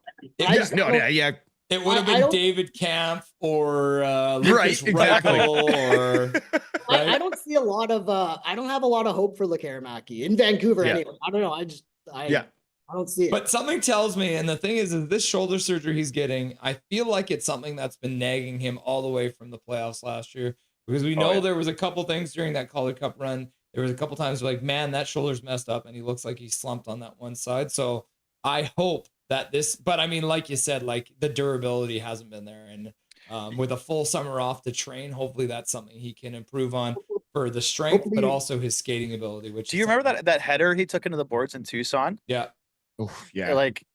Yeah. Like, I don't think he's really bounced back from that. Yeah. No. Yeah. Well, and then he had the dental surgery, right? Yep. Apparently. Was it his wisdom teeth? Yeah, and then wisdom teeth infected out. too, Young guy right? had his wisdom teeth. Then he got an infection. Yeah. Okay. Everything that could go wrong this season went wrong. It's crazy, and I wonder what next year looks like. If it's a bounce back, if it's or do we do the same thing where we just wholesale the team and start fresh again and go through this pain? That might be a good, a good segue, Ben, for the biggest setback award? Biggest setback. Oh, yeah, sure. We're not the brightest future thing, but I guess that's kind of like a rookie of the year. Yeah. Oh, we got more. We got more. Yeah. No, I'm down with the biggest setback. And I wanted to steal this guy before anyone mentioned him, but by far the biggest setback, Vitaly Kravtsov. You remember him? Does anyone remember this guy? Yes. He was supposed to, I don't know what the plan was for this guy, but he was still Vancouver's property. They signed him. He apparently was going to make Vancouver, was nowhere near Vancouver's roster, which is pretty sad considering how Vancouver finished. Ended up in Abbotsford, and you could tell he did not want to be here whatsoever. Like, zero effort, did not care, lazy back checking, and I wasn't surprised when he just took off and wherever he went. I don't know where he's in Russia now or something, but by far the biggest setback. And what a disappointment. Like, I can't believe this dude was like a top 10 pick, and just, it was so disappointing. Yeah. Spent too much time with JT Miller, man. Oh man. Yeah. And I was excited to see him in Abbotsford. And I thought, like, if he was handled properly, I don't know, it's probably just a self-motivation thing, but he just, like, I thought he could have maybe sold some tickets. He could have been a star in the AHL, but he just had no interest being here, and they let him go. And that whole thing was weird. I wonder if those 10 games or those 12 games at the beginning of the season, if they go different, if he sticks around, or if he sees that 10-game losing streak and goes like, I don't want to be here. Yeah. Like, why am I? And that pissed me off. The team stunk, but he did nothing to help them out. And then he just left. Like, he didn't offer any solutions. And what a disappointment. Yeah, he went running back to his team in the KHL, the Tractor. I can't pronounce the second part of that name because it's a very long Russian word. But he went back to Tractor and got 37 points in 42 games because the KHL game is not the same. That's the annoying thing. He's talented. He's got the skill, not offensive skill. Anyway, there's no way he should have been lighting up the AHL all season long. And maybe the Canucks figured that was going to happen, but he wasn't motivated. And like, what a disaster. Well, maybe he's just not a solo effort guy. Yeah. I don't know. There wasn't a lot of help from anybody anywhere. No. Yeah, that's good. Scott, who's your biggest setback this year? Losing Ricky for as long as we did. He's been out for, I can't even remember how long. I was really happy with kind of how his season was going. And then to lose him and, bye-bye, see you later. There was a lot of offense that he could have helped us with. You said, is that Reichel? Is that your nickname for Reichel? Ulrichsen. Oh, okay. Yeah. And he was. Yeah, and this is like an annoying from the media point of view. Like, we never got any updates from Ulrich. What's up with Ulrichsen? What's up his with leg? What's his up leg? With yeah. Is it his leg? Oh, I know. So he lives close by to the arena. So when we're walking back to the car, he was behind us and he was limping pretty hard. Oh, okay. I thought for sure it was a shoulder. I thought he had a sling on at one point. Yeah, no, he was starting to show signs of making jumps in his development and getting into that power forward role and being a net front guy, and then just into the Spider-Verse. Dustin, who's your biggest setback? Mine's Klimovich. Yeah. I really expected more from him this year. I hate to rag on the guy, but 62 penalty minutes. Oh yeah, gosh. When you don't fight. And all minor penalties, all tripping, all minor penalties, tripping, all 62 minutes. Yeah.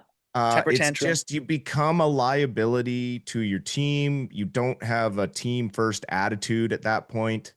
The attitude I felt was an issue when he didn't make or get a shot at the NHL level, which I felt I think he felt he deserved based on age and for time in the club, but not based off of performance. And yeah, like for somebody who needed to make that leap in his final year of his first deal with the Canucks here, just took miles of steps back, not performing well, not moving his feet in the defensive end, and that's what led to a lot of the minor penalties, getting out of position.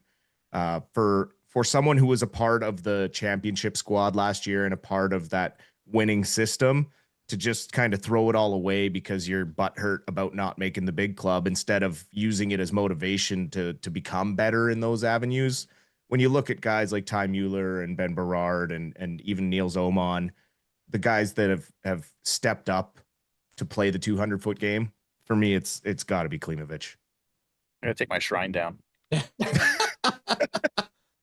Clem Reaper no more. I'm just gonna piggyback right on Ben's, and I'm gonna go with Kraft stuff too, because I completely forgot he existed, and thus he is the biggest, right? Like he was so hyped to start. Just everyone getting sold on him for a minute, and then it was like, whoa, where'd he go? Quite literally 10 games. It was not even before the losing streak was over, and he was gone. 10 and gone. I'll give you a low key pick. It was my second option. Maybe is I didn't like Archie Bain's season. That might not be a popular. Like I agree. I think similar attitude to Klimo, right? And just be like, I should be somewhere else. I should not be here. And a lot of nights he was invisible, and he's playing first line minutes a ton. His production wasn't that great for like a guy who's an AHL All-Star and a guy who he was a top scorer like for a while, like previous seasons, and I wasn't impressed with him at all this season. So I thought he had a rough season. I think he's missing a couple partners. Yeah, true. And maybe he was elevated a little bit because of who he was playing with. Yep. Exactly. Mm-hmm. Yeah. Well, I mean, I think it was Dave Hall who said probably the best analysis of Archie Bains is he's got NHL hustle and AHL skill, and it is what it is, right? I was pretty happy with some of his starts earlier in the season with Vancouver, and he was playing that fourth line role, and he was there was I think a shift I remember where he blocked like 3 or 4 shots in a row on they were tied down, and he was just being an absolute warrior. And you guys know that like Bains is on a one-way deal next year too. Like he's got a good his agent kind of hoodwinked Vancouver a little bit, so he's gonna make money no matter where he's playing next year. He's set. So but he might be more motivated next year. I'm not sure if he's on the Vancouver team. Doesn't seem like it. So he's probably back here. But yeah, it'll be interesting to see how he plays next season. So Ben, brightest future. Go from the biggest setback to the brightest future. Who's your guy? I'll just take the basic. I like we talked about it before. Sawyer Minio. Yeah. I would say for this team, even though he had a rough end to the season, it's his first pro season. He's never played against guys this size and this strength. So I'd go Minio. Yeah. Scott, what are you thinking? Kirill, he's got some juice in him. He's probably the only guy I'm happy to see most nights. There's a lot of opportunity for him to make it and to perform and to be there. And he's happy to be there every day. That guy is the happiest guy I've ever met, I've ever seen. And no matter where he's at or where he's playing, he's just happy to be there. Dustin? For me, it's Bennett Shimmick because of the multi-year AHL deal. I think in the 13 games we saw, 11 points, 5 goals, 6 assists, and they weren't like nothing burger goals. Some of them were really, really nice goals. Contributes physically in the battles along the boards as well. So I think he's my 1A, and then my 1B is Minyo. I think in his first year with the minutes he was tasked with playing early in the season, defensemen notoriously take a bit longer to develop.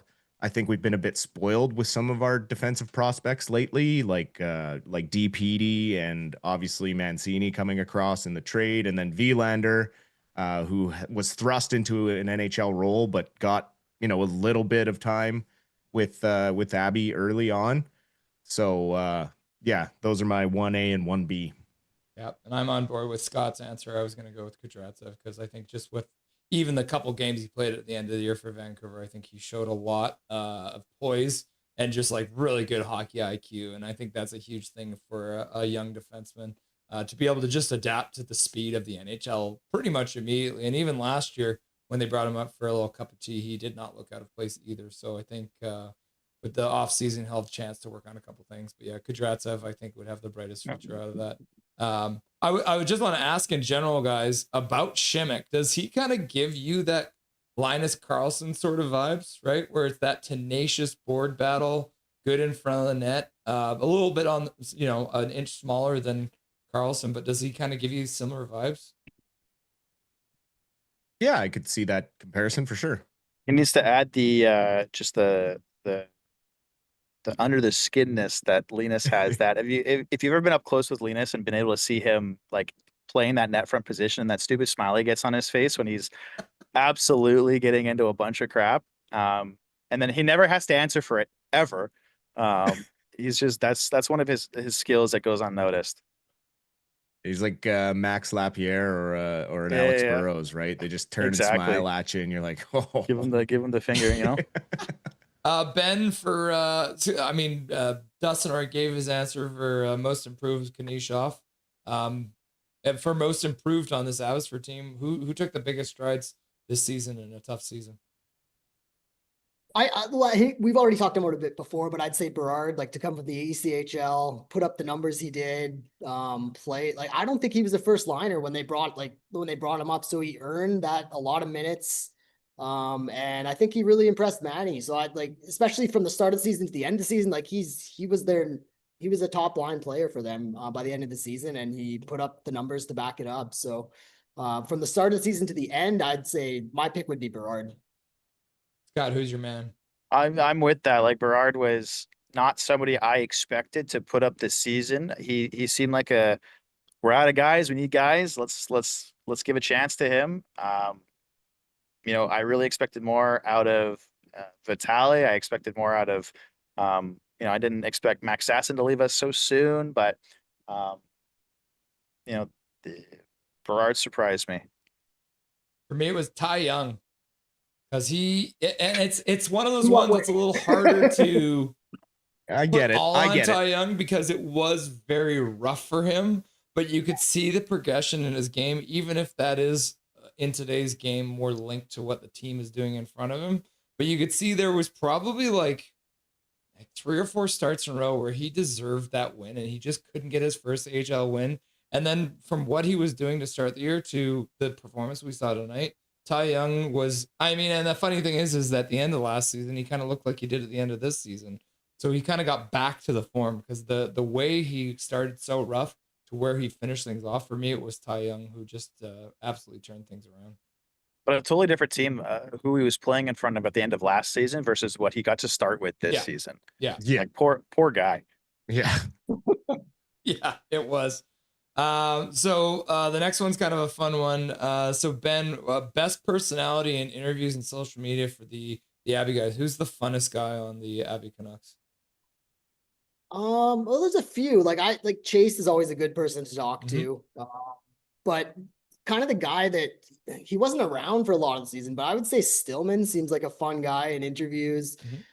Yeah, he does a lot of the Abby Canucks social media. Interviewing players, doing all sorts of kind of goofy stuff. And he seems like a guy, that all the teammates seem to like him. So that's who I would pick for this season. Unfortunately, he missed a bunch of games. From when he played, I liked a lot of what he did. He was kind of like a second line grinder, brought a lot of physicality. He seems like he'd be a fun guy, and he showed that often. Like, a lot of these guys aren't allowed to show their personalities, but it seemed like they let Stillman loose a little bit. Scott? So you don't get to, I don't think he does a lot of the social media stuff at the beginning of the season, but when you get the mic'd up videos, Kirill is just hilarious. He's a kid at heart and just happy to be playing hockey for money. Dustin. Yeah, no, I agree with Scott. Listening, anytime you see Kirill pop up in anything, he kind of reminds you of Ovechkin with that boyish love for the game, where he just loves to play hockey, and he's gonna be a good teammate. He's gonna have fun. He's gonna say silly things, and he's just, he's always a good clip away. I'm agreeing. And it's funny with Kirill too, is that like his first game, like the first game, I think he scored a goal or something. He did media actually that first game. And he, someone asked him, like, how do you like Abbotsford compared to Sault Ste. Marie? And he, I think I've told this story before, but he went off on Sault Ste. Marie. Sault Ste. Marie sucks. Abbotsford's so much nicer. Oh my God. Mountains. And he just talked about that for like 2 or 3 minutes. And it was hilarious. His honesty. Yeah, you guys are right. He's hilarious. Unfortunately, I could tell like the media, Abby Canucks media people weren't that thrilled with him crapping on Sault Ste. Marie. So I don't think that clip ever saw I have it recorded. So I have the recording, I have the audio, but that recording never saw the light of day, unfortunately. Never went to the social media. That would probably devastate a bunch of Sioux fans. It would probably hurt their feelings a lot. So yeah, so I don't know if they really let him do a lot of media anymore, just because I mean this was too honest. Yeah, exactly. So, but he's got a huge personality, and he, like you guys said, he's a lot of fun. That's what they got to stop doing is these interviews are so boring sometimes. So I know, like these guys stop are so them. restricted and you don't get any fun. Who's a guy like a guy I love watching is it's goalies. It's Devin Cooley. He's hilarious. Eric Comrie, just let these guys loose. Let's hear him. Let's talk to him. Yeah, well, that's funny because my best personality is Tolopilo because it's funny how he interacts with the media, right? And it's funny in the way that goalies are funny, right? Where they're like, "So how do you feel that you're playing in the NHL now?" And he's like, "It's kind of like playing in the AHL. Like I'm still a goalie, so." And he's just got that. It's a whole combination of things, but he's definitely that weird goalie first. So I was very close to choosing Chase Stillman because the social media stuff, especially when it's Stillman and Mancini together, I saw a couple of things they did together where it was hilarious. But for me, at the end of the day, it was Tolopilo just because he's just he's got that weird kind of dry humor to him. I think maybe even on accident, but it just comes off as so funny for me. Tolopilo's great pick. Yeah, no, he was. I remember. I think I asked him about bouncing back from a loss, and he looked at me like I had 4 heads. It was next question. Was that just his look though? Because he does I think that's just the way he is. That just kind of has that look about him. And that's why I don't love talking to goalies because they're all kind of. Seelovs was the same way, kind of. Yeah, like he wasn't that much different from Tolopilo, in my opinion. They're so weird. All right, they're all strange. So this is a fun one. So Scott, what's your funniest story of the year from the Abby Canucks? Funniest story of the year. I have a couple. This was my idea, so I had a couple nominees. Yeah, I'd say. Yeah, okay, let's hear it. Yeah, like just injuries in general. Like we mentioned, 52 guys, ridiculous amount of call-ups up and down. So that would be one. Kravtsov just in general, like we mentioned earlier, like that was just, I didn't understand any of that story. The Vancouver side, the Abbotsford side, none of it. And then he just disappeared, went home. And then this is probably the winner, the rings. We have to talk about the rings. Oh, yeah. The weirdest story. Yep. All time. Bizarre. And so that would be kind of my pick, but I'm wondering maybe if you guys have a favorite of those 3 or if you have another idea for a story, but those would be my kind of picks. Ben, did you get a ring? Because Scott just went to grab his. Sorry. I did not. You said my favorite thing. Yeah. No, I did not get a ring. Scott did. No, I've got my rings right here. So beautiful. That's so awesome. Yeah, so cool. Like we're never gonna forget that ring story. Well, we're never gonna figure out like what the hell even happened. Like, did they have them ordered? Like, are they pulling the wool over our eyes, or did they like? Because I mean, even they came pretty quickly considering kind of when this story broke. Yeah. And when it started being talked about, they came like what 2 weeks later, 3 weeks later. Like they must have been in the works. Yeah, like but it should have been quicker. There should have been communication. There should have been communication. That's the key, right, Ben? Like there should have been communication right off the bat. Like players shouldn't be contacting me or other reporters. Hey, do you know what's happening with our rings? Like that should not be happening in a professional. Exactly. Like all that needed to happen was they had to say, "Oh, we order the rings from the same company that does them for the professional leagues, and they have timelines to meet for them first." Like they have to get the NHL rings done for opening night and everything gets bumped. I think the women's league was talking about how their rings weren't done till even after the AHL rings. So when did our rings show up? Like January late? Yeah. And yeah. Yeah. But it was the communication. It just became an issue. And I mean, that's been an issue for this organization for a couple of years now is the communication and just being more truthful, more honest about what's going on. And then people get their back up and just they expect the worst. It's like, oh no, you guys forgot. And you're trying to be cheap. And it's like, well, no, they probably ordered them. They just needed to say it. And the story is just, it's gone. It's run away. And now everyone thinks you're the laughing stock and you're not a real organization. Exactly. Well, I think if I'm reading the tea leaves on it, I feel like somebody dropped the ball in the summer and ordered them late, because you did see a couple of other organizations like the WHL champions got theirs right before Abby. So I think it was one of those ones where they did order them, but they definitely ordered them later than they should have. Because when you look at it, and as the AHL champions, they should have probably had them ready to go sooner than the junior leagues, right? Opening day, like everybody else. Opening day. So don't worry about the fact that you ordered late, but you should have been communicating that this is the timeline that we're looking at. Because I think even from your article, Ben, you talked about the fact that it's probably like a 3 to 4 month turnaround from the ordering to actually delivering it. So they clearly just dropped the ball sometime in the summer, and then like, oh, we want to cover up the fact that we made this mistake on one of the. But I mean, I think I told you, Ben, too, like the story about, Head Aquilini, Papa Aquilini, who did not want to buy rings for the Vancouver Canucks, right? So then part of me thought that maybe there was something going on there, but clearly, somebody just dropped the ball somewhere. And it lines up with everything that ever happens, and things that I get to hear is how much fighting they have to do to get things done or get cool things. We're going into our 5th anniversary season next year, Ben. Yeah. And no alternate jerseys, no cool stuff, no nothing.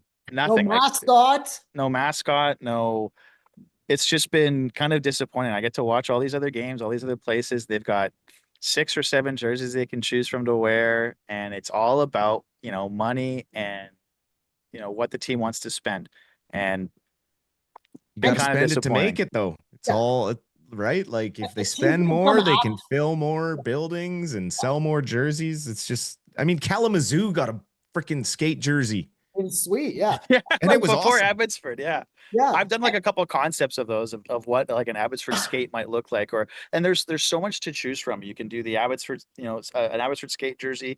You could do a Vancouver Millionaires sort of like upside down A instead of the V. There's tons of good stuff that we can make happen, and it's just disappointing because you see teams that have come in the league after Abbotsford, Calgary, Coachella. They have all these bells and whistles. We'll see Bridgeport's moving to Hamilton. Watch and see what they get before Abbotsford gets anything. So we'll see. We'll see. You literally have Johnny Canuck on your chest. It's the easiest mascot concept of all time. You just need a dude dressed like a lumberjack running around the building. Like that is. No, we're gonna get Finn with a beard. Yeah. Yeah, exactly. Well, see, the problem, I have asked about the mascot, and the problem with the Johnny Canuck mascot is apparently it's too close to the Giants. Giants, yeah. So they have to come up with something different, which is apparently is a huge challenge. Oh, as if there isn't overlapping mascots in professional sports. I mean, give me a break. We're gonna get some gritty-esque, monstrosity, weird thing. It'll be like, I don't know, forest green. It'll be okay. We gotta do like a Sasquatch. The Vancouver Warriors have a Sasquatch. So what other British Columbia creature can you choose? Salmon. Yeah.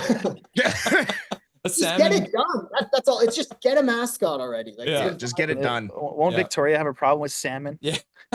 Well, the very first Vancouver Canucks mascot was a full-on ripoff of Toronto's bear. Like they had a polar bear essentially for the Vancouver Canucks was their OG mascot back in the day, but it only lasted one season because I bet you Toronto was like, "What the hell are you doing? You already stole our color theme, so you're gonna steal our mascot now too."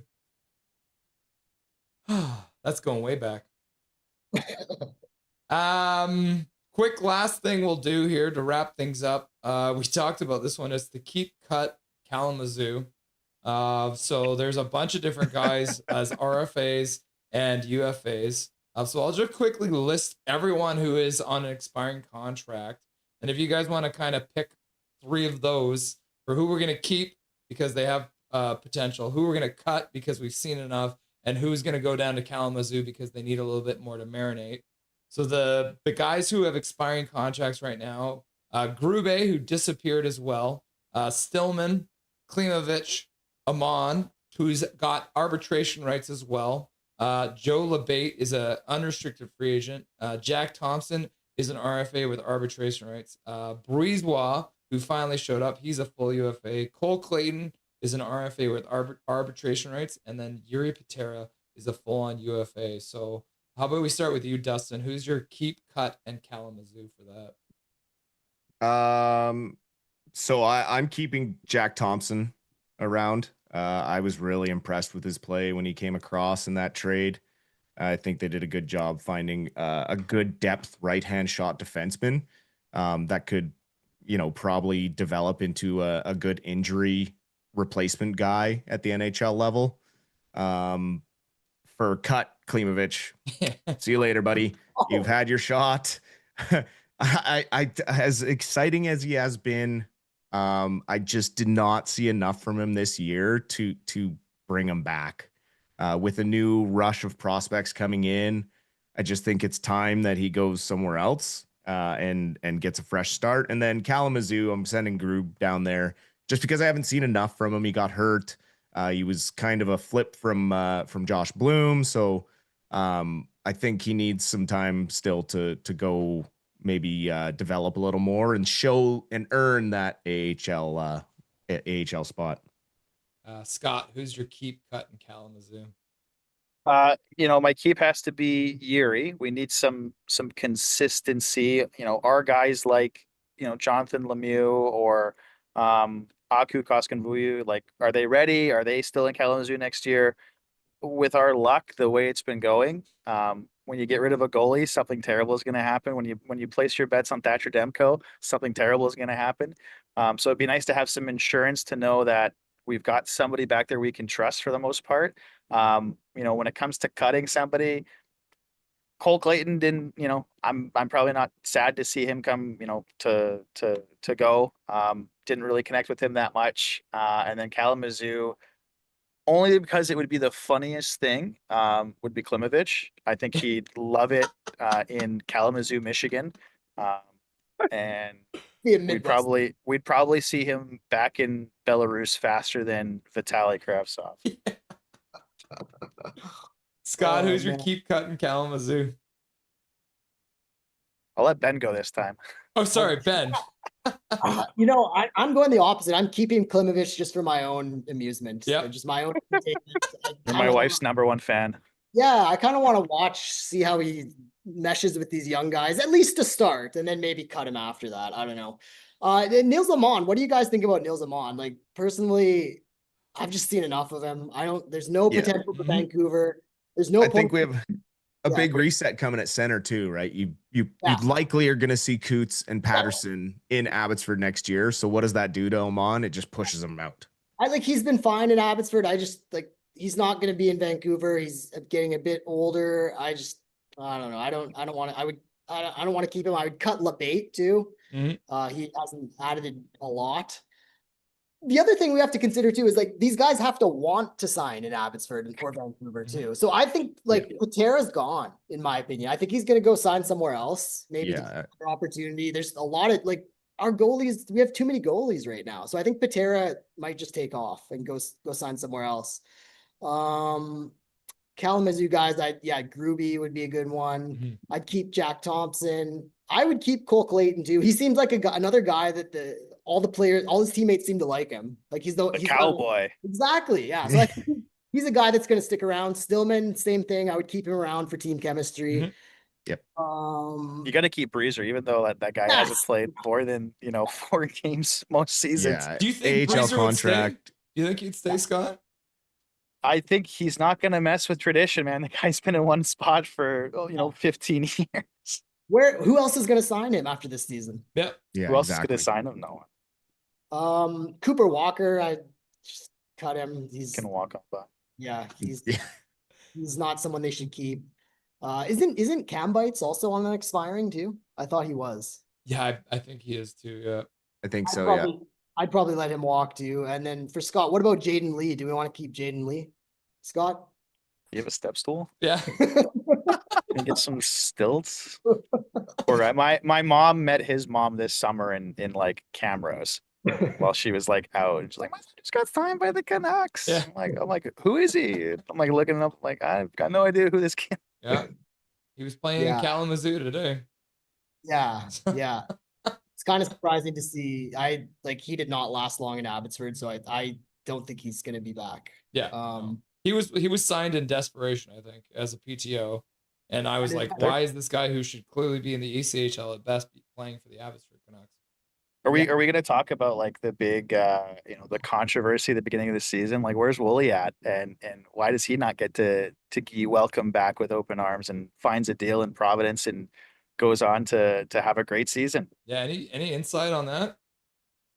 I have no idea. He absolutely should have been brought back, in my opinion. I did not understand that move at all. All I got was some Twitter gossip from Sweden. And that was something, there was just some nondescript, like, something about they didn't want him. There was some personality thing that they were saying was a deal breaker over in Sweden. Huh. So that's got to be it. Because I don't know why you wouldn't bring that guy back. It doesn't make any sense. Especially the way you started the season when you needed a guy like him. Yeah. When you started the year with no defense. And that's where like it stops being about how good the player is, and it starts being a personality contest about who gets along with who. And maybe they were trying to avoid similar, things they're having problems with in the big club. If they think that was going to be a problem, maybe they're trying to get ahead of it. I don't know. I like the guy. The guy was great. Met him a lot of times. He's awesome with kids. Always happy to meet fans and talk with people, and great with media too. Always good. One of the better guys to talk to for the media. So yeah, no, I liked him a lot. He must have killed puppies somewhere. I don't know. That's what I was thinking. 100%. You don't mess, or cats, right? You don't mess with cats on the internet. Yeah. What about Poisson? Nick Fish. Yeah, he scored the game tying goal, the third goal of the game in Kalamazoo tonight. So I think that would be kind of for me. I think Poisson would be my Kalamazoo guy. Keep him down there for a little bit. I'd bring him back. I would bring him back. I thought he was fine. It was weird to see him go, honestly. Yeah. Like the opportunities that he got, I thought he performed fine. So I'd bring him back too. Yeah. Well, it's been okay. I want to ask one more thing of you, Ben. Some of these moves, especially the fact that the Abby Canucks only ran with 11 forwards a lot of the time, and one of them was sometimes a defenseman. Does that make you worry about Ryan Johnson's ability if he does end up with that post as the GM for the Vancouver Canucks? A little bit. Yeah, there were some mistakes this season, like for Abbotsford. Like we mentioned, Wolanin. I thought Tristan Nielsen is a guy. I don't know why they let him walk. Yeah, that was a big one. That was a bizarre decision too, because he's like they gave him an NHL deal. He played for Colorado, and he's somehow not good enough for Vancouver or Abbotsford. I didn't understand that. So yeah, he made some mistakes. And like board walking too. Yeah, you have to wonder how involved is Ryan Johnson. He's an assistant GM right now. So how responsible is he for this team that was 32nd overall? I don't know. But I mean, from everything, all the times I've dealt with him, I think he'd probably be fine as a GM, but I don't even know this whole setup now with like Rutherford still seems to be in control mostly. So and they have the two other assistant GMs. So I think it'd probably be more of the same. I'm not really sure what difference it would be if he's the GM or he's the assistant GM or he's here or there. But I guess he'd probably be fine. Yeah. Scott, did you guys like the Alvin move, like getting rid of Alvin? Dustin did a happy dance. Oh, really? Well, is it really changing it's not anything? Necessarily. It's until Rutherford is out. I mean, he swears he gave Alvin autonomy to make a lot of those moves, except for the Quinn Hughes one. That's the one he does put his hand up and say, no, I took the reins on that one.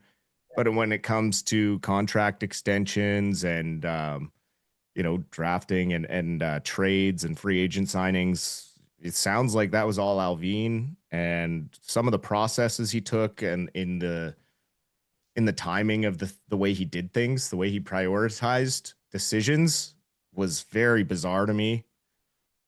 Also, all the decisions made surrounding a single player. I get that he's the best defenseman you ever saw, but to make long-term commitments to players that you weren't necessarily sold on, but you did it to try and cater to one guy who didn't want to be here anyway. It was just not the way that you needed to do business. You needed to maybe sack up a little more, stand up to Hughes, but I think a change is needed. I think he carried himself with a bit of arrogance and didn't really earn that right, especially being in 32nd place. So the move didn't surprise me at all. But what did surprise me is it wasn't just a full clean out from ownership being like, we gotta just, these guys had their chance and they did not deliver. But again, do you want Aquilini hiring the next GM, or do you want Rutherford, who has seemingly tricked Aquilini into this rebuild? So I don't know. Yeah. Hybrid retool on the fly, right? Yeah. Yeah, exactly. See, I think, and you guys may not like this, Canucks fans may not like this, but I think Adam Foote is going to get a chance to start the season. He's going to get, which is, yeah. And then if he fumbles, then he'll get fired and Manny will get moved up. That's what I think's probably going to happen. They're going to bruise him. Yeah, for as bad as Foote was, and he was bad. This roster was terrible. So maybe they feel bad. They want to give him another chance. But I did say to Russ too that Rutherford has a history of doing this with Mike Sullivan getting promoted like 10 games into the season in Pittsburgh. When they brought back the failing coach, and then it was like, see, the coach is terrible, and then he was gone. But we'll see who they end up with GM, right? Because apparently it's going to be up to the GM if they want to keep him or not. But yeah, I don't know if I can handle much more of Adam Foote post-game interviews. That's for sure. Yeah, and I wonder how much the lottery affects this too. Because if they win the lottery and you get McKenna, do you really want Adam Foote to be this guy's first coach? I don't. Nope. So that could change too. Knowing the Canucks' luck, they'll probably get third.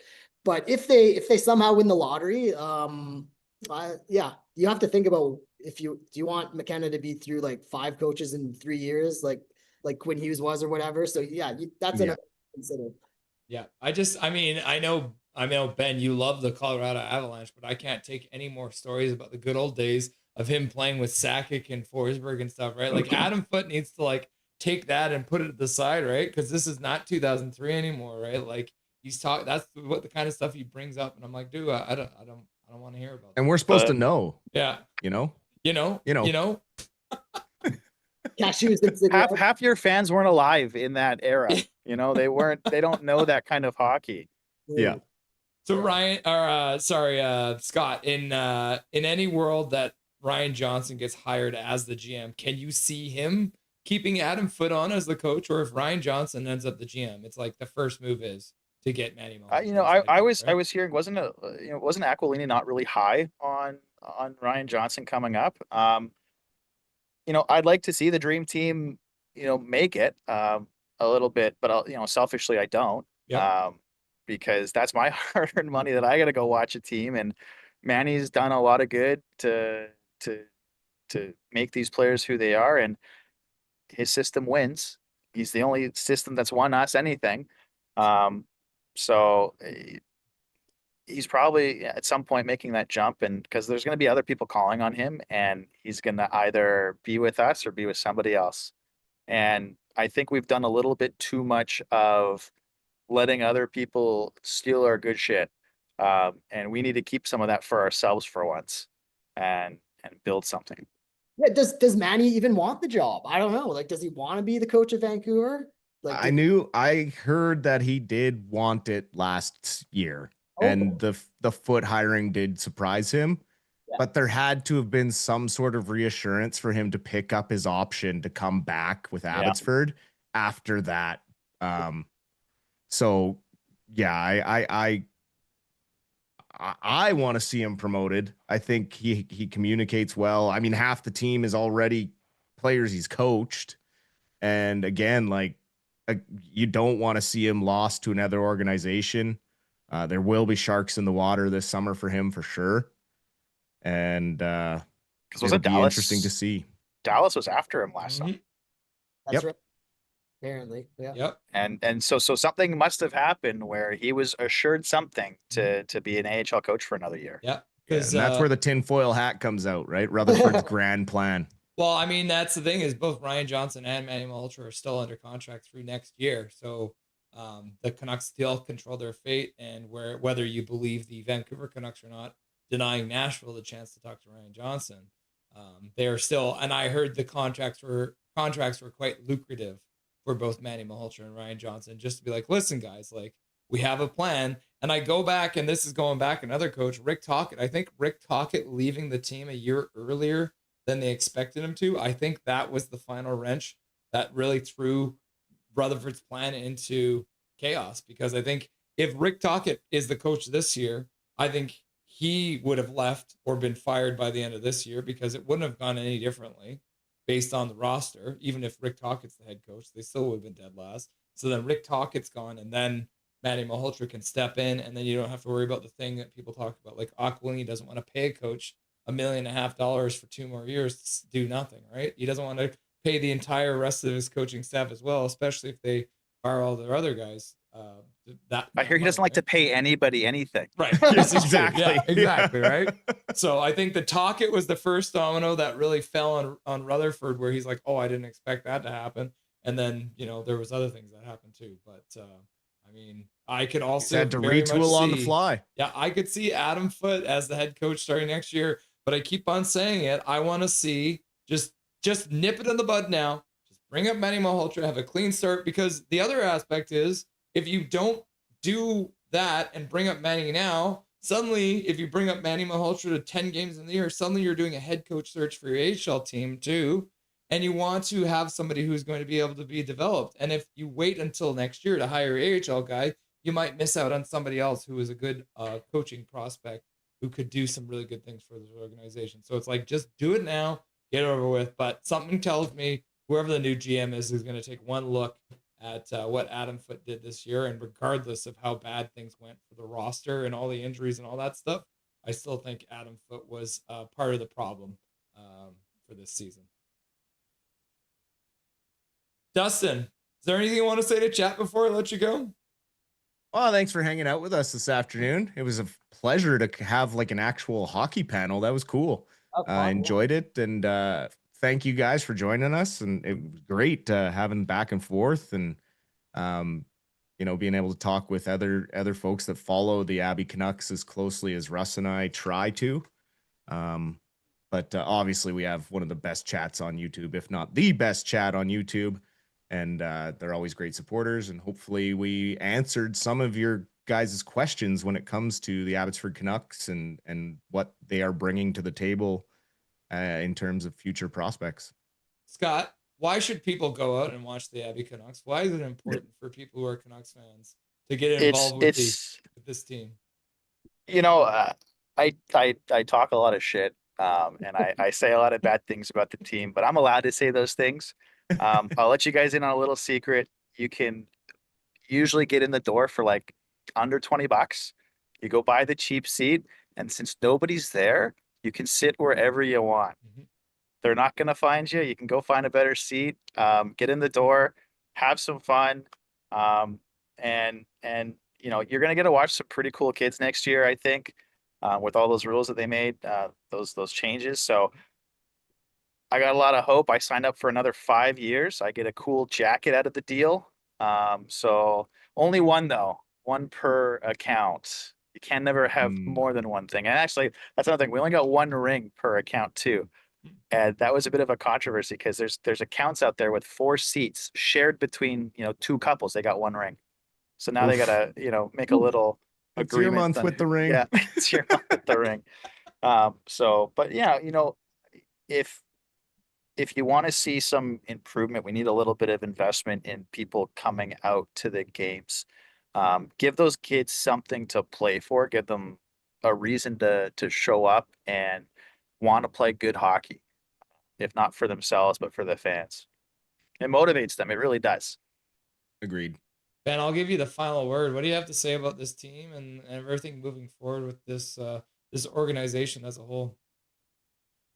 Well, it can't get much more worse than this season. So this was rock bottom, I think, for Vancouver. For Abbotsford, this is about as bad as I think it's ever going to get. So if you want to jump back on the bandwagon, like I have some promise for next year. If like there's a lot of opportunities. There's a lot of Braden Coots could be on this team next year. And that would be a guy I really hope they do not put him in Vancouver, just because at least to start, like let this guy cook in the AHL, sell some tickets out here, build him up as a star. So that's something positive to look for next season. Yeah, I mean, it can't get much worse. That would be my takeaway from this season. So to miss the playoffs in the Pacific Division is a hard thing to do. Yep. It's really sad. It is very sad. So yep. I think playoffs next season has to be the expectation. If they miss the playoffs again next season, that's a disaster, I think, for an AHL team. Like, it doesn't happen. You don't miss the playoffs over and over and over and over again in the Pacific Division. So I'm hoping for a more successful season next season. And it was kind of sad today because I got an email from the AHL with the playoff schedule and, no Abbotsford on there. It was sad. Yeah. And as much as I don't cheer for the team, but the playoffs are fun. And so to not have Abbotsford or Vancouver in the playoffs, it's depressing. But it can't, like I said, it can't get much or more. Kalamazoo. Yeah. Or Kalamazoo. That was the biggest shot to the heart. I was planning on a big story on Kalamazoo. I was going to talk to the coach. Now nothing. So yeah, it's a down season, definitely all across the board. But yeah, I think next season, with the right moves, we could see playoffs, hopefully. Yeah. I think this is rock bottom for the organization from Kalamazoo all the way up to the Canucks in Vancouver. So I think you're right, Ben. Things will get better. Thank you guys very much. We planned to just go for about 45 minutes to an hour. We ended up about an hour and a half. So I appreciate you taking time out of your Sunday on this beautiful sunny day when everyone wanted to be outside. So thank you, Dustin. Thank you, Scott. Thank you, Ben. And I'm sure we'll do this again soon because we'll have a nice long summer to catch up and keep everyone up to date on everything that's going around in the organization. So thanks very much, guys. Thank you, sir. Have a great night, everyone. Enjoy your summer. The boys stopping by. You love to see it. Very cool. That was lots of fun. We haven't done something like that before here on Nothing is Perfect. So I thought it was a good opportunity with the end of the Abbotsford Canucks season and the end of the Canucks season, because as you guys heard, Kalamazoo knocked out of the playoffs by the man they traded away. So absolutely crazy. I will be cutting this show out. So if you are just tuning in and you missed out on anything, I will cut that segment out with Scott and Ben and Dustin. I'm going to post that as a separate video as well. So you will have access to that outside of the stream. So that will be good. Yeah, that was lots of fun. Also fun to watch Abby win their last game of the season. That was super cool. Oh yeah, great stuff. Yeah, the future is bright. We saw a bunch of good stuff from the Abby Canucks tonight. Let's see, the Canadians won. Look at that. The Canadians won. That's great to see. In overtime. Holy crap. Let's see. How did that end? Slavkovsky with a hat-trick goal in overtime. Oh my God. Yeah, so a clean sweep of the Canucks organization. Yep. Yep. Isn't that wild? Coots and whoever we pick would be hurt from the foot coaching staff. The Twins would be more helpful to develop them. Yeah, and that's the thing. I don't want... So, Jay... I'll show you. So Josh Bloom, former Abbotsford Canuck, who we traded away for Jaden Grube, scored the game-winning goal with 4 minutes left to go in the third period, which ended the game and eliminated Kalamazoo from the ECHL playoffs. Isn't that insane? of all the different players that could have scored that, it was Josh Bloom.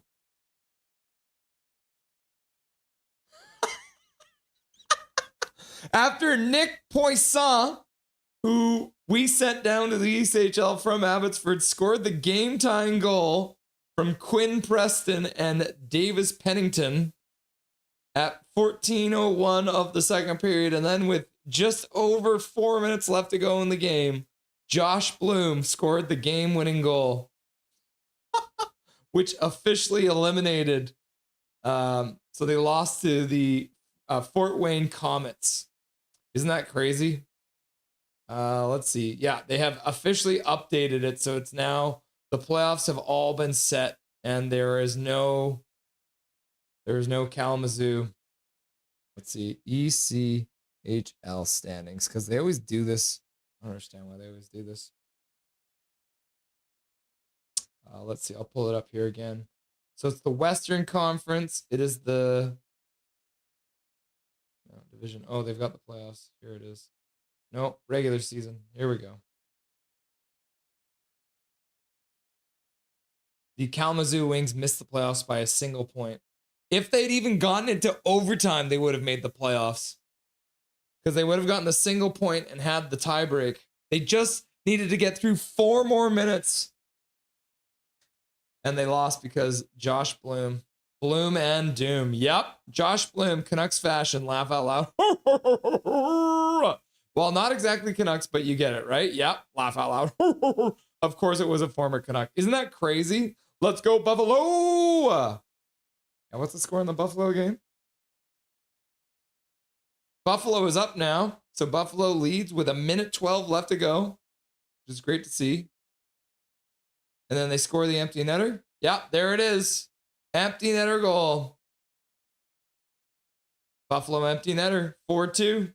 Nothing is perfect. No fourth tier Canucks hang our hat on. No, we don't even have the Golden Eyes. The Golden Eyes have been eliminated as well. So let's bring that up. That'll be the last thing we talk about here. So the PWHL, the Golden Eyes won their game. An absolute barn burner. Winning it in overtime last night. So they ended up winning 6-5 in overtime against the Torrent. Vancouver had 42 shots on net. Mashmeyer left the game too. In the middle of the, after the first period, I believe. Yeah, Mashmeyer only played the first period. And then Kristen Campbell came into play. And it's not like she played bad. She didn't allow a goal in the second period, but then in the third period, they got scored on 3 times in a row to go down. And then they had to score 2 goals, one with 1.6 seconds left to go to send it overtime. And then Jen Gardner scored her 4th goal of the game.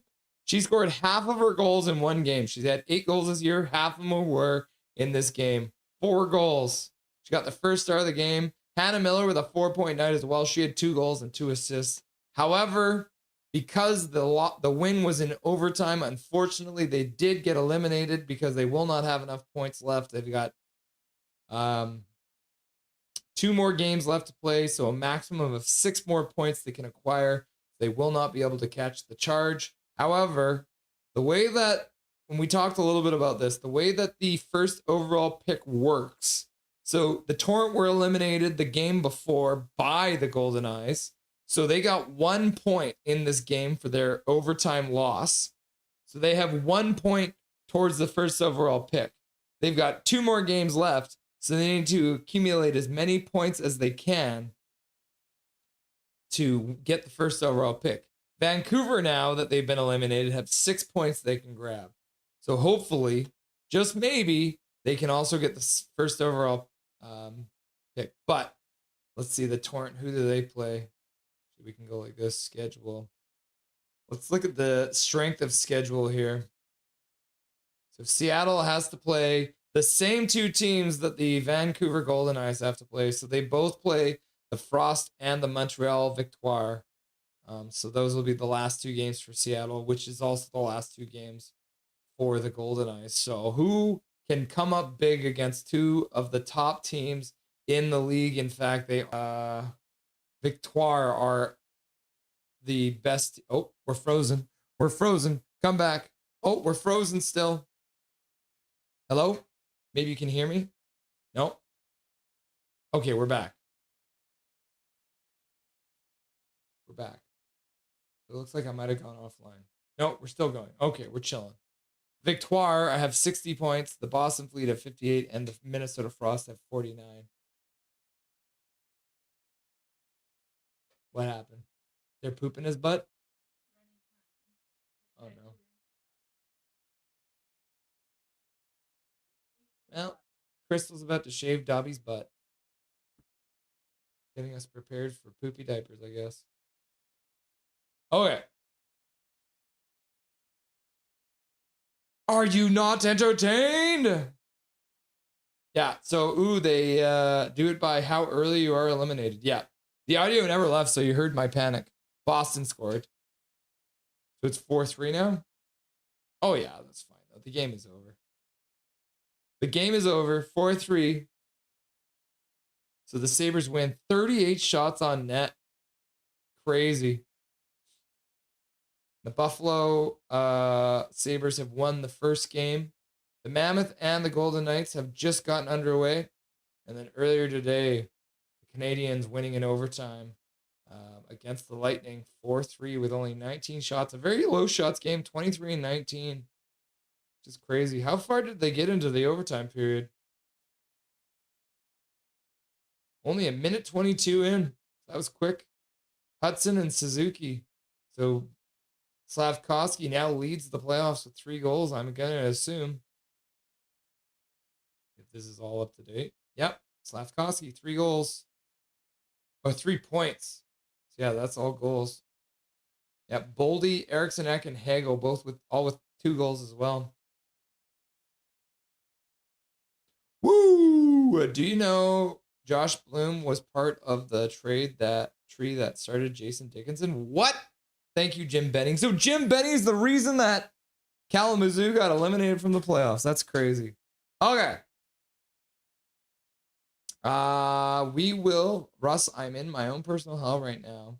So I'm glad I had this stream. I got you, my dude. Apparently Buffalo sold out on beer. Laugh out loud. That's crazy. First time they've been in the playoffs for a long time. Burn the bag. Burn the bag. Laugh out loud. All right, Ryan, we are going to burn the bag. However, we're not going to do it until after the draft lottery. So May 5th, and then we'll burn the bag. We're going to wait. Okay. Losers didn't bring enough beer. Laugh out loud. This is KJ Brazy Squared. All right. Next time we are live will be on Wednesday. Wednesday, April 22nd, we're going to go live. We're going to cover the Penguins versus the Flyers. Round 1, Game 3. We'll have Game 2 for them on Monday, I believe. Yep. So we will be covering a doubleheader. So we're going to be live for both the Penguins versus the Flyers and then the Ducks versus the Oilers. So we're going to have 2 games to cover that day. We're going to do a doubleheader on Wednesday, April the 22nd. And then we're also going to be live on Saturday. And we're going to do our very best to cover all 3 games this day. It's going to be a noon start for the Senators versus the Canes, Game 4. And then we're going to have Game 4 of the Dallas Stars versus the Wild.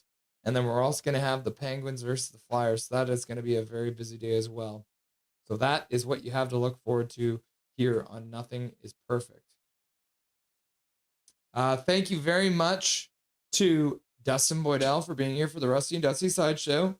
Thank you very much to Scott Spitter for joining us for the post-game show for a roundtable. And of course to Ben Lypka from the Abby News for stopping by. And of course, thank you to Canucks Land, who is also here during the second intermission. He is doing a charity event, a fundraiser. So we're looking to get him as much money as we can. I do have a link in chat right now to the video, this one that I've got highlighted right here. So go check him out. Give him a sub while you're there too, because we want to make sure that we're getting as much money as we can for the BC Children's Hospital. So lots of cool stories coming up. I will be involved with that. So that's going to be lots of fun. So until Wednesday, remember, oh wait, we haven't even queued it up. I guess I should make sure that we have, we're still going to have the video of McDavid getting cross-checked in the face. But we might have to change that. No, we won't change that. We'll still have that going for the Edmonton stream. Edmonton versus Anaheim. Yeah, what a fun stream. That was great. Thanks, guys, everyone, for being here. The Abby Canucks win 4-2 over Coachella Valley. It is officially the end of the season for the Vancouver Canucks, the Abbotsford Canucks, and the ECHL affiliate, the Kalamazoo Wings. So until Wednesday, enjoy all this playoff hockey, and remember that my name is Russell Holiday. This is Nothing is Perfect, and make sure that you make good choices.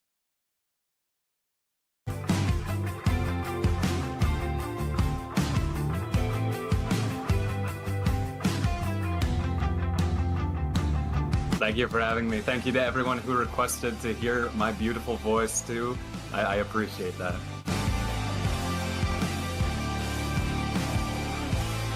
How you doing tonight? Doing good?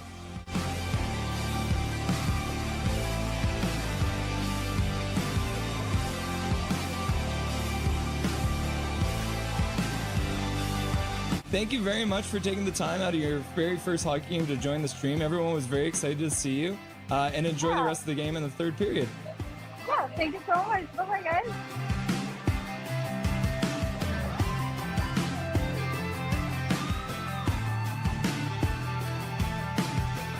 Trevor Beggs joining the show from Locked On Canucks. Thanks for joining me today, brother. My pleasure, Russell. How you doing today, buddy? I'm doing really good. I'm doing really good.